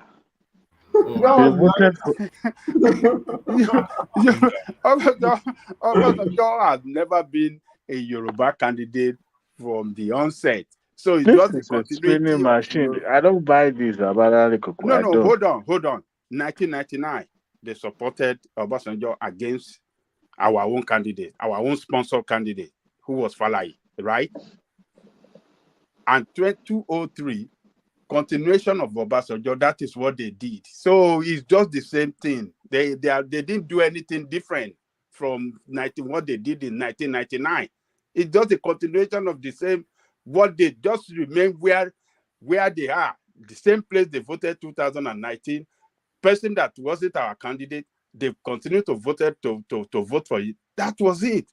When Abiola, that is more love around the country, majority of them did not vote for Abiola. The record is there. Majority of people did not vote for Abiola. It's only their own side. In the South, they voted majority. All southern space voted en masse for Abiola. Only in Igbo land, they overwhelmingly did not vote for Abiola. What was it? Why? Tell me why. This time around, I want it to happen to end up a 2-man race. Then we can see it. Then you will see what is going to happen. Then you will see what Afenifere will do. We want to see what is going to happen when it comes to that time. We want to see the role that the IOB is going to play. Whether it's going to jump in support that the power must come to the South, or it's going to support the Northerners. Let us come and see it. Don't let us be deceiving ourselves. Look, the Easterners have stabbed Yoruba in the back for too long time when it comes to national politics. And that is what brought them to where they are today. Effort in stabbing Yoruba in the back. They didn't know they are killing themselves politically. Let us call spade a spade. All right, Adale Koko, let's not alienate our Eastern viewership. No. Look, the statement that guy make, you look at it as one man's statement, one person's statement. But I'm telling you, that's a statement represent millions, the position of millions of them. I am telling you, one man. And it's so sad that it's like that. Particularly this time, when you see all the leadership. In fact, let us just forget about it, Gary. Look at even the governors. Look at even all the governors that were standing that, power must shift to the what you call to the south. What did they do? Did they not stab Wike in the back? Look at them. Even Solomon has confirmed what you said now about millions of them that have this belief. Solomon has just confirmed it now. That is going to vote for Atiku. Wama, if you remember, no, that's different. Solomon has always been with Atiku. It's not anything to do with any of that. Let's just move on. Let's move on from that space. But sorry, one man. But if truly that the Southwest have been fair, people like Ekweme opportunity were given to Obasanjo. Why don't somebody like why don't the Southwest say, okay, let somebody like the Southeast now, as the turn of the South, should come out and you know that Obasanjo space was to compensate the Abiola space, so it was never going to go to the Southeast because Abiola paid a blood price for fair play for people like this to leave their ambition and say, okay, let us, because right now because for fair play, the Southwest now at this moment, at this point in time, they would have still sacrificed the tickets for Southeast. For if truly that the Southwest has always been there. Why would they sacrifice the ticket? Why wouldn't they? Why would they? Do you know what you are? Make I go ahead. One man, I'll go see tomorrow. No, bro, they no go. I like them from you. No, but I just want to manage the interjection. Yes. No, enigmatic, don't go. Look, we have to. I hate probably my nature. I hate lies. I hate conjectures, and I hate when we are just trying to sweep stuff under the carpet and we are seeing it openly like this. How would you say what you are saying? What were those guys? They had the platform. 14 northern governors, non-southerners. They stood against the cabal in the presidency. They stood against number one person in Nigeria, Buhari. This power must go to the south. What were those people in PDP doing? All of them cannot stand against Atiku and say, Ogbeni, nothing will happen. This power must go to the south. If they had done that, they will raise one person from the southeast and they will get a ticket at all costs. They play the bad politics in PDP. They've been slaving for PDP for 24 years since 1999. PDP Southeast has always given PDP everything they needed since 1999. But Atiku came from nowhere, played a dirty politics with Atambua, snatched the ticket that was supposed to be supposedly going to the south or the southeast, but you guys pardoned him. But Southwest is still the problem, man. One man, we go see again. I beg. Brother, let me wait. Eze, why did you say wait, can I please round off? I'm rushing to work. Please. I beg your pardon, please. That's why I asked that question earlier on. With due respect, what is the fixation with any candidate that comes from the Southwest that the Southeasterners cannot even support them in the East? One man, if you see the hatred on the Southwest and Tinubu candidacy from the Southeast on internet, on YouTube, on Twitter, on many people make schemes, they rubbish the Yorubas, they rubbish Tinubu. And unfortunately, if you check the name, you will see Inandi, you will see Keduko, you will see Eastern name. I'm sorry, I'm not being tribal here, but this is what I've been seeing on internet. And I found this difficult. when are we going to come together? I said it thousands of times. Peter will be winning for me in this election. I will not be crazy, even though I think he can win. But it's still from the south, because I want the presidency to come to the south by all means. So it's just I found it sometimes. Why will somebody go back to Atiku, and we are saying we want the presidency to come to the south, and Tinubu is there, but this fixation, I don't know where it's coming from. Ajaleko could ask that question. Why? Can somebody answer me? Why? So sometimes it is well. Election is just around the corner, and Ajaleko has said it all, that you even wish this election to go to the second runoff, and let us see who the Southeasterner will back and who will Obi collapse to.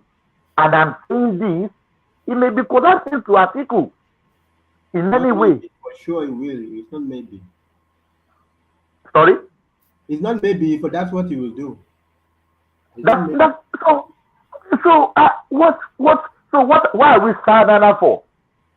Why are we sadder for? It pains me every time. It pains me every time. You will never see a Yoruba man doing a skit against Peter Obi. I've never seen one before. All right. Let's not alienate our Southeastern viewers. One man. Please, let's just ask this question from Eze.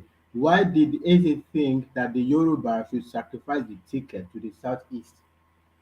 He already told you now, for equity and balance. And for fair play now. For fair play. As you say, we're brothers. And that's what I mean. You know, in the south, in all the regions, you can. Did they come out earlier? Hold on, Solomon. Did they come out earlier? Remember, Wama was always saying, where are the Southeastern? I think he was putting that question to Solomon. So Solomon addressed what does that fair play mean? What does that fair play mean? Fair play in the sense that the Southwest has been in that office, has held that office. The South has done that, but the Southeast hasn't. Since democracy, we've not. Nigeria started in the 1999. So Nigeria started in 1999. It is not. Let's forget. When Obasanjo came in, he had certain things that he organized that we have to forget about the past. Obasanjo is the originator of Nigeria. He told us. Let's not. Let's be logical in this thing. Let's try and understand. Let's try and understand. From when Nigeria started, even few years before Nigeria started, right? But let's live before Nigeria started 1960. That is when is anybody's perspective to say, oh, let's now start to think from 1999. 1999 is such a short window for it to have gone around everybody anyway. So if you are taking 1999, right, in 8 years since 1999, you can't make a very strong case of fair play to say to compel somebody to do something, because it's such a short window. If we are talking about a 50-year span now, and Southeast has never been, okay.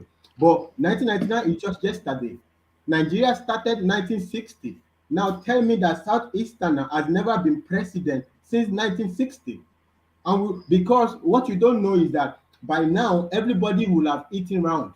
If not, Aguiyi-Ironsi distorted the. He did not destroy. Let me tell you. You see where the problem. Wait, let me say something about Aguiyi-Ironsi. Okay. See, this is why I'm angry with Obi. It is not because Obi. It's because of when we come out to do things. When some of our leaders come out in the Southeast to do things, they come out with heart of oneness. Even Azikiwe at a time came out in the mind of oneness. But people there within the cabinet will be there thinking bringing in tribal sentiment, and when they will come and stab these guys at the back, and it will not be like these guys did. Look at what you're coming to blame. Azikiwe Aguiyi-Ironsi did that for Nigeria to be together. What? Aguiyi-Ironsi destroyed natural flow of things killed a lot of Northerners. He did that for the unity of Nigeria. He did that for the unity of Nigeria. How is the unity he did that for the unity. Introducing that unitary system of government was for the his mindset was for now. But okay, I think we are debating for the argument now. No, Solomon, please, Fatai, one said no time, so let Solomon round up. We can come to your time or we'll talk. I know. Sorry, I'm trying to interject you guys. I know. Let me round up the space. So Rossi did it for the unity of Nigeria, but now you people want Biafra, right? You don't want unity anymore. Brother, everything is contradictory. Look, you don't do something for the unity of Nigeria by killing all the northern leaders. A few Yorubas too. Was he the one that carried out or that planned the coup? The operation, whoever. How am I supposed to know? I didn't know when. And the thing was it not for the betterment of Nigeria, if at all that they did those kind of things. Don't do it like this. Don't go that way. Don't go that way. This is what happened now. You don't have to go that way. What do you mean? Yeah, you don't have to go that way to say by killing the northern leaders. How can you make the case that is the system that Aguiyi Rossi put down is for the unity of Nigeria when it is the same system, the system that was working? He brought in a system that is disruptive that Nigeria was not ready for, and we are still suffering for it till today. Everybody wants true federalism now. We had true federalism. All right, that's a whole topic unto itself. We could spend a whole day on that. But back to you, Thomas. Rescue us from this Biafran Yoruba something. Let me just take you to another talking point, just to move it away from there. So Kwankwaso, a lot of pressure from the north for him to collapse to Atiku. So do you see him yielding to that pressure? And if he does yield to that pressure, how will it impact on the elections? Oh, thank you, one man. I remember you are deliberating with Wapi on Obi collapsing and Kwankwaso collapsing. The chances of Kwankwaso collapsing is very robust than Obi collapsing is structured to maybe Atiku or Asiwaju or maybe to Showore, anybody. Kwankwaso, we've said it thousands of times on this platform. In our opinion, let's not say for fact, in her opinion, Kwankwaso may be collapsing to Atiku, because in Kwankwaso himself, he knows that he's not going to be the president of Nigeria. He knows that if he's thinking he's going to be president, I mean, he's a deluded man. And I know he's not a deluded man. I think he's the most educated on this race. He knows that. So we have been saying this. Maybe he came out because for bargaining, and going back to Atiku will not be difficult for him because he has been there before. So going back to Atiku, I can't quibble that. I can't even say it's not going to happen. I'm really fixating on Peter Obi collapsing to Atiku. If Peter Obi is thinking of collapsing to Atiku, he should just ready to go to the Eagle Square at Humaya, and they will just stone him to death. And I know he won't want to do that. Peter Obi will go all the way to the ballot, in my opinion. Even the momentum that he has gathered now will not even let him go back to Atiku. That is my opinion. He will not. Do you know what is obedient movement is all about? They don't care about parties. They don't care about Labour Party. They just want to be. They are like a cultist, like somebody that was initiated. So Peter Obi will now go back to his vomit. I don't. The internet will be explode. And I don't want to say what I want to say. It may cost him something. I don't want to go there. People that know what I want to say, they should function what I'm saying. Peter Obi will not go to that idiotic space to say he wants to collapse to Atiku. And Eddie Matthews said, what he said, he may not come out frontally, but they are working something on the ground. But obedience, they don't care about what you are working on the ground. It's what they saw, it's what they want. Do I stop them? No, they have the fundamental right to go frontally for Obi to vote for him at the election. So if somebody thinking Obi will collapse to Atiku, I don't think so. If this momentum is bigger than even Obi himself, this momentum is not for Obi, it's bigger than him, way, far more better. So collapsing to Atiku, it will take. I don't think so. I don't think it's going to happen. Even he will not do that. He knows the backlash, what is going to happen at the end. So that is my submission one. All right, brilliant. Brilliant. So let me take you to one man. Yeah. I'm rushing to work here. Let me just leave you guys. Yeah, I'll be listening the background. All right, brilliant. Thank you for joining us. Next time, bring it to my attention earlier so I can come to you quicker, so we can hear more from you. But thank you, Thomas. So thank you, Thomas. So let's go from Thomas to the majestic middleman, only just to bring to break up the monotony of somewhat the sort of commentaries that we have been hearing.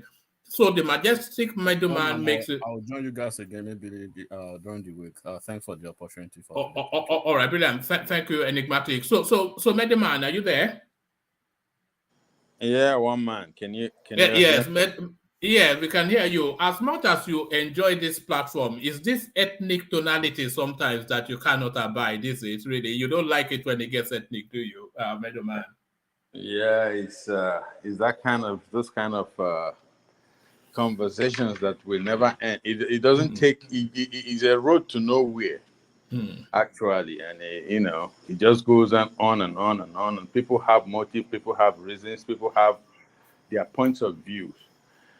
But nevertheless, one man, I think it is a conversation that needs to be had. It can be had only if it's had elegantly, because that sort of conversation, it has the potential to spiral very quickly out of control. Yeah, because emotions are attached, and your normal intelligence is put aside, and you tend to go on with emotion. I myself, I remember in the past, maybe 2 years ago, I had an outburst here on this platform. In such a situation, in those, you remember those mic days? Yes. So So it's a conversation that should be had in a democratic manner. But one man, I came in because I heard some things that I thought I had something to contribute about. All right. Go to it. Yeah. It was about when I think it was Des talking about Atiku collapsing his structure to. Kwankwaso collapsing his structure to Atiku, and somebody suggested that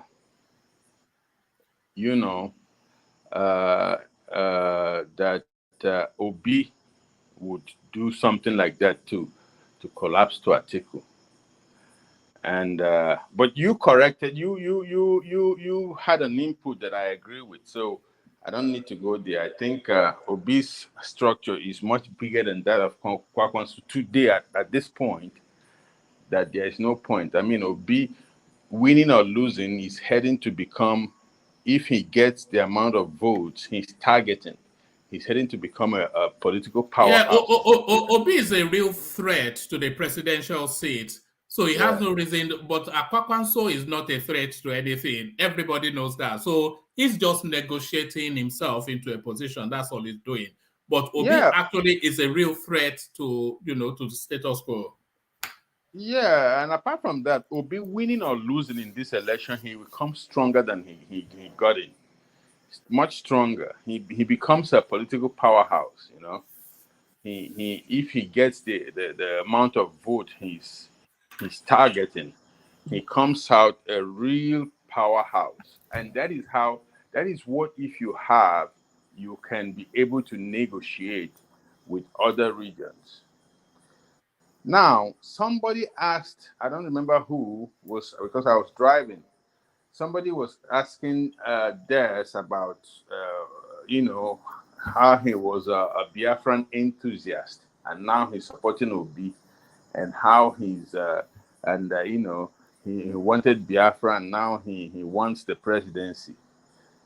And I wanted to say to that person, whoever that person is, you see, I think that was World Peace. Yeah. So you see, world peace. This is one of the many dividends of democracy, of a democratic system. That is where the country, because that is not a bad thing. Somebody that was looking, that lost hope in the system, is now back, wanting to participate. Participating means participating in the political system, and that essentially means participating in building the nation. So it is not a bad thing that somebody was thinking like that. If Obi's emergence has brought that person to now support the political system, that is, instead of no referendum, no election, and now shouting Obi, it is a good thing. And yes, you don't have to be afraid to say that you changed. If Des is listening to me, you don't have to be afraid to say that, yeah, you used to be, now you changed, because that is why democracy itself was designed to include everybody. It is an inclusive system so that people participate and feel they have a stake in the system. That is how nations are built, and that is the pathway we are still trying to find as a country today. We're still looking for that pathway to nationhood. So it is world peace is not a bad thing. It's not a bad thing. If somebody used to think like that, and now they're thinking, and they're thinking they want to participate, they're participating, they're campaigning, they're going out. Midoma, can I interject? Sorry. Okay. Interject. Can you hear me? No, so don't be angry. I understand what you're saying, that there is not a bad thing that if somebody was taking on arms before to destroy the country. It is actually a good thing. It is actually a good thing. Yeah, and he was taking on arms before to destroy the country because he feels he's not included. And now he sees something that is making him feel that he would lay that arm by the side for now to see if he'll get the opportunity to be included. And if he doesn't get it, he'll go back to that arm, So you, at least for that short period of time, laying that arm down is a good thing. Yeah, of course it's a good thing. But for me, I do not respect anybody that has been agitating for Biafra, Oduduwa Nation, or anything like Niger Delta that want Nigeria to be broken into two, or the Boko Haram. The people I respect, the people that have been neutral right from the 1960s struggle, that want Nigeria to be better. Then when people call out and make a voice out, I listen and respect those people. You cannot tell me that people that don't say anything good in Nigeria just a few days ago suddenly see something good because they see somebody from their region is there and tell me it's a good thing. When I'm seeing the threat, if it doesn't win, that place become a war zone again. So what's good about that? Because they say sometimes in America, no deal is better than a bad deal. And sometimes a bad deal is better than no deal. So which are you telling me to pick and choose from right now? No, I'm not telling you to pick and choose from any. And I'm not telling you, it is, and actually, he didn't say he carried arms. And it's not that he did not see anything good about the country. It was the lack of hope, lack of perspective. When you reach to a point that you think you have no stake, it doesn't represent you. That is what pushed most. I'm not trying to justify anybody. I'm just trying to say what eventually pushed most of the uninformed people into that movement. And what this political system, what democracy do is, in a way, de-radicalize these ideas, and because you can only get a nation out of Nigeria in two possible ways: is either by arms or by a democratic process, a diplomatic process, right? So when you reach this crossroad and you choose the democratic process, it should be maybe not liked by you, but it should be recognized. It is not a bad thing, and keeping it,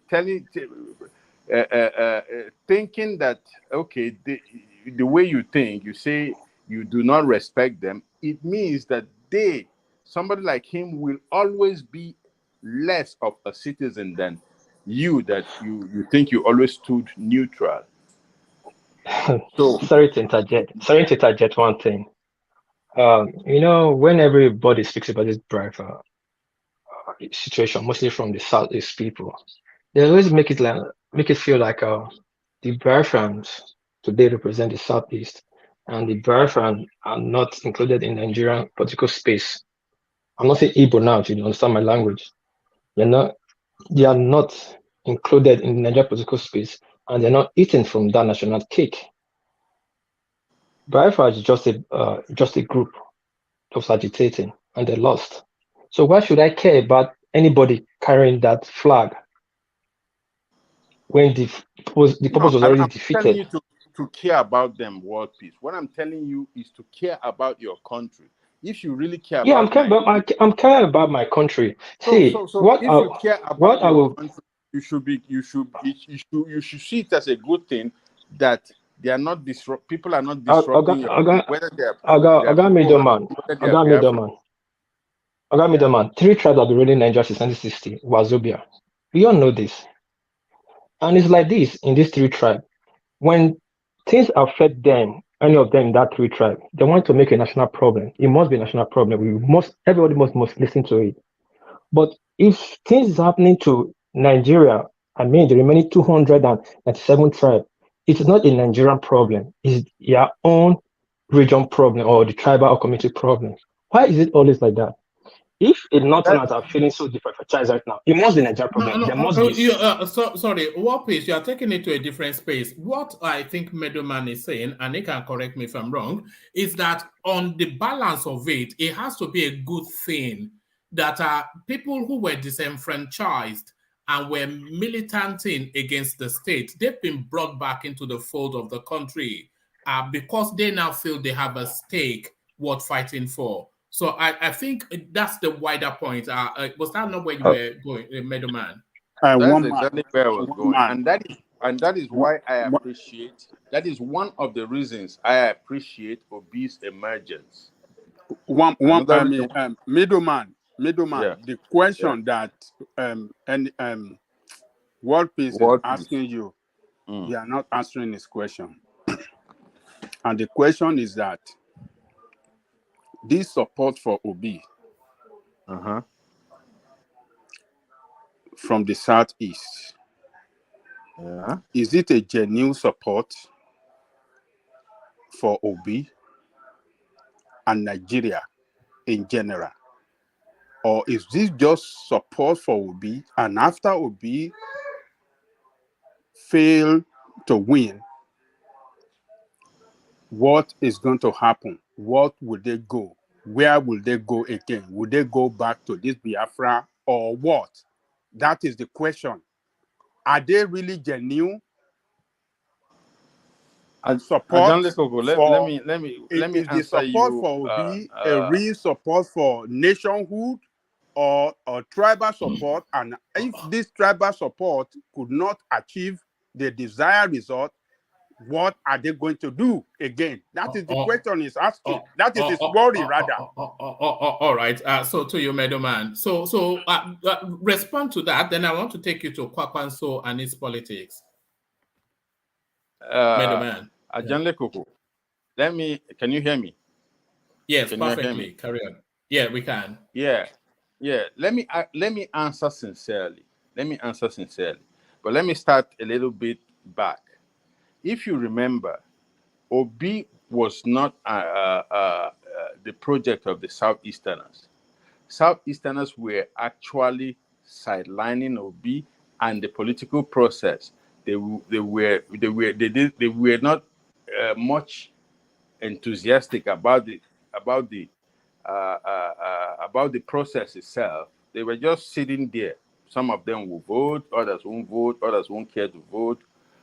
But when they saw an adoption of Obi, even by other ethnic groups, especially in the South, that is when they say, okay, they lined up behind him. So what to answer your question, I think if this election is free and fair and Obi loses, you will be surprised that it will be accepted. Of course, I'm not a soothsayer. I don't know what will happen, but I believe that if it is perceived to have been free and fair enough, nothing will happen. Nothing will. Of course, those who think they will, you still have those that are saying that there should be no election and blah blah blah. Those people will still be there, but the bulk number of their supporters are now looking. That goes to tell you that they were never diehards in this thing. It is just the case of they thought they were being disenfranchised and they were they didn't have a stake in the system. That is why they jumped into this ship, and now they saw this and they now are willing to participate in the election, in the process. If the process is perceived to be free and fair enough, not like gross, election misconduct. I believe nothing of what we tend to anticipate will happen. Nothing will happen. It will be accepted.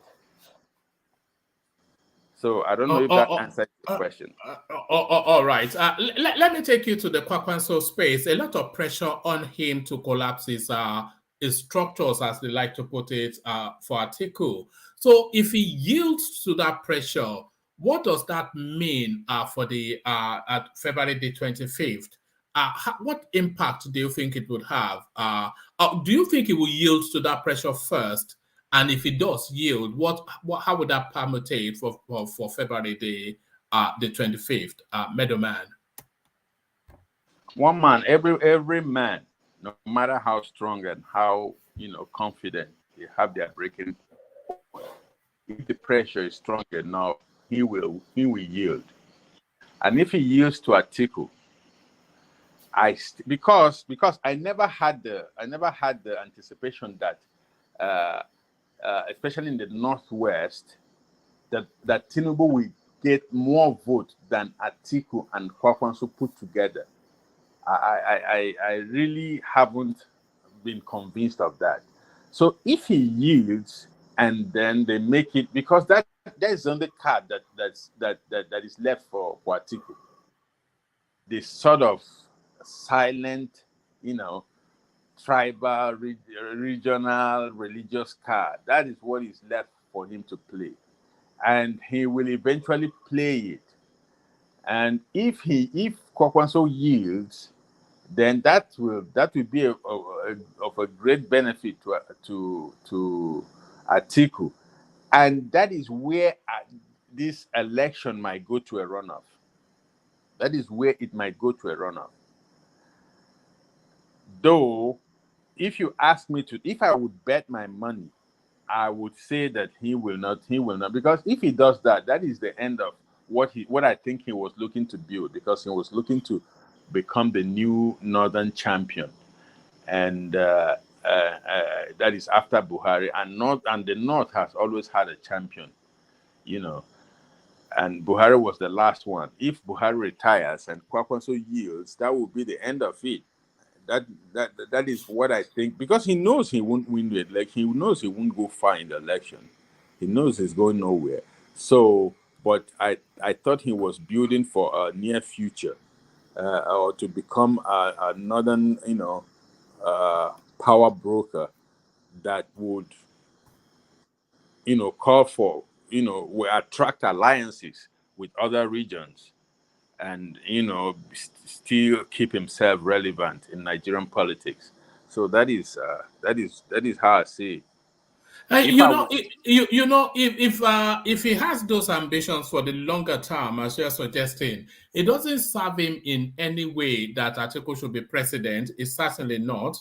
Kwankwaso.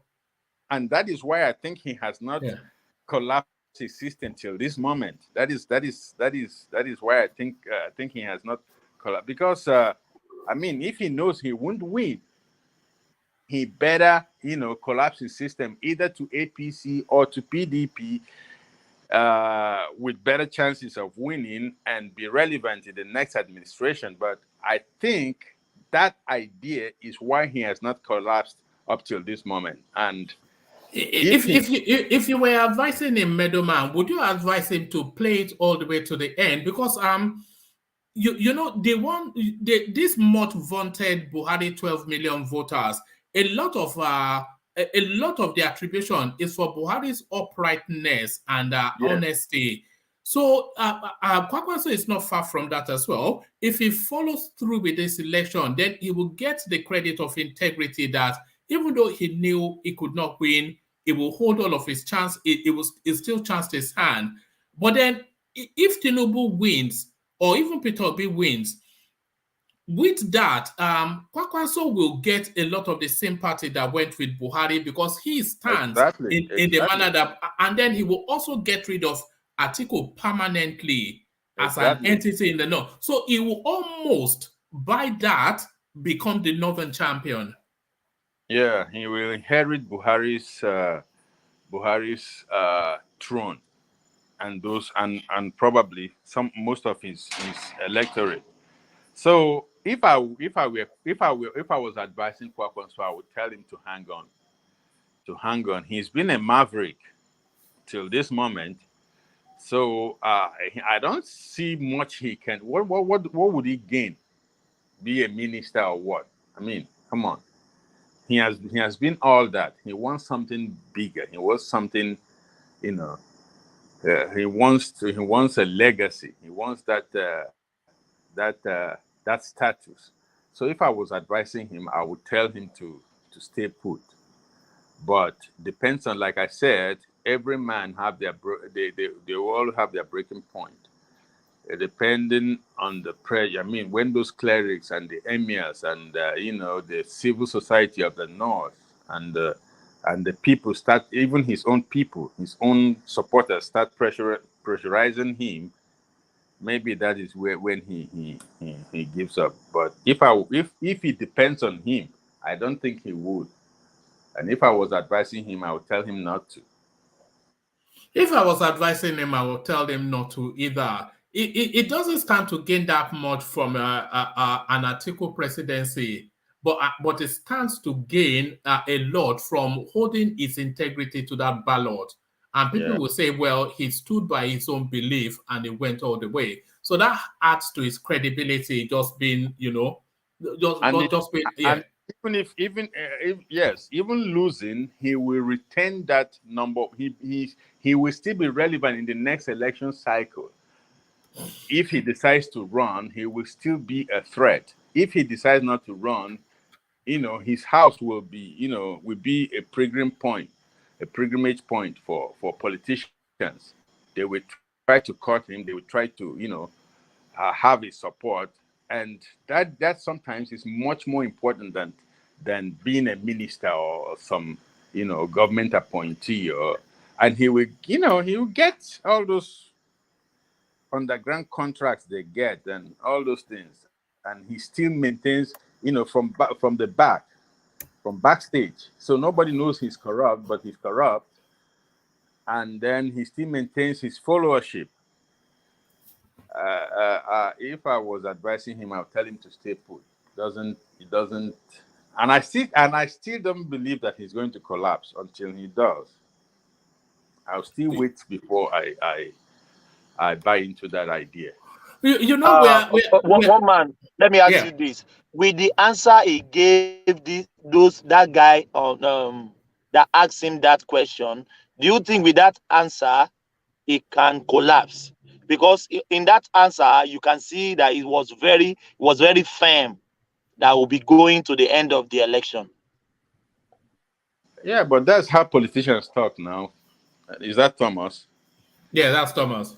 Yes, that's we don't print what politicians say until they do what they say. Then we can print it. Even Buhari told us there was no moving the date, just the day before he moved the date. You know? Yeah. So that's how politicians talk. They talk. They have to show. I mean, he's leading a whole sect, a whole people. He has to show confidence. He has to. It's just like telling Obi to collapse his movement into whoever's movement. I mean, it's like a slap in the face. And I like you remember when he went to Chatham House and that guy asked that question and he gave the answer. Because I was even angry for him. Why would somebody go there and ask such a question? I mean, the guy is there because he's campaigning for himself, and we are going to tell him to collapse his movement to somebody else's movement. That I was angry for him, and I liked the answer he gave. I understood why he spoke the way he spoke. Yes, it rankled him, and I don't think he was actually answering that guy asking the question at Chatham House. No, yeah, he was just addressing the space. Yeah, I think they've been irritating him for too long. Yes. He was just addressing this. He gave him opportunity to address that space because those rumors have been going back and forth, and he gave him the opportunity. He took the opportunity to address that space. All right, brilliant. Let me take you to the space, Meadowman. So this now change of date of the Naira conversion thing. So a lot of attribution, Tinubu's outburst in Abeokuta, and very quickly Buhari haven't taken a firm position a day before, changed his position almost immediately. Attributions going to Tinubu, but not everybody of that thought. Your thought on that space? The Tinubu impact on this now new 10 days grace that we've been given? Because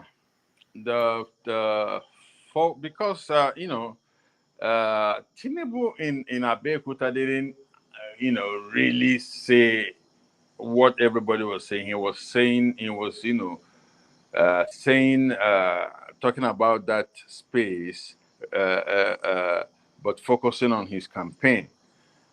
So the main point here for me is what happened when Tinubu visited Buhari the next day.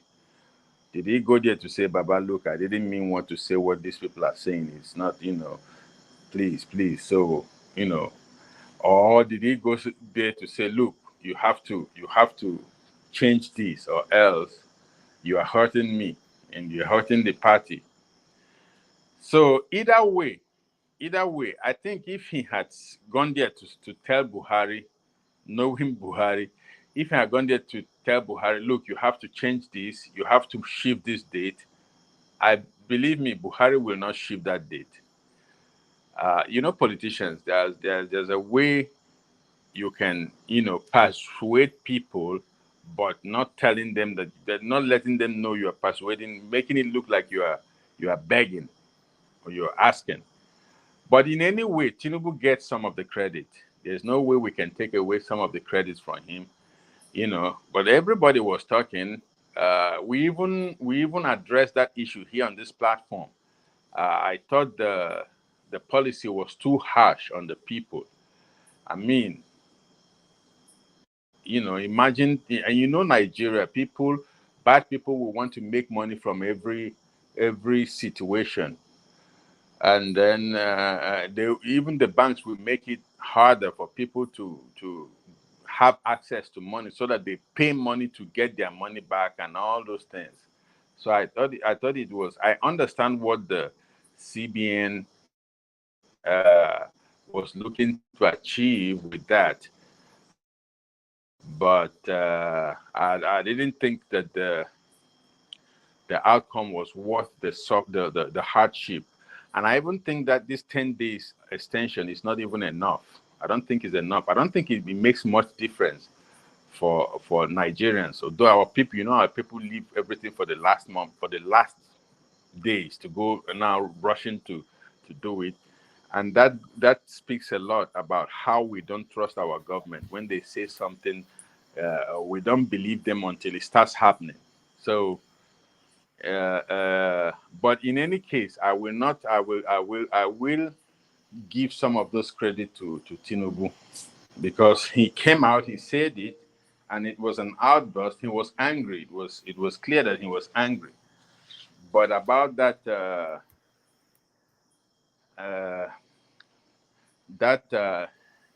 narcissistic nature of his, he focused on his campaign on what affects. Do you not feel that is a necessary component of a lead politician, especially at that presidential space? Absolutely, narcissism, yes. Absolutely. It is a necessary component of a politician or anybody looking to become a leader in any democracy, actually in any form of leadership, even in authoritarian regimes. You have to be, and funny enough, they even are more self-centered when they are when they have a purpose, when they have a dream or objective to something to achieve, a goal to achieve in the system. You have to be one man. You just have to be, because it's one of those. You remember that Richard guy, the laws of the 48 laws of power. You have to. Yes. Yeah, I remember. Yeah. Even if you go back to Niccolo Machiavelli, is still the same thing. Still the same. You have to be, and you have to crush anybody that anything. You're a bulldozer. You bulldoze anything in front of you if you are looking to achieve something, because people don't. People have different ideas. They will want to do different things than you.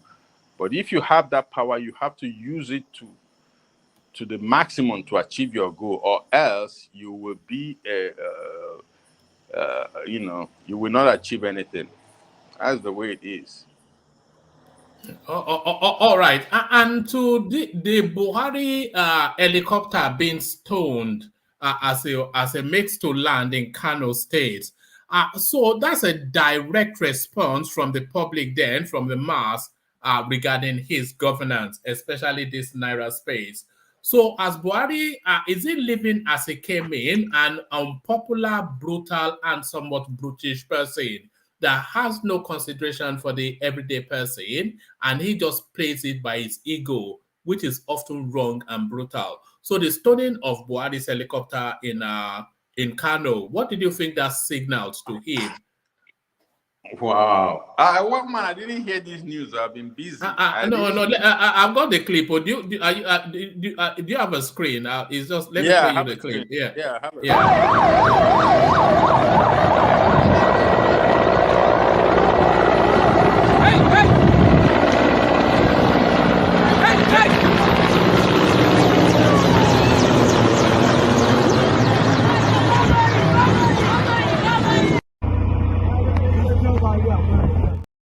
So there it is. They were stoning him as he was landing in Kano. One man, if this stoning was in Abeokuta or in Enugu, what do you think would have happened? AK-47 now. Everybody, it'll be a bloodbath. It'll be a bloodbath. This is it. We are seeing emerging before our very eyes a two-tier system in Nigeria. Some animals more equal than others, an apartheid regime. Yeah, I mean, world peace. This image in Benin City, what do you think would have happened? In Benin City, if we have done this in Benin City. Hello? Yes, if you had been stoning Buhari's helicopter. It's gunship they will bring now. Gunship. They'll shoot everybody up. I think they'll test those two Kano jets. Yes, so anywhere in the south, they will test those two anybody up. Actually, anywhere this will happen in the south, they're gonna shoot. They will flame the place up. If in the south, and you will see a massive riot in the north immediately. Northern you to fall out. Yes, and the north will retaliate. Yeah. Retaliate. Yeah. So yeah, well, in any case, this is. Was there a part of you, Bedman? Sorry, was there a part of you that wished that one of those heavy stones landed? No, at this point, no point anymore. I mean, no point anymore. No point anymore. At this point is bygones be bygones. Just let Buhari go. I mean, Buhari is Buhari is a kind of. I don't know why I don't know. I was listening to this platform some days ago, and people were like suggesting that Buhari doesn't care about Tinubu or doesn't want him to win, or that I don't see that. Not necessarily Buhari not wanting Tinubu to win. That is my own perception. I see Buhari as a self-centered person. He doesn't care about anything that doesn't concern him. I don't think he cares about the party or Tinubu winning or losing. I don't think he wants to. He cares much about that. It's not about Tinubu per se. It's just that it doesn't concern him. He doesn't think he has any he should play any role there. That is the kind of person I see him to be. If it doesn't concern him, he just doesn't do anything. That is why what I think Buhari, what I think he likes, what I think he wants is what Jonathan has somewhat. Like when there's election or election dispute or build up to elections in Africa, Jonathan is referred to. And Obasanjo has that somewhat. Even in international forum, they call these guys, they call Obasanjo. Obasanjo always goes to make speeches. I think Buhari somewhat envies that.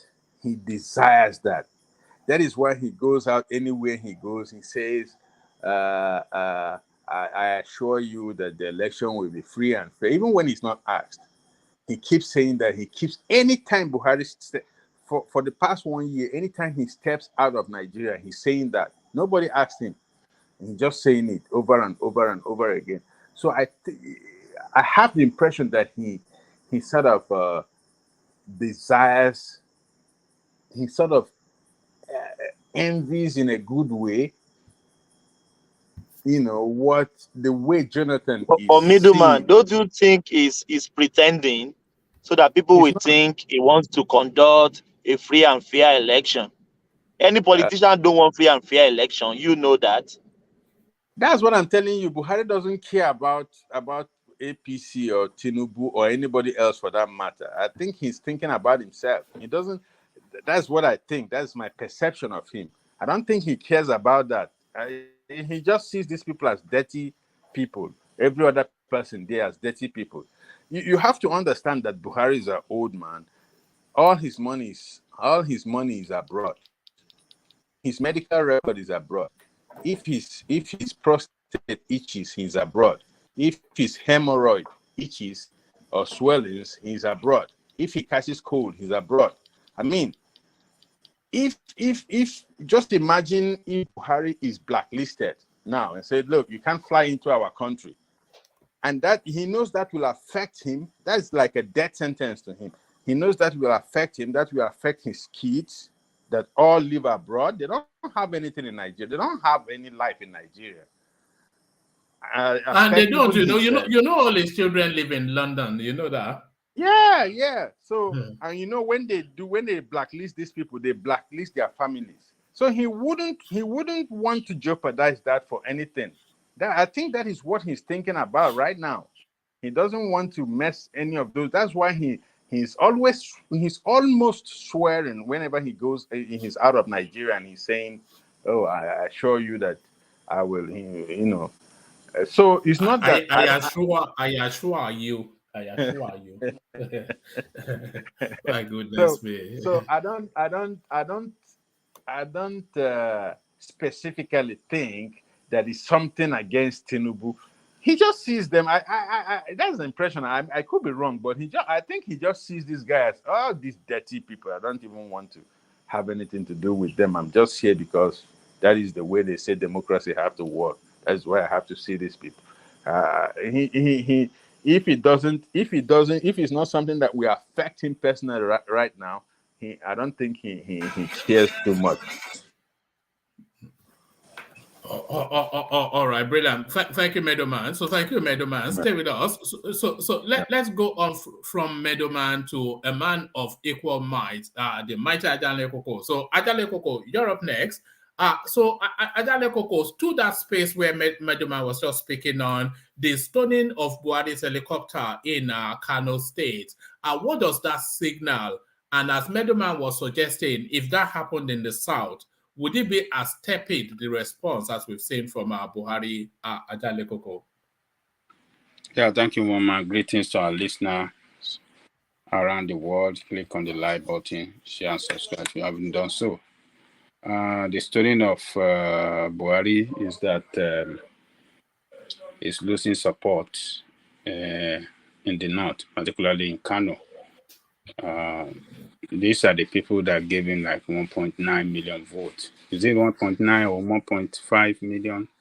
One of the two last election. So you see them this time stoning at him. I think will be attributed to a lot of factors, economic hardship, insecurity, and the currency new currency that is not, that is scarce to exchange, old one to the new one. So a lot of problem people are facing. So it's just a way to register their dissatisfaction at the way they're running the country. So some people could as well be behind it. It could be political to embarrass him. It could be sponsored by maybe PDP and some opposition party or NMPP too, just to embarrass him. So I don't think that a member of APC will do that to their president. So, and it could be just ordinary folk that are just hungry.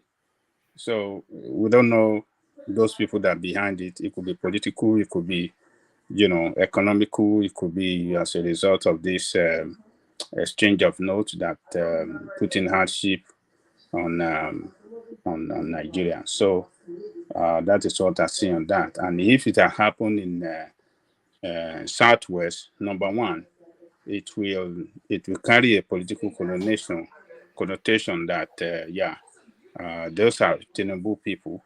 That is what some people will read it.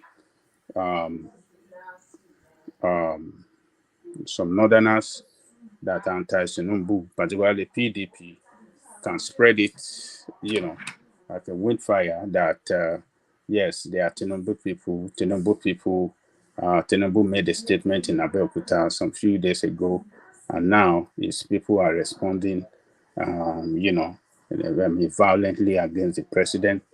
That will be registered, and some obedient to can follow the same suit, who say, yes, they are Tinubu people that are doing that to the president, because Tinubu makes us a statement that was targeted at the president. So, if it happened in the East, some people will say they are obedient too. Tinubu people who might say, yeah, they are obedient. These are Biafran people, IPOB people, ESN, that anti the administration, And some Tinubu people will be saying, "Oh, they are obedient, that they don't like Buhari, so they are the ones that are responsible for that." So, but it is good that people are showing their dissatisfaction at the way Buhari running their country. But violent way like this, I don't support it. That is not the way to correct the situation. They got their PVC. I think they should go out to vote for a candidate of their choice, and not to carry stone and be stoning, going on violent, And it is good as well that Buhari saw it,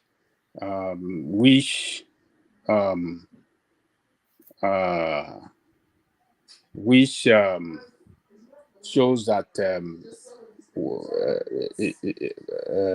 when what do you call this guy, Ganduje saw the feeling of the people and the way people are very angry that these new notes are not available enough for exchange to the old note. He went straight to the presidency. He carried a powerful delegation to him to say, "Look, Mr. President, I cannot guarantee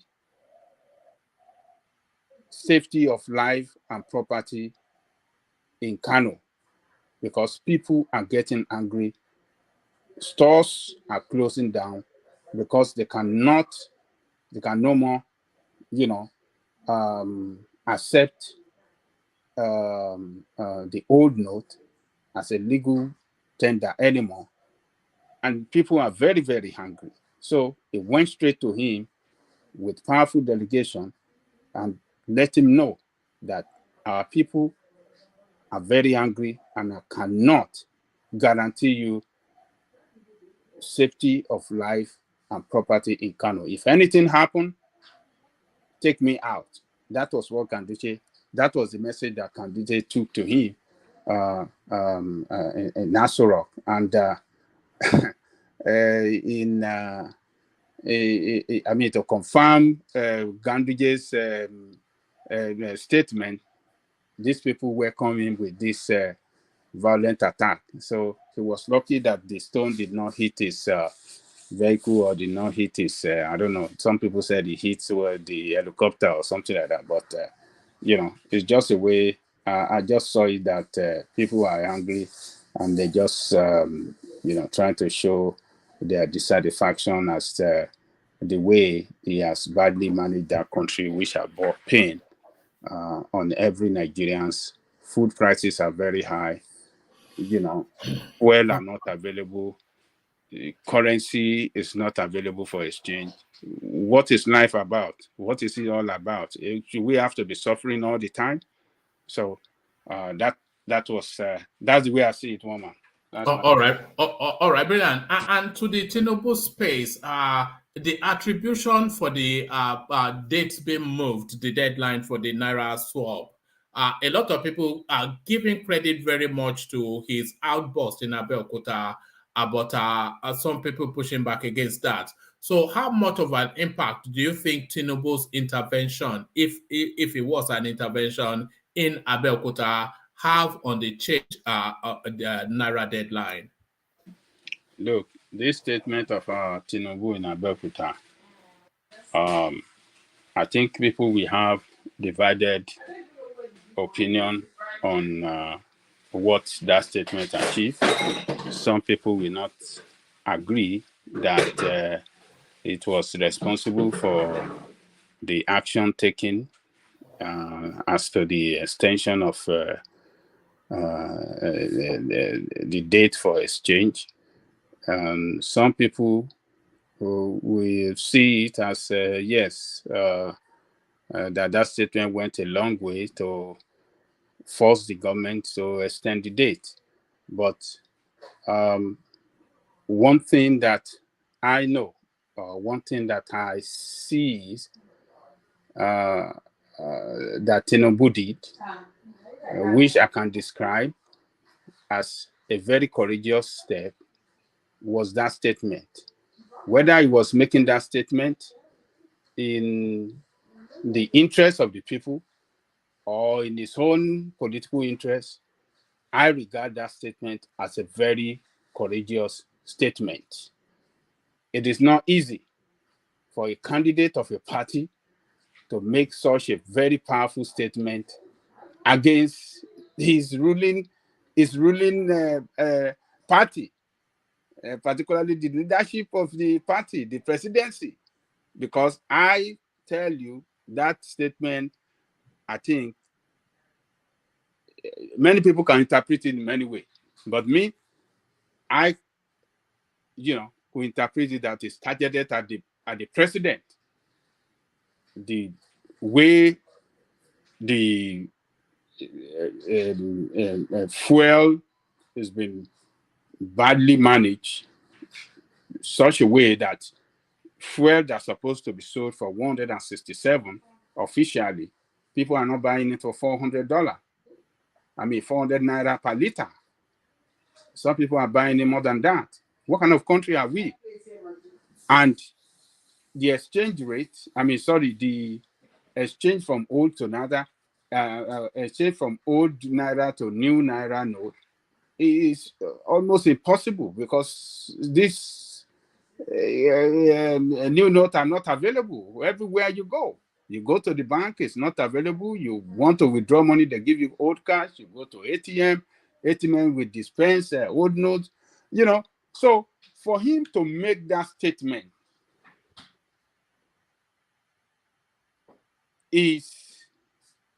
I see what he did as very courageous. So interpretation of that statement can go in various directions. People will say it's not targeting the government, it's not, But the statement by itself, and for what Tinubu did, I think it showed a courageous leadership that time. At that place, not minding what the backlash could be for him, but at least he said it, and he said it. What's the position of Peter Obi all through these days? No, but Peter Obi is not saying anything. No, it's been quiet. It's not been saying anything. Baba Janle Koko. Yes. We should also put it in this perspective that these candidates, they are in the middle. If they speak up, people would think that they are being they're thinking of the financial inducement and scarcity of of cash would affect that. That is the reason that they are speaking up. And now that they are not actually saying much, we are also castigating them of being quiet. So they are already in the middle. Remember when Tinubu made that pronouncement in Abeokuta? On this platform, people are saying that because of cash inducement, that is why he's speaking up, right? But he said it, and the federal government changed position. Now, if any of these candidates have said that, of course, if Obi said that in the first place, we will be the first people that will say, "Hey, see now, he's feeling it because they know they're still going to bribe people or BDP." So we should also look at it from that perspective, that they are in the middle, they are caught in the middle. Whichever way they act, you're still going to use it against them. When Tinubu said it, we use it against him. Now it works out well for him. Let's just be considerate on that. One of the quality of the leader is courage. You have to take a position. That's why you are 3, 4, 5 people among 300 million, 200 million people trying to be our head. If you don't have a courage to take a position, it's not a quality. Yes, that is why I said Tinubu took a gamble, he took a risk, he took a courageous step, and whether we like it or not, he's going to take credit for it. Some people might not agree that his statement, is responsible or partly responsible to this government extension of this date. But, all in all, it took a big risk. It made a courageous statement against his own administration the administration of his own party. I mean, others are so scared to make such statement. Even at that time when they make such statement, he was being criticized by PDP. They are saying, oh, he was the money. Obedient were criticizing, he couldn't get no money to rig. This money exchange is really affecting him. But look at it now. He's going to partly take the credit for it. So Obi have not been speaking. There's no reason why you mustn't speak when you see the plight that your people that you want to govern are going through. Obi is not even speaking up as an opposition party, and we expect opposition party to direct every of their statement at the ruling party. You have to be frontal against their policy, against everything that they're doing that is not making the country work. But you don't see these people. They don't talk like that. They just go and talk different way, just from consumption to production. Atiku will say his own. You don't know where they belong. They don't play democracy the way we've seen democracy pay at its best in the Western world where we live. You will see Democrats going after Republican every step of the way on every issue. You will see that, you will draw that contrast. You don't see them doing that in that country. So who are they fooling? Why won't Obi speak? Does he want to tell me that Nigerian people are not going through tough time due to this exchange of money? What does he got to do? Ajale Koko, do you know why I think he doesn't speak? Maybe he has the same mentality of obedience that Tinubu has been stifled of money to buy votes. That is why he doesn't speak, because I don't know why he doesn't speak. He speak on every other thing and he just stay aloof on this monetary aspect. Maybe he has the same mentality that Obedient has, that Tinubu doesn't have money to buy votes. That is why he's speaking. That's my inclination. That's what I thought. Yeah. I think. Can I come in there? Yeah. Come in, Madam. Yeah. You see, Thomas. This is a political season. You go with the flow of your constituency. You don't go against them. If you want to maintain their vote and their support, that's what you do as a politician.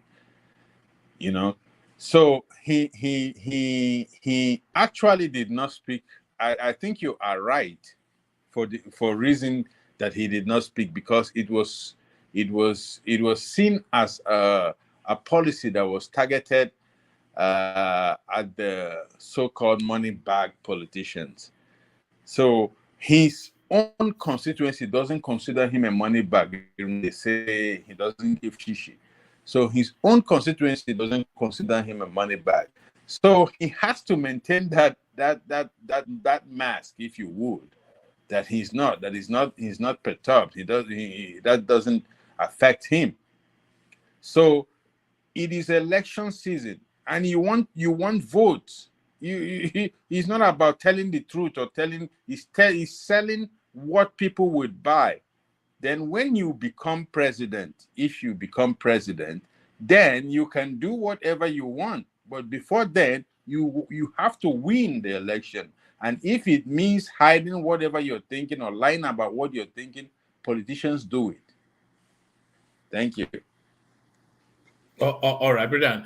Round out that space, Ajale Koko, and then take us to the one man. Sorry, one thing. I didn't know that Obi also play games, so I thought only Tinubu play games.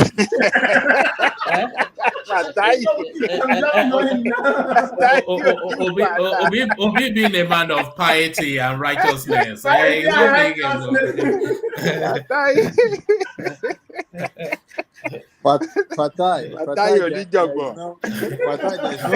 there's no such thing. There's no such thing as not playing games if you're in politics. My brother, I was just catching fun. No, I understand. No, he knows. So there is no such things about not playing games. There ain't no sense here. People. Obi is not playing game. Obi is not playing Yeah, game. you know they give shishi. That is those are slogans you sell to create a narrative, and if people buy it, you have to go with it. That is just to win election. That is just to win election. So he dey lie to obedient. Now use the talk so. Now like he dey carry lie, they carry them to go. I mean that's so. Carry me they go. Obi carry me they go. They go. Carry me. Make you lie. They carry. They lie. They carry me. They go. You see now that I'm vindicated when I said what Tinubu was saying was not directed to Buhari, but some people already arrogate power to themselves, whether in the presidency or in the PDP. I mentioned something like Kelebi used the conspiracy theory to mean that he was referring to those people as the people behind the sabotage of the CDBN project. And it's obvious now that the presidency was playing into the hands of those folks. And now we have the extension of that deposition of the old notes. So I don't really think that Buhari is going to go against his own wish or his own party, or even though it has nothing to lose, but it's just doesn't make any sense for him to be indifferent at this time. But then people think what he was saying, because if you listen to Arise TV, they were saying that he was throwing his own party, under the bus, under the train. I didn't see that. And I mentioned it, I think it was on Friday, that there's no way it could happen, but let me just call it a conspiracy theory that some people, not necessarily going to be in executive, but in their own right, they have some power they can influence. And it seems the head of the government is playing to it. Perhaps he's not in charge. And it's obvious now, Buhari going back in his own word and saying there will be an extension. Unfortunately, that's what it has. And I don't even see that February 10 becoming the last day. There's still going to be an extension, probably beyond February. Thank you. Yeah, I see that too. I see them extending it to, but if they extend it again, then they will just extend it for 3 months and let this thing happen properly. Clearly, the politicians have already gotten their money already. They don't even need. Politician doesn't need it. I said it. Politician doesn't go to bank. Big man doesn't go to bank. The directive is for the poor people. The bank come to them. They don't go. Yes. The bank come to them. The bank does not even go to them. They are the bank. They are the bank. They are the bank. They are the bank. The bank comes to them. They don't go to bank. Can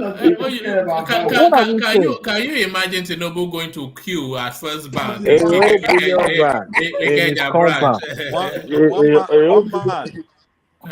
Even Baba Janlekoko doesn't go to the bank. America,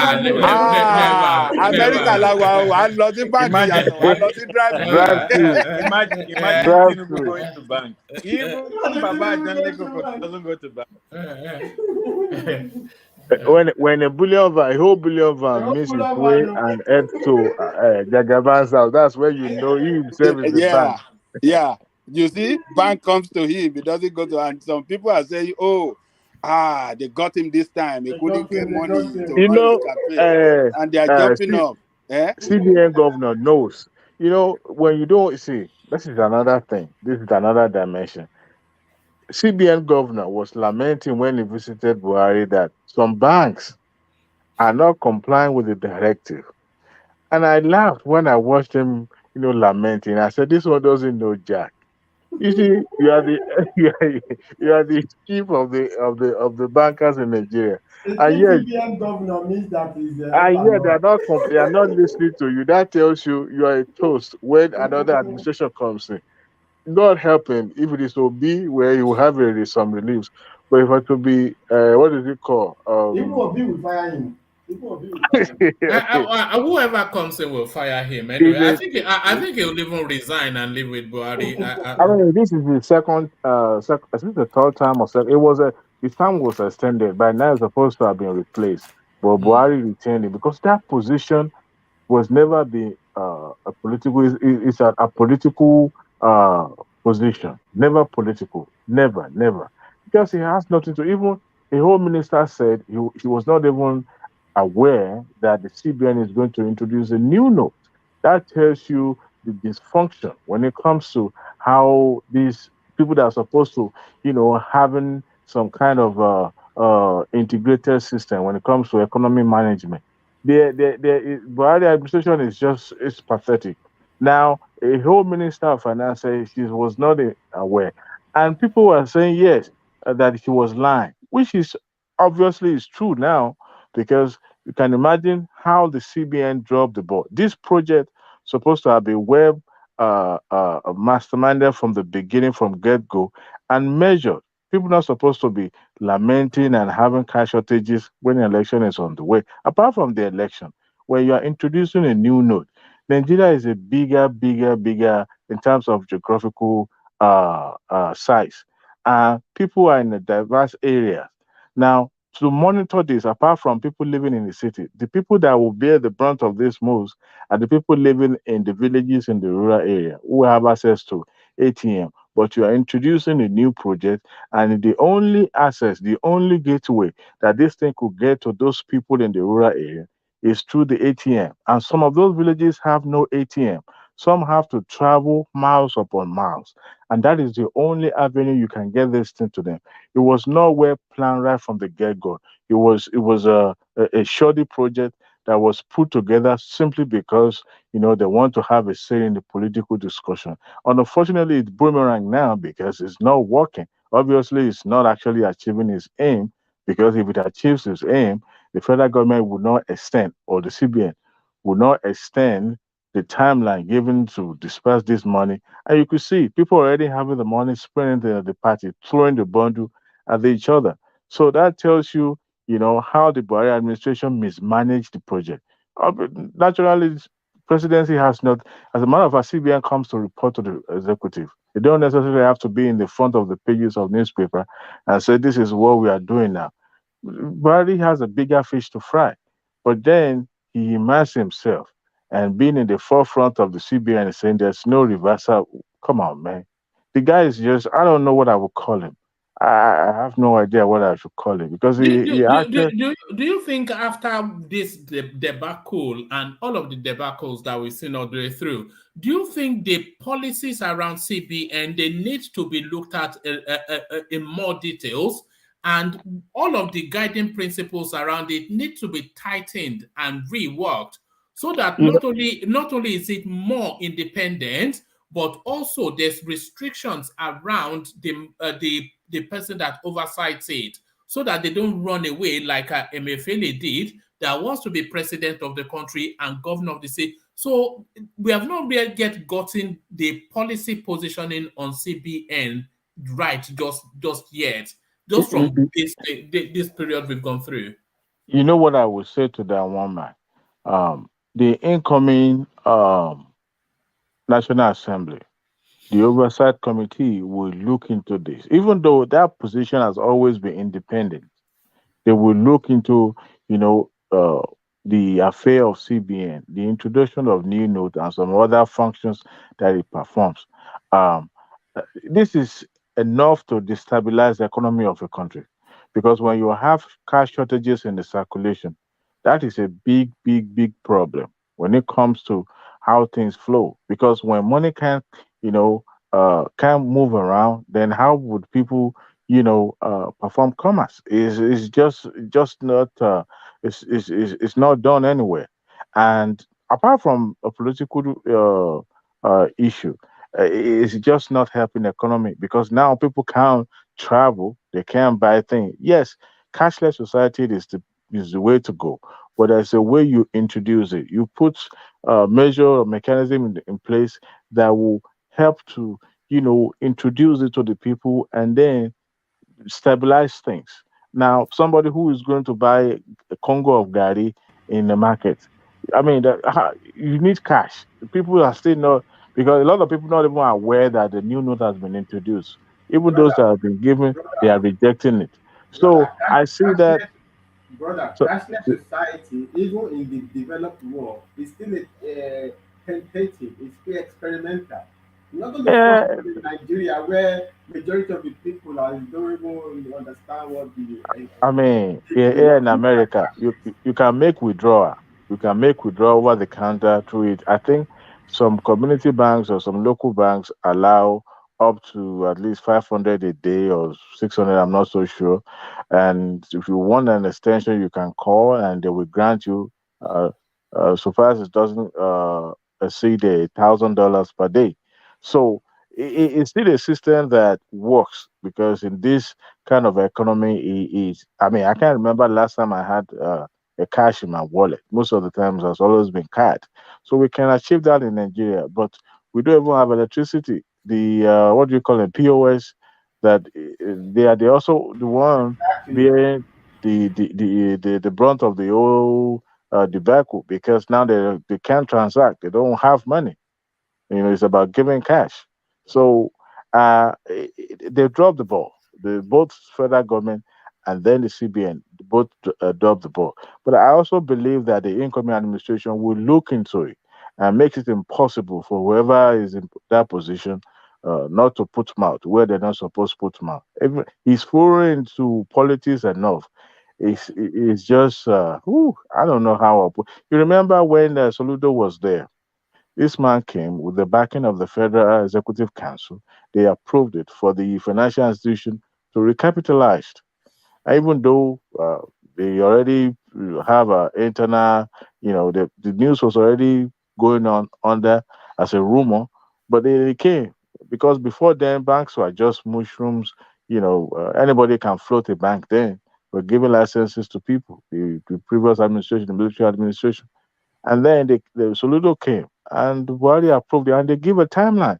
The timeline that was given was enough for those banks to form and merged and acquired, and some banks, they were able to survive, and some merged and all that. So the timeline given was enough for them. I think they had an extension as well. So with that tells you that a project already been planned, put a timeline, and the deliverable were achieved from period to period, and they're able to measure it. But this one is just, I mean, I was working in a bank when I think the last note was introduced. I think two notes were introduced when I was still working there.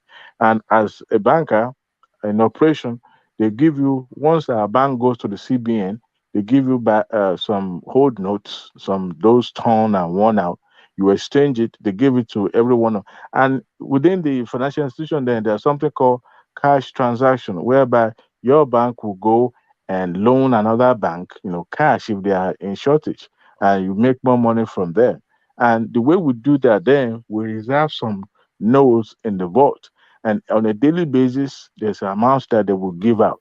So if I say you want to withdraw, let's say 200,000, they will give you 50,000. The remaining one will be of old notes. So they're trying to collect old ones, and especially the worn out one, not the like old the denomination, but the worn out one.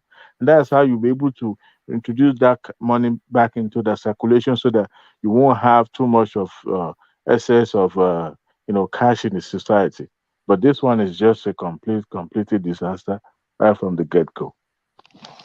Yeah, because it was politically motivated rather than monetarily motivated. So it was a political weapon, this Naira change. Yeah. And that is where Emefiele got it wrong. Every monetary policy must not carry political connotation. So he got it wrong. He got it wrong completely. That man represents illegality completely. There's nothing that he has done so far in the management of the monetary policy of that country that is ever managed well. Even the agric loan that he handled, it was a failure. You know, one man, we read it here, we treated it. Yes. The outcome of it is a complete failure. Who brought him here? Was it not Jonathan? It's Jonathan. Yeah. No. He brought him to replace Sanusi then, remember? Incompetent to one is an incompetent person. Sanusi was more brighter than him.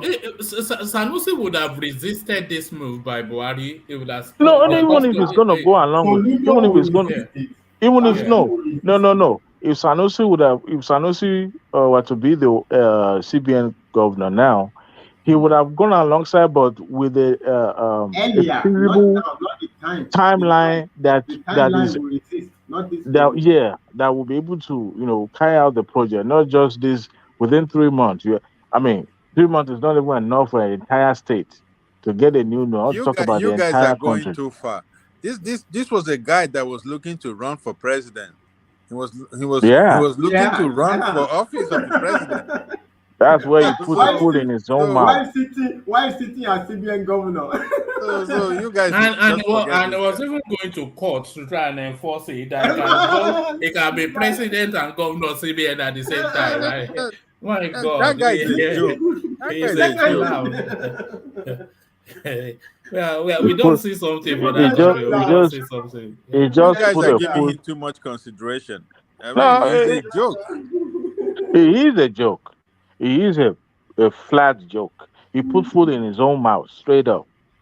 And we can't wait. For those people that are seeing prison, when Nigerians are very, very complicated human beings. When it's even issuing card, like banking card.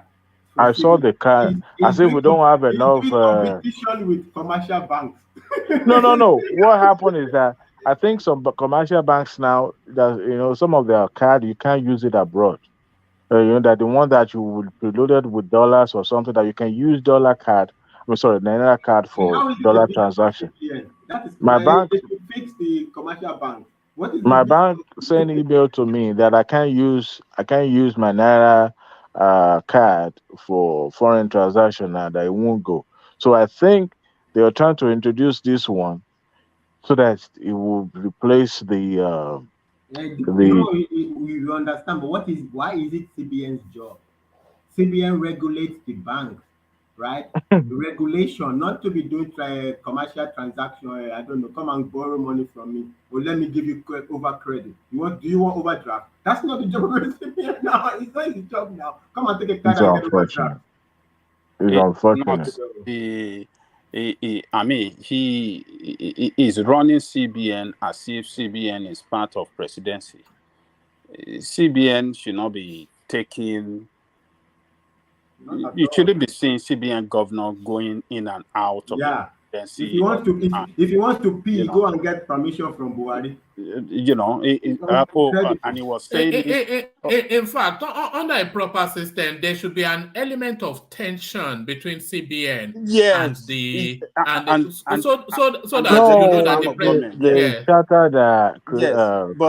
he was saying it.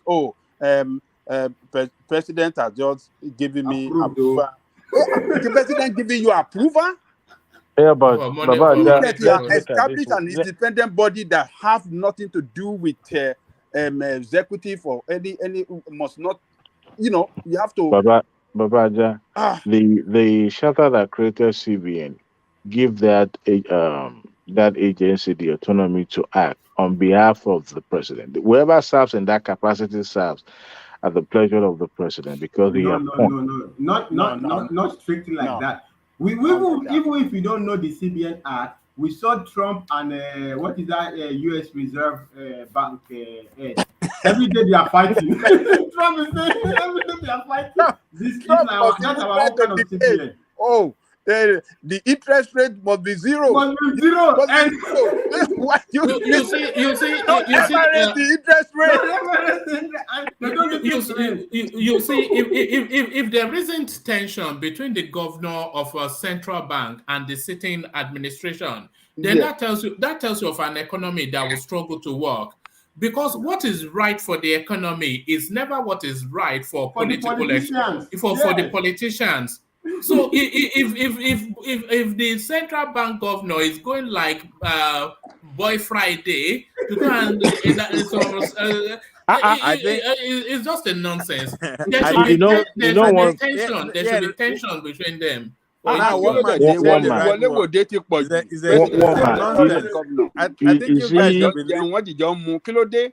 You see, I think you guys have been living abroad for too long a time. I mean, this is the guy that was going to be arrested by DSS. He is still going to be. They are still going to arrest him. They will. What a shame he has brought to our CBN. They will. CBN government the whole system is a shame. It's a joke. Right? I mean, DSS was going to arrest this guy with terrorism charges. I mean, come on. Our own CBN, our own CBN. And by the way, what's happened to those? Is he no longer a terrorist now? Is that what has happened? What is it now? That's why that space is a joke. It's a zoo. Dogara was right. It's a one zoo. man, if he didn't extend it, they will bring up the terrorism again. That's why he extended it. So he's no longer a terrorist now, but maybe next week it will be again. Unbelievable. I don't even know how come Nigeria produce people like us. I mean, that place should produce only. Yeah, but we also produce we produce Soludo now, who was an excellent CBN governor. I mean, for us to have come out of that place to be able to function in a civilized space, I mean, we should give ourselves kudos sometimes, because Nigeria is a funny joke. I'm telling you. But a tragic joke, more like it's a oh my God. When you think about if you don't laugh, you will cry. When you think about exactly. So that you don't cry, you just laugh. That's why it's a joke. It's anywhere benefice now. Anywhere benefice is yes. Anywhere benefice. So Tinubu took a very big risk, and he showed courageous leadership. And today we can take the credit partly, if we can call it that way. The group from the north that are giving kudos to him, that if not for the outburst of Tinubu, they wouldn't have the extension. I believe that group have seen a lot of things. They knew what really happened in that regard better than us. So, and when that kind of statement is coming from the north, I think we should believe that yes, that statement, yes, made some impact and pushed the presidency, boxed the presidency and pushed them to extend the day. So kudos to Tinubu. Some will not give kudos to him, but I give kudos to him on the one fact that he showed courageous leadership to make that statement. If you may wish to recall, or the video, there was sometimes during that video when he was making that statement, some of his associates were trying to stop him. He said, "If you miss it again, sorry me. If you miss it again, sorry me, Jare. If you miss it, that means look these elders around me. Just stop pinching me. Don't let me talk. Stop pinching me. I have to talk. I have to say this." So he knew what he was saying. He knew why he have to say it, and he knew, what he wanted to achieve by making that statement. So he showed courageous leadership to me. That is the way I can describe it, one man. All right, brilliant. Ajale Koko, give us a brief commentary on the Kwankwaso pressure to defect, and then I'll take the conversation on to Adewale. Look, Kwankwaso is not collapsing his structure for nobody. Anybody thinking that is going to collapse his structure. I'm listening to my friend, what is his name, from Japan. World peace. World That peace. some people have collapsed their structures in December. He is the only one that got the memo. The memo.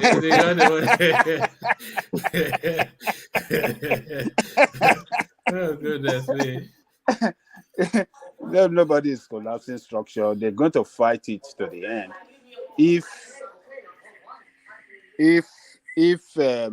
he ended in two-man race, like we can't have a clear winner at the first round, that we have to go into the run, then I will want to say that Kwankwaso will go for Atiku.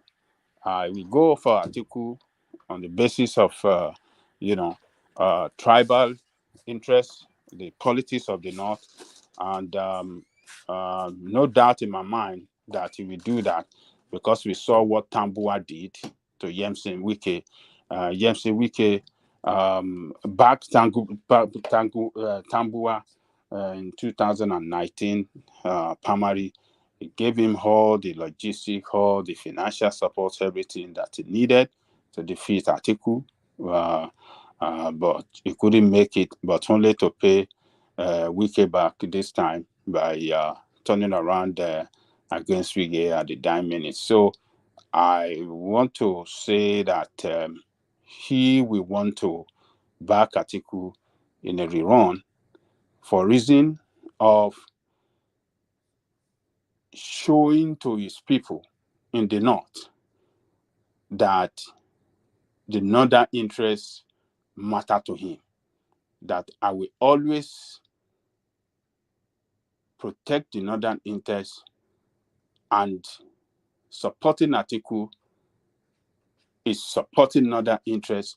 So the next time after Atiku, I will be around to champion the northern interests, because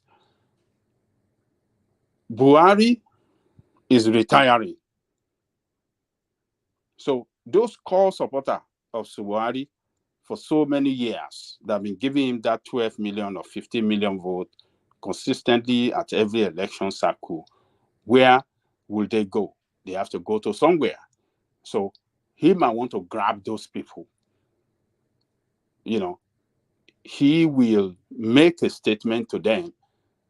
Those of you that are northern interests to the core, I am here for you. So supporting Atiku, he will register himself to those people that, yes, I am with champion northern interests, no matter what. So, and Atiku is an old man too. If Atiku loses this time around, who's next? Who is going to emerge as the next political leader in the North? Definitely it's going to be Kwankwaso.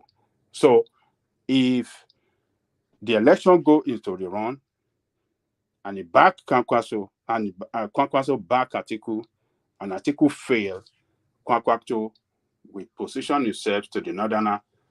I am for you. Here I am, a new political leader, and I don't see anybody in the North that want to rival Kwankwaso this time around. He is the only person after Atiku and Buhari.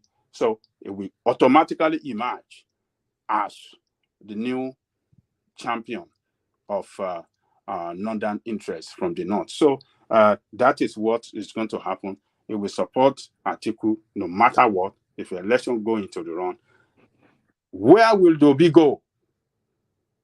Time will tell.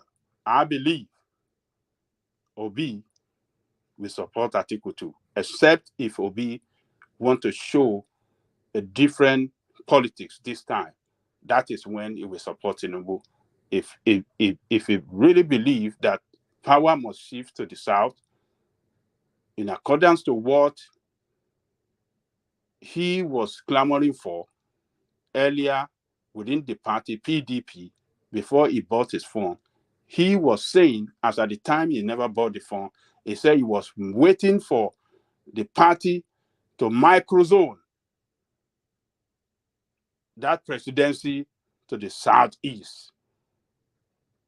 He said when it's microzone to the Southeast, he will buy his nomination form. That was what he said at the earlier stage, until later he bought the form when the party leadership, decided that, okay, there's no zoning anymore. Zoning has been cancelled and it's a free for all. And that was when he went to buy his form. So maybe he's going to show. Can I insert my opinion on that? Okay, yeah. I personally think that Obi will stand neutral. I think what is neutral means? What is neutral means? Not supporting any of the candidates. No, that one is why you don't support. When it comes to a critical stage like that, you have to support one. What do you mean? Yeah, but that's what I think he would do. What does that mean in politics? What does that mean? Why? Because he will follow the flow when the interest of the North and the South is at stake at loggerhead against each other. The power is just, the northerner is just completing 8 years. Are we going to say the power must remain in the North? What is the implication of that? That's to tell you that the norther can have it forever. Are you saying that Obi want to stay on the fence? No, I'm not saying he leadership. I said what I think he wants. I'm also not saying that it is right. I'm saying what I think he will do. Okay, let me ask you a question right there. If he chooses to do that, stay on the fence, how would you see him? What would you conclude on Look, considering his past history with Atiku, if he decides not to support anybody, that is almost as good as supporting. That is more than enough to me. That is almost as good as supporting Tinubu. What is what? If just an instance, I'm not saying that. I'm saying if considering his past history with PDP and with Atiku, it's no more in PDP. It's no more in PDP. It's no more in Atiku camp. It's not everything with them. He's out of them. So what I'm saying is, just consider this. He was in PDP. He ran with Atiku in 2019, and they are friends, and all his mates are still in PDP. I mean, his former colleagues. Considering all those, because he has connection with that party, right?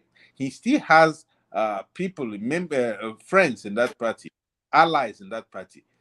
If that moment comes and he stands, he doesn't declare for anybody. To me, it is almost as good as supporting Tinubu. No. How can you describe it? How do you want to? How is it good at supporting Tinubu when you don't openly support him? No. That's your argument. It's not. That I don't know what you are trying to draw out there. It's not. No, I'm not trying to draw out anything. I'm just thinking aloud here. To me, it's not as good. It's worst. That decision of staying, neutral, is as good as supporting Atiku, not Tinubu. No. As good as supporting Atiku. It would be as good as supporting Tinubu, or not as good as supporting, but how? Hold on. It will be a big blow. Hold on. If Afenifere can stand firm in Yoruba land against all that, Obi is the one we are supporting. Yes, on the basis. Hold on. On the basis of equity, justice, and fairness. Why can't he make a very categorical statement when it comes to that time? Whoever you want to support. What is he going to lose if he makes such a statement that I am supporting who? If we don't care whoever you want to support, whether Tinubu or Tinubu, why won't he make a statement that this is where we are going? Why do you think he has to say calm down? I'm not saying Obi has done that. I'm just thinking. No, we are just looking at it, Yes, trying to yes. I think, yeah. for instance, the Ohanese will try to pressurize him to support Tinubu, and I think the past relationship he had with PDP and with Atiku will also pressurize him to support Atiku. I think that is why I'm thinking he might just decide not to support any of the candidates. Well, we will see until that time. But supporting none of the candidates, to me, I think is good. As I will interpret it as supporting Atiku, because that the body language, One man, how would you interpret it? The body language, that body language, connotes support for Atiku and not for Tinubu, as far as I'm concerned. All right. Thank you, John Lekoko. So let's move the conversation on to Adewale for time. He's asking you a question. He said, sorry. I was away from my system for a moment. Sorry, what was the question? I said, how would you interpret it if Obi, because I think the Ohanese would pressurize Obi to support Tinubu, but I think that Obi's former allies in the PDP plus Atiku will also pressurize him to give him support if it comes to a head-to-head race with Tinubu. But I personally think that Obi at that point will want to stand we like to stand neutral and not declare for any of the candidates. So I was saying, yeah, go on. Yeah. So I was saying in this scenario, if he be considering the history he has with PDP and with Atiku, if he does that, is to me is almost like supporting Tinubu.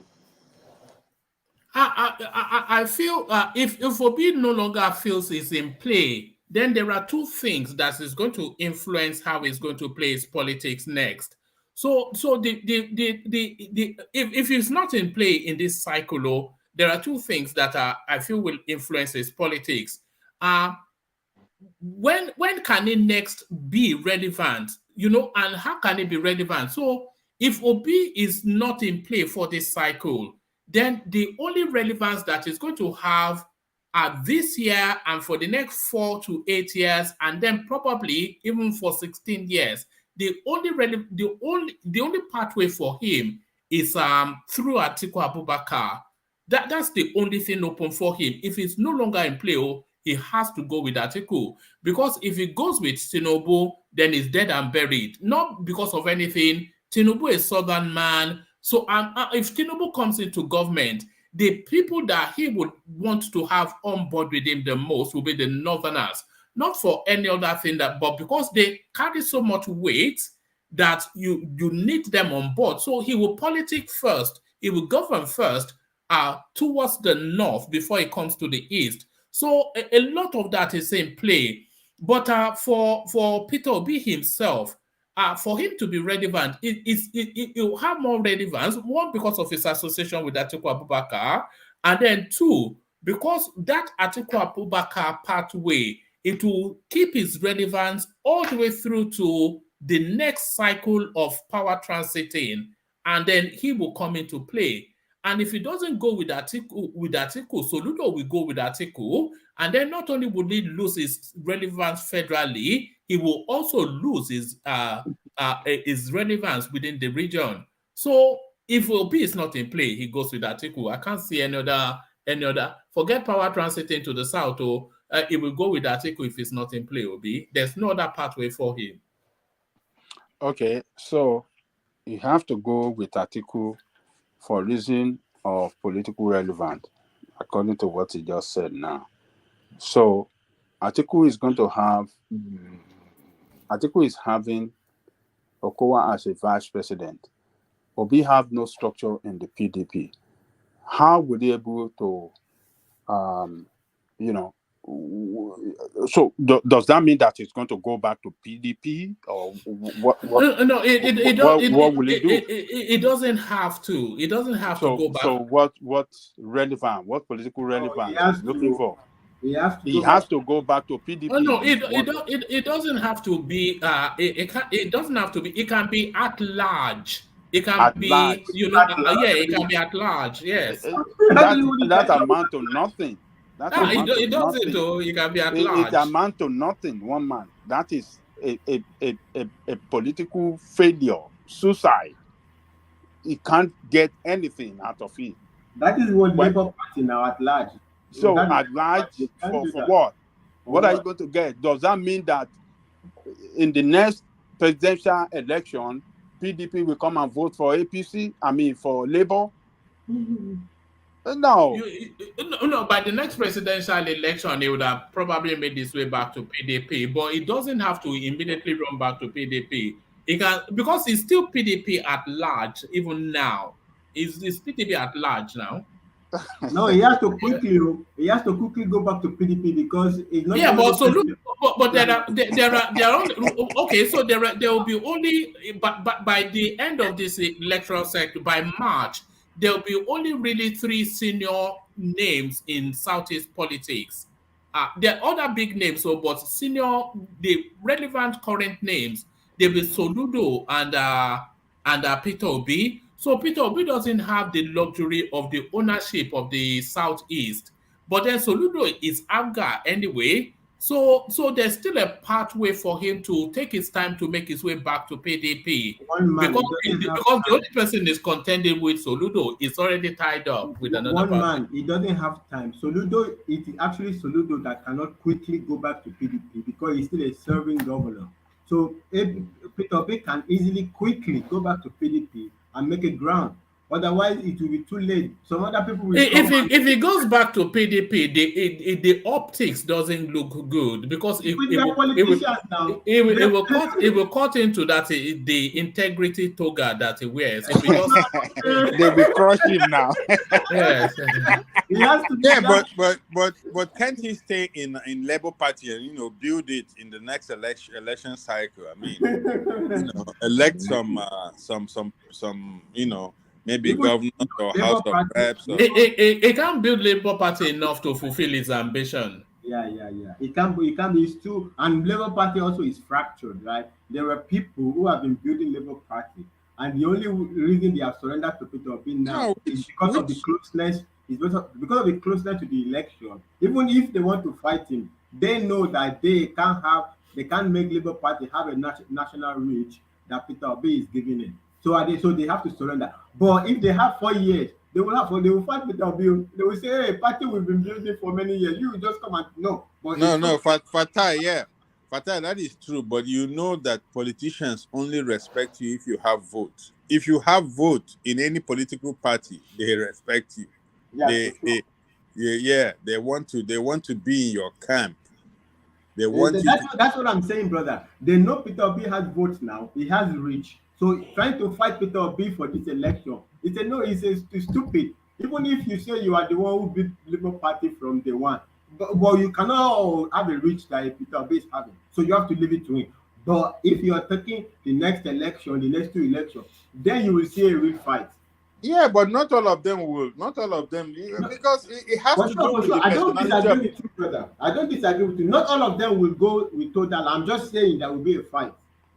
No, I mean, not all of them will win that fight. President will want to run their local politics, and they will need him because he is. I think he's the face of the party right now. So they will need him. They will need his popularity.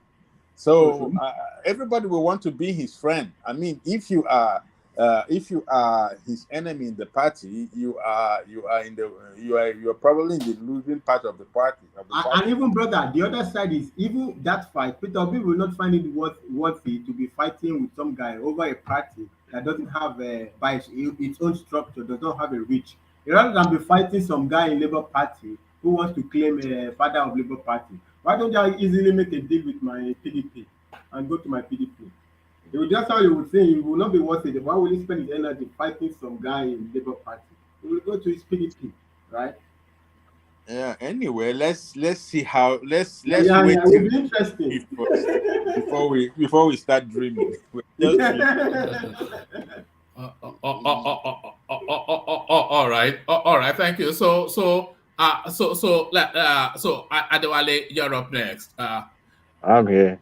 Yeah. So to the conversation and this space now, the attribution for this 10-day extension, a lot of people wanted to give it to Tinubu, that outburst in Abeokuta is the real underpinning of that space. Are you with the people giving the attribution or not? No, I'm not giving him credit for it. I am not. The reason why I won't give him credit is simply because when he was making his speech, yes, it was it was making it as in form of in a general form, but then the fact that it was an issue already known, it was already prevalent, not as if it was an isolated case that only a few are privileged to know what is going on. So yes, he's just speaking the mind of people, but why should we give him uh, credit for that? There's no basis for that because number one, he's contesting for election, and he knew that the impact of the CBN directive is good. Apart from the fact that the bribery uh, accusation, uh, of course, he has an inner working machinery that works for him. People move from one point A to point B, and it's going to hamper the logistic and all that. I mean, is the party campaign logistic because they will move from places to places, and so when you look at that, it's just speaking his own mind. But people already know that CBN directive is not working and it should be. So giving him credit is simply look as if because he's contesting elections, so he's speaking on behalf of the people. I wouldn't want Tinubu to speak on behalf of the people now because whether he likes it or not, his political party is still in government. So whichever way it is, he can't criticize the government that be and try to take the credit because they belongs together. They belong to the same family. So that is the reason why I won't give him the credit, even though that drew the attention of the federal government. I will still not give him the credit. Oma, Oma ti sá lọ. Sorry. I was talking and I didn't even realize I was muted. One man jàkàrà lọ́wọ́.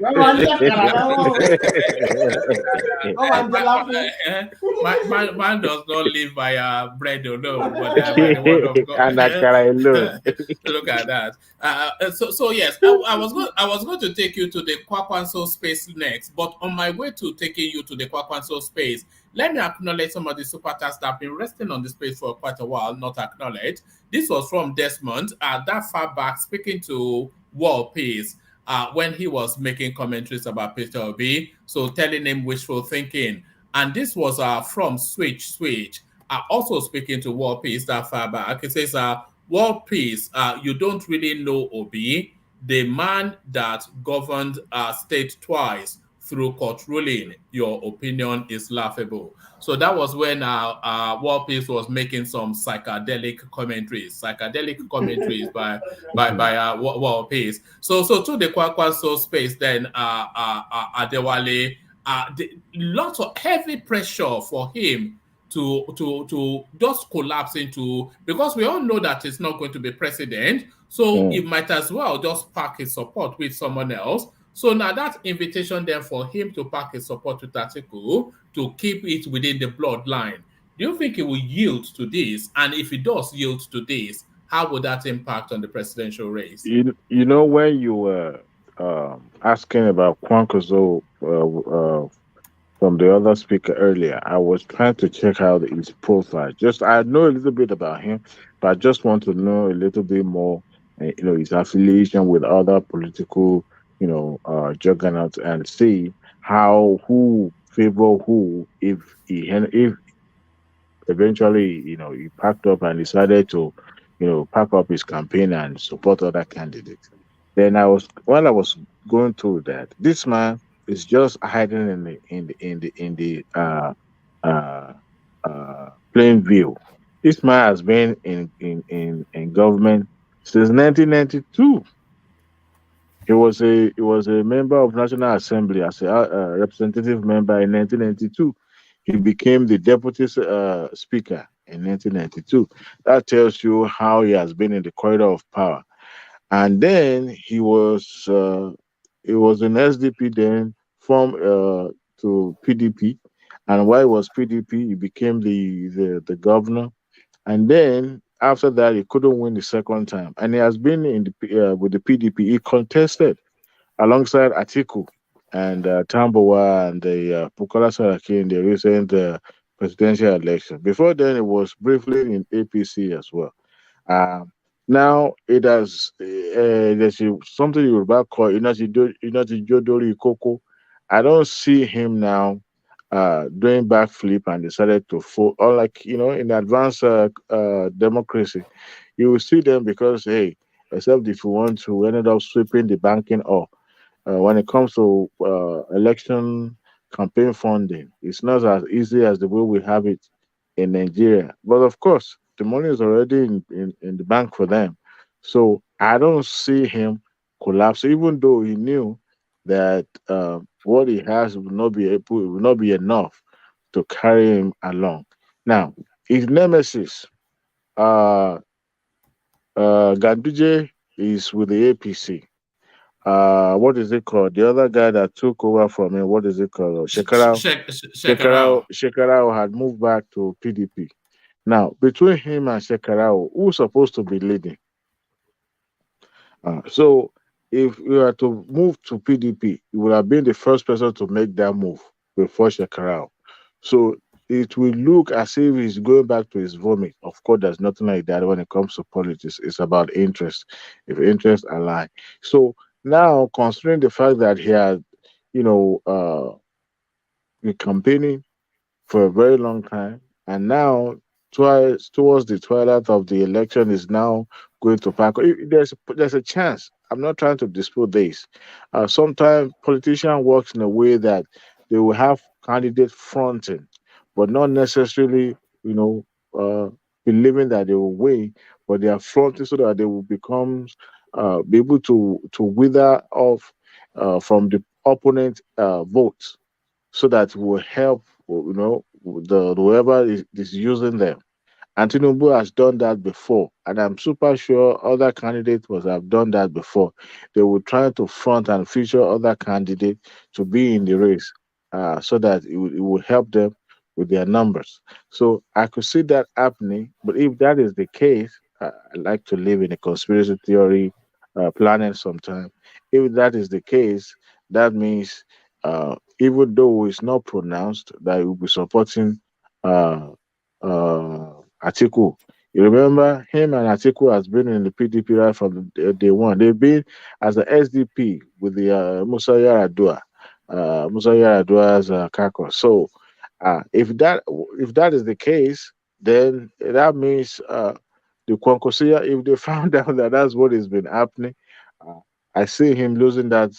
It's just 66 years old. So with next election, he will be almost 70 years. So he will be in this category of Tinubu and co. So if that is the case, uh, I mean, if that is what is working underground, which I don't believe, I don't think that's what is happening. Uh, then it means that he's playing a chess game, and that's a powerful move. But I don't see that happening, knowing that talking about people. Sometimes when you align with people, they know themselves when it comes to the corridor of power. They know who is aligned with who and not. Though since what do you call it? The one we just mentioned his name, Ibrahim Shekarau had gone back to PDP. If what is it?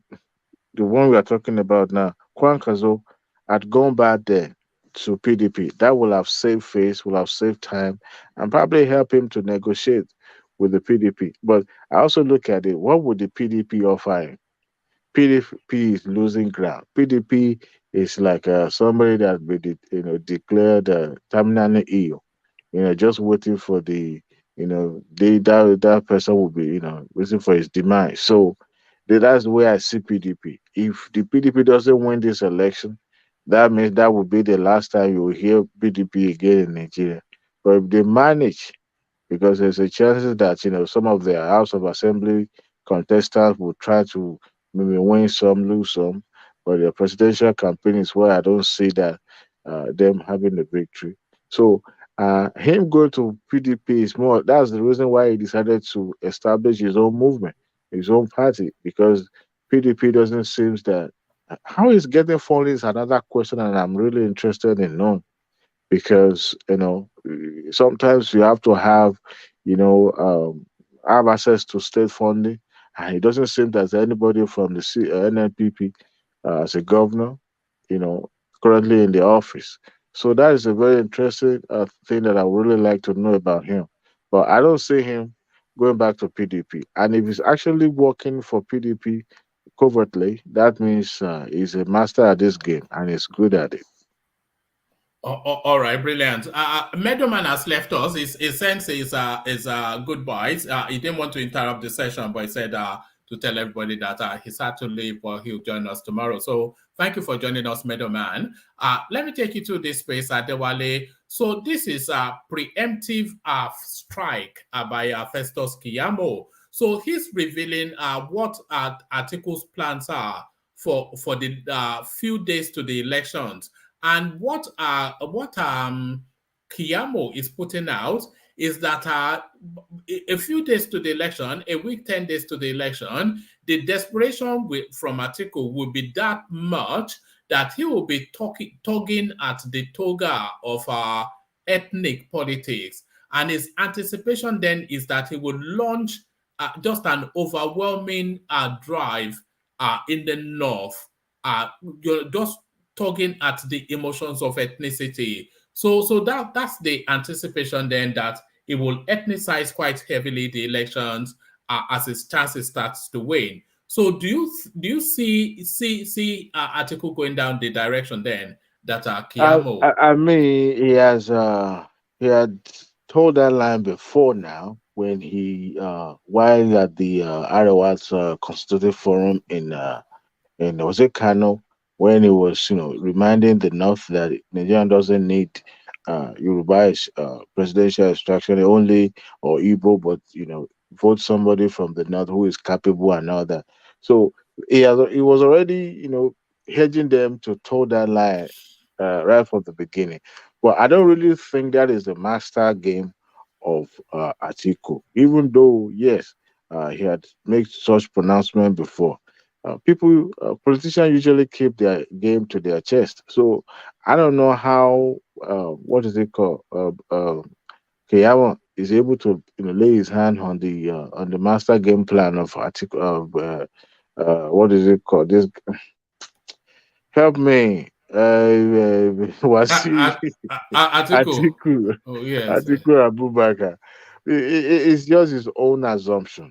Of course, I don't think APC would know the master game of their opponent and they'll start saying that in the public. I don't think that is. But of course, you can, hang it on the neck of Atiku because he had mentioned such before in the past and he won't hesitate to use it if it will work. But now let's put it in this perspective. Will it work? I don't think he will really need to do that again because the first time did not really work when it comes to the South and the Southwest. They didn't take it lightly. Now, if we can't totally take out ethnic and tribal connection when it comes to the election because people still toe that line in voting for who they would want to vote for. So, and if you look at this that way, Atiku himself knows that, of course, his wife is a Yoruba person, and he would rightly debunk it if that's what the APC is trying to put out there. But I'd rather say APC is using that as a strategy to, hang it on Atiku's neck, not necessarily his master plan, because I don't see how that is going to work for him towards the election period. Even though if that is the line is going to toe, that means he's digging his own grave, political grave, because some, especially in the southwest and the south, they are, such things will be resisted, even though they have Tinubu and some level of, disconnection between the Tinubu candidacy and some Yoruba people, especially the younger ones. But despite that, they will resist it because, Nigeria has moved on beyond saying that, the Nigeria only need their business. But I don't think that is the game plan. It's just a way of saying, let me blow your cover before if that is what you're going to, it's going to be part of your plan. Let me blow your cover a little bit. I don't see that happening at all. But there's no doubt there will be a lot of, give it next 2 weeks, there'll be a lot of activities going on. We have something to discuss one way or the other because now everybody is going to be at it. Like really, really, really, really going at it now with each other. You saw what happened in Lagos when the hoodlums hijacked and they started shooting at each other, and now that unfortunately that's what it has resulted into. But I don't see how PDP candidate is going to wrestle APC in Lagos State. Even I don't think the Atiku is also banking on Lagos vote either.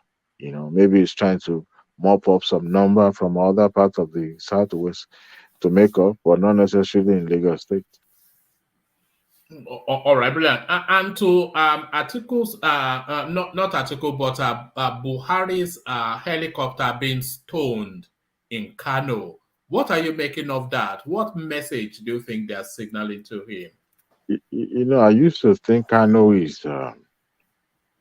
I think Buhari lived in Kaduna before. He was in Kaduna, not Kano. Yes, Kaduna. Yeah, he used to live in Kaduna. But I still also believe that he had a lot of followership in Kano before.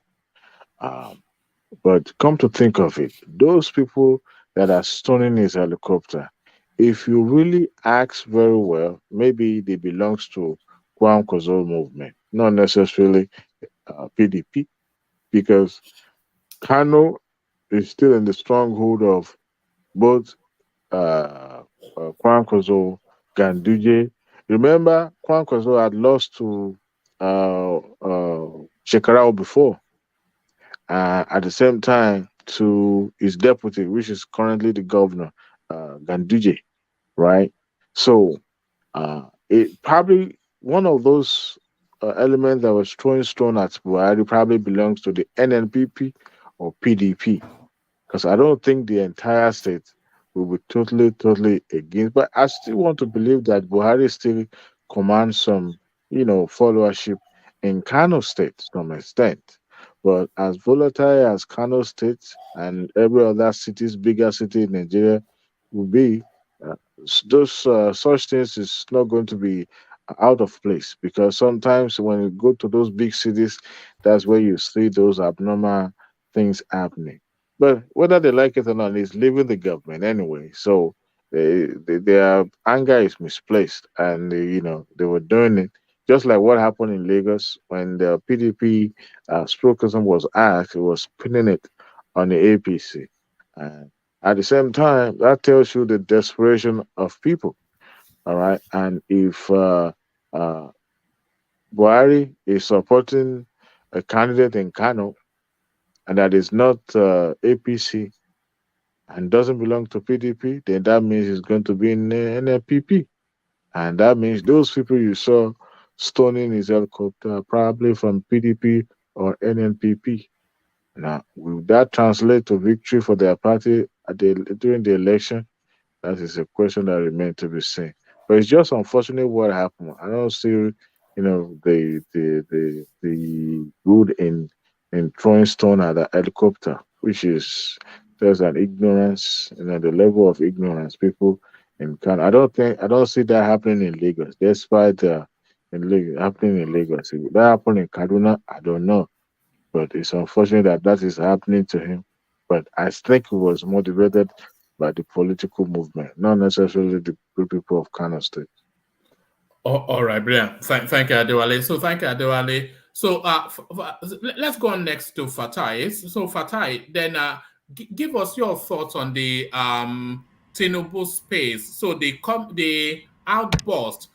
So they initially started off calling it an outburst, but now they are calling it a declaration. Whatever happened in Abeokuta, either outburst or declaration, do you think that went in any way in this towards this extension that we have now had from Emefiele, 10 more days? Do you think this is Tinubu showing his potency? One man, Tinubu Iyepo. Whether they give it to him or they don't give it to him, Iyepo. One man. They don't need to, Tinubu, who cares whether they give him credit or don't credit? It is very simple to understand, right? So everybody is feeling the heat. But the problem on ground is if you attempt to criticize this policy, you will look like you are criticizing Buhari. So it took a Tinubu to open up that space to make a differentiation between Buhari and Emefiele, right? Who start this is where the credit is to be driven to, not whether he spoke or he didn't speak, but what is the content of the speaking, what is the delivery in the speaking.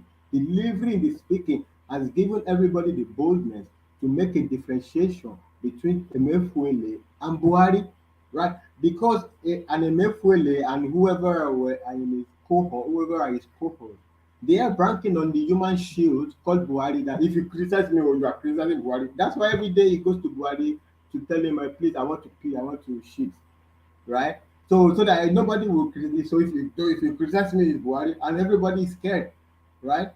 It takes a Tinubu to come and say no. Even if you look at that Abeokuta, this thing, even as we are, especially Balane pointed before, everybody say, if you miss like that, so let me announce. They say, I'm not talking to you people in my back here, you people you have eaten lafu. I'm talking to the common man.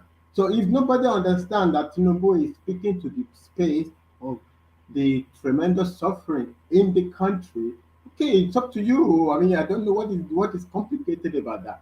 Whether Tinubu benefits from that or not, okay, everybody benefits from anything, right? That's not the point. The point is the whole thing is a mess. And to the point that if the whole thing is a mess, the administration take the mental anger. And who is representing the administration? Tinubu. They say, I don't want to take this mess. I don't want to inherit a mess that, anyway, to start with, I don't know even if I agree with you. And then the implementation is horrible. So why should me and my campaign be the one to eat the results, the consequences of the mess? It's not my thing, so I'm not eating. No. But the bigger point is everybody is a mess.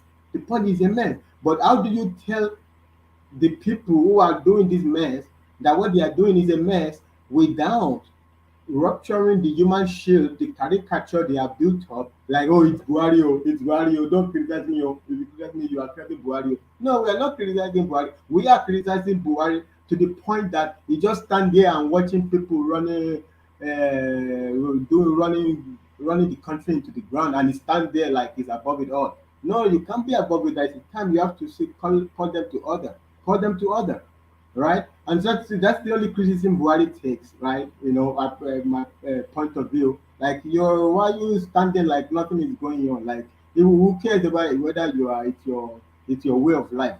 The country is running to the ground. We don't care about your style. Get involved and don't let this country run to the ground, right? And that's what you get. And so they say, oh, Tinubu goes to beg Buhari. Why should Tinubu go and beg Buhari? He doesn't have to beg him. He himself went to his home place in Kano. They are stoning him. So why should the Tinubu go and beg him? He should thank Tinubu for giving him this thing to tell the Emefiele and whoever they are to calm down, right? Why should he beg him? Beg him for what? For what? They go to make their meeting, whatever APC meeting they make, whatever they make it. He doesn't have any incentive to beg him. He has done him a favor because the whole rubbish is going on. Everybody says it's Buhari's policy, but people don't differentiate between the policy and the implementation. Now, Tinubu has helped Buhari so that people can see that, hey, it's not really me. Oh. It's me a little bit from like the policy, let's do this policy. But it's not me that is, don't let you people have money. It's some guys who are doing it. So direct your anger at that guy. So Tinubu has helped Buhari. Why should they go and beg him, right? They stone him in his own home, right? It's not. I mean, it could be orchestrated, but I think the North, they have found a way to make stoning people their way of their way of showing you that don't come here again. So, but whatever it is, the bottom line is they stone him in his home. No, that seems to be their political language in the North. No, that is, they have adopted that language now. Say, we'll stone you. So, Tinubu has done him a favor. Whether you give Tinubu credit or you don't give Tinubu credit, he has taken the credit by himself.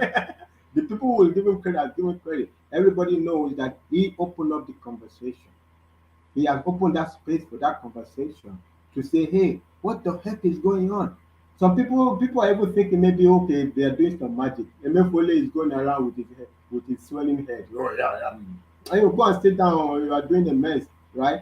You are doing a mess. Are you suggesting that Emefele's head is out of proportion with the rest of his body?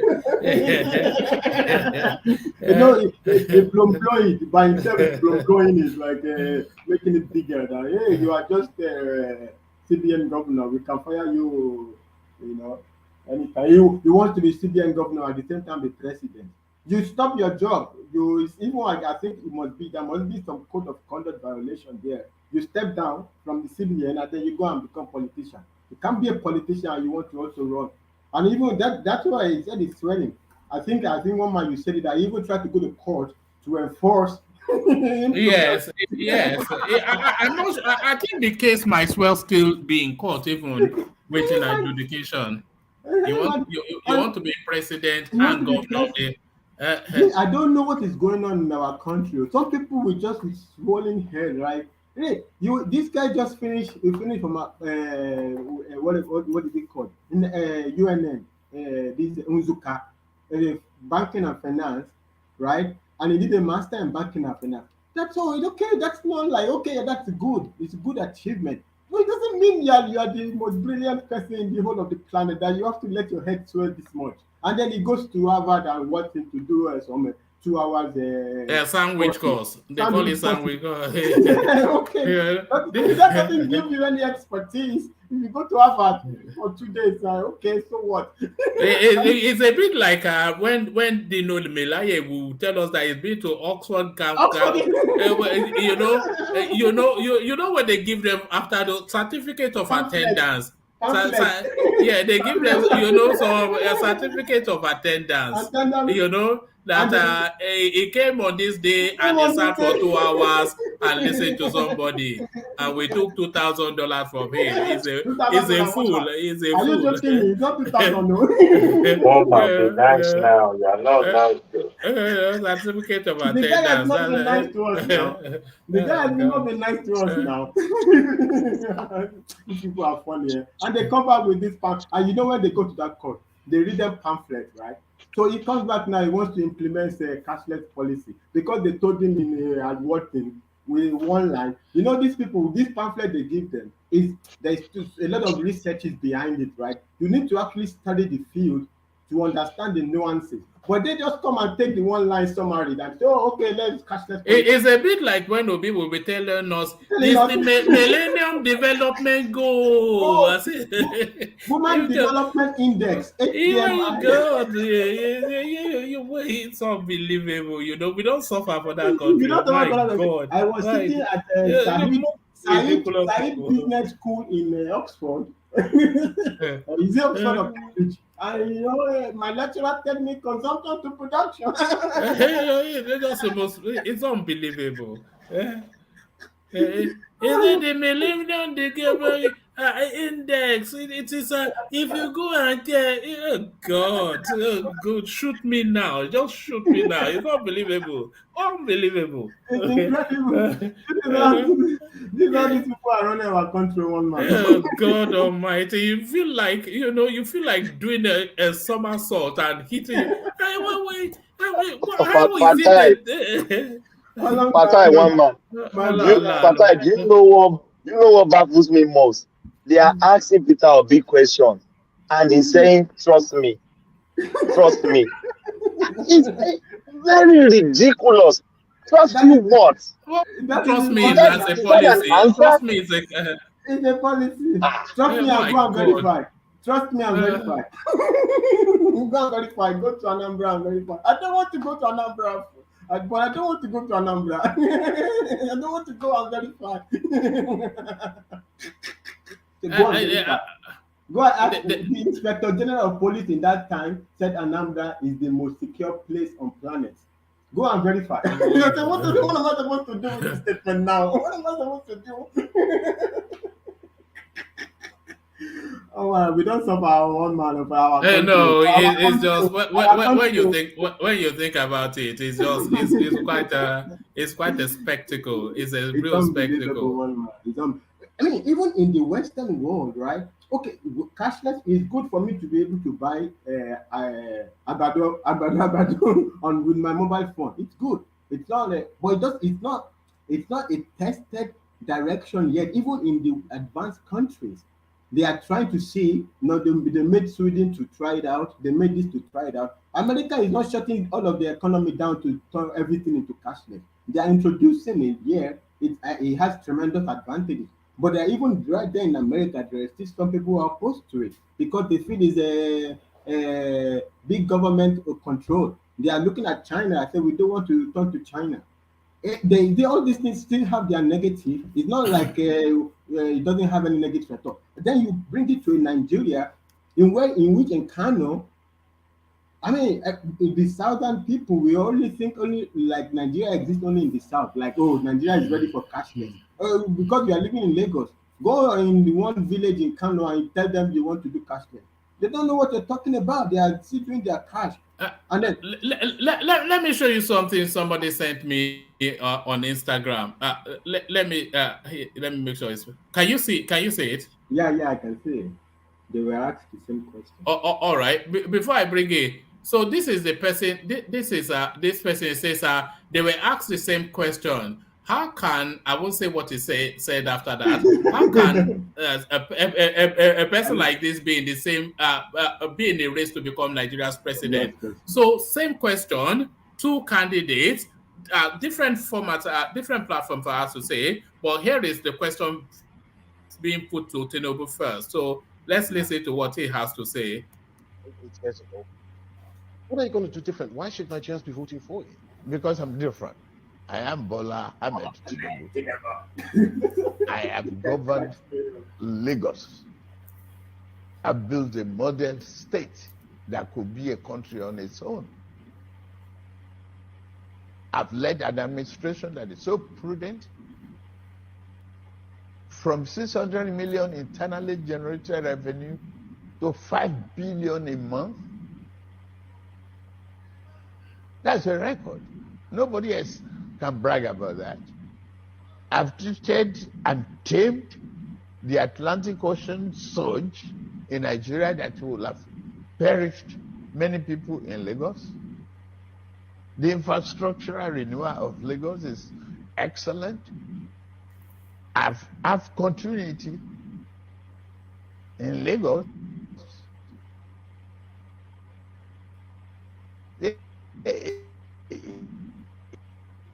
Now, let's see Peter V. Yes, if I can get the voice to play, let's see. Up for us. Why would you want a job like this? Nigeria has so many problems. You could be in business. You could be making money. Well, at a time like this, we need to rescue our country from collapsing. It's not just being in private business that is important. The country is besieged with several problems where all we do now is producing poverty, insecurity, and everything. But, all symptoms of a failing state is here, and we need to start reversing that. And the only way to reverse that is to get involved. That's Self up for us. Why would you want a job like this? Nigeria has so many problems. You could be. So there it is. It's just at least the one thing that is clear is that people are making a choice. So there's quite a distinct and there's a marked distinction between all the candidates. So people are actually making a choice. Yeah. For a politician, his answer is not too bad. Only it's empty, right? So I think the person who tweeted that is, or whatever it is trying to say, I don't know, he's trying to denigrate Tinubu and say Peter Obi. Peter Obi's answer is a non-answer, right? Tinubu has given, he said, hey, I tamed the Atlantic Ocean, right? I brought down a transformative leadership right there in Lagos. Right, that is a credential. When you go to a job, right, your CV is like, what have you ever done? What degree have you taken? What have you done in your life to qualify you for this job? That the country is in a mess is not what qualifies you as a person for the job. It's 200 million people, could have been anybody else. But why does it have to be you as a person, right? Everybody knows we need consumption to production according to if we understand what you're talking about. But that's not you. It's not today. People have been talking about consumption to production. What is you? What are you offering on the table? What? Actually, Obi's response, it wasn't that bad. It's not bad as a politician. Yeah, it wasn't that bad. It's not bad. It's just empty rhetoric. Because what are you offering? Are you as a politician? Why does it have to be you? Not that Nigeria is a zoo. Therefore, let's go and clean it up. Okay, so anybody else can clean it up. What makes you? What unique qualities are you bringing? What unique qualities that make the person for the job? Yes. For the job. I don't think he understood the question, which is something we see that with increasing regularity, don't we? It never really fully grasps the question. So we give a catch-all answer that he knows that an answer that covers all the bases, and then he will hold that. Yeah, it's like a catch-all. And his fundamental question is to bring, if say anything you want, one man, he will make it, try to twist it to consumption to production. It's like that day they asked him about foreign reserve. The problem is trying to twist it to consumption to production. Okay, it doesn't have to do with it. You can't force it to have to do with your. It's not everything you force to align with your consumption to production. Everything exists in their own parallel lives. Right, you can talk about this without talking about consumption to production. These are his two formula is to make sure everything comes back to consumption. If you say why are people peeing on the street, you will say consumption to production. You will find a way to make it consumption to production. If you say this, you will find a way to make. And then the other one is to say, Nigeria is a zoo. So but Fatai, has he ever demonstrated consumption to production throughout his tenure? Even he doesn't know what it means, because in that town hall they were asking and I as a person I can confidently say, because there was a question was asking me, look, this consumption production, we all know, like every major shift is going to be a lot of problem, right? So are you going to do import substitution, right? And are you trying? How would you tell Nigeria to be patient with you, to bear with you while you will make this transition, right? And are you going to do import substitution? No, I'm not doing import substitution. No. I don't know what you're talking about. You say, okay, how can you do consumption? You are saying you should go for consumption to production. The meaning is that we are only importing what we are eating. And at the same, and so you say we don't want to be a nation that is just importing and eating, right? The woman is asking you, are you going to stop the importation? You say no, you will not stop it. So what does it mean? What are you talking about? The woman is telling you exactly the meaning of your consumption production. You are saying no, we will continue importation substitution. The both of them can exist. No, the both of them. No, it did not understand it. I keep saying to you, what the Obi's biggest struggle is that he doesn't understand the questions that they put to him. Yeah. He doesn't understand the question. Even his consumption to production in his mind, he doesn't even know exactly what he is. You know what disappoints me about that consumption to production? He came up with it as a catchy little catchphrase for his it's a little very, very easy to digest and will resonate with people. So, where my disappointment is that the brains or the thinking in Labour Party, the obedient movement, they couldn't then wrap a policy around that because it's a very good phrase and it's sufficient enough for you to be able to write a whole raft of policies around it, but they couldn't wrap it around their manifesto to give it the body that it needs. So they just left him hanging, hopping from station to station, chanting consumption to production. That is where you are disappointed with the likes of Pakitomi. That's what carries himself over television, Professor Pakitomi. That one, I don't even know what he means. He says he's professor of political economics. I don't know if anybody knows what political economics means. It's no different from media studies now. It's no different from media studies. No, those guys have really let the guy down now. Okay, I mean, we know, but actually, even everywhere, even advanced states, right? The politicians themselves don't know what they're talking about. It's the people around them that formulate the policy. What are they doing? They are just everybody just cashing in on the guy. The guy is running around everywhere. So conductor production, but they are not helping him to shape him up.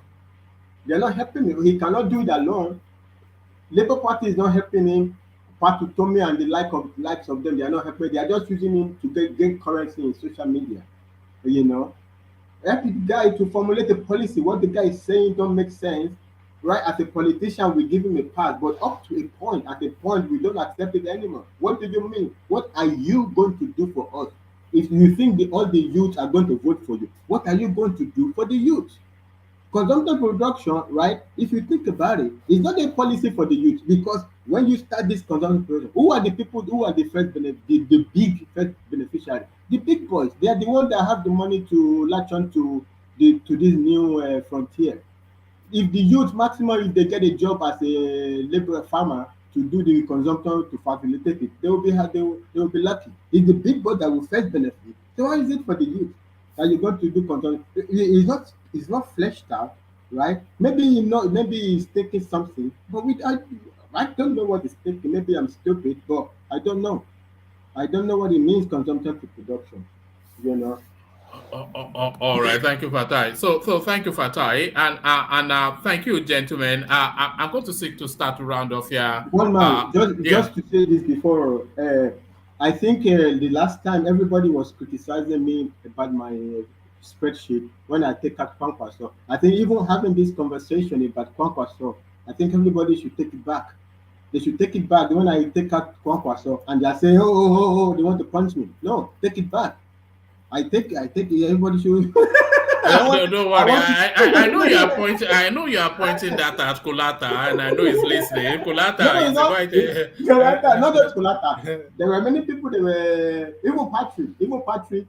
Yes, I'm Patrick. They are trying to roast you. Even having this conversation is a justification of my expression. I just want to say that. All right, don't worry. It's pinned up on my wall in gold standards. It's a gold standard spreadsheet. So thank you for that. Always join us just as early as you can. Join us next time. I try to sleep a little bit because what entitles you to sleep? Plenty time to sleep when you are dead. You have no business sleeping whilst you are alive. No business sleeping. All right, thank you, Fatai. So thank you, Fatai. And thank you, gentlemen, and thank you, everyone. So we're going to round it off here, and we're just going to cap it off in a sort of like a cold turkey sort of a way. So thank you, everybody. Thank you, everybody that's turned up. Thank you to the super chatters. Thank you for the super chats. It was Desmond as always. Switch joined him, and Alexander Gomez, of course, and the coffee space, of course. Ayo, as ever, always the owner of that space. So thank you to everybody. So I'm going to wrap it up here. I'm determined to keep it under 7 hours. I was even hopeful to keep it under 6 hours, but there we are. We want to start to reverse it back to no more than 6 hours. So that's what we want to try and do. So if I was a bit more assertive with the time management, that's why, the interjections, they're the unique selling point of the session, but sometimes they overspill, to then elongate the sessions to just some ungodly hour. So we don't want to go to ungodly hours. Let's keep it godly. Let's keep it righteous. So come back tomorrow to fulfill the righteousness again. The church service starts at 9:45 p.m. UK time. Bring your Bible by way of, subscriptions and likes. I don't know. I was going to say bring your Bible by way of super chats, but I thought that was a bit excessive. Just bring your Bible by way of your presence here. So that's all that is required. So so turn up, be here or be squared, as they used to say back in the day, but that doesn't seem to be a phrase anymore. So I leave it there. Carry conversation on within the comment section, but here I say peace.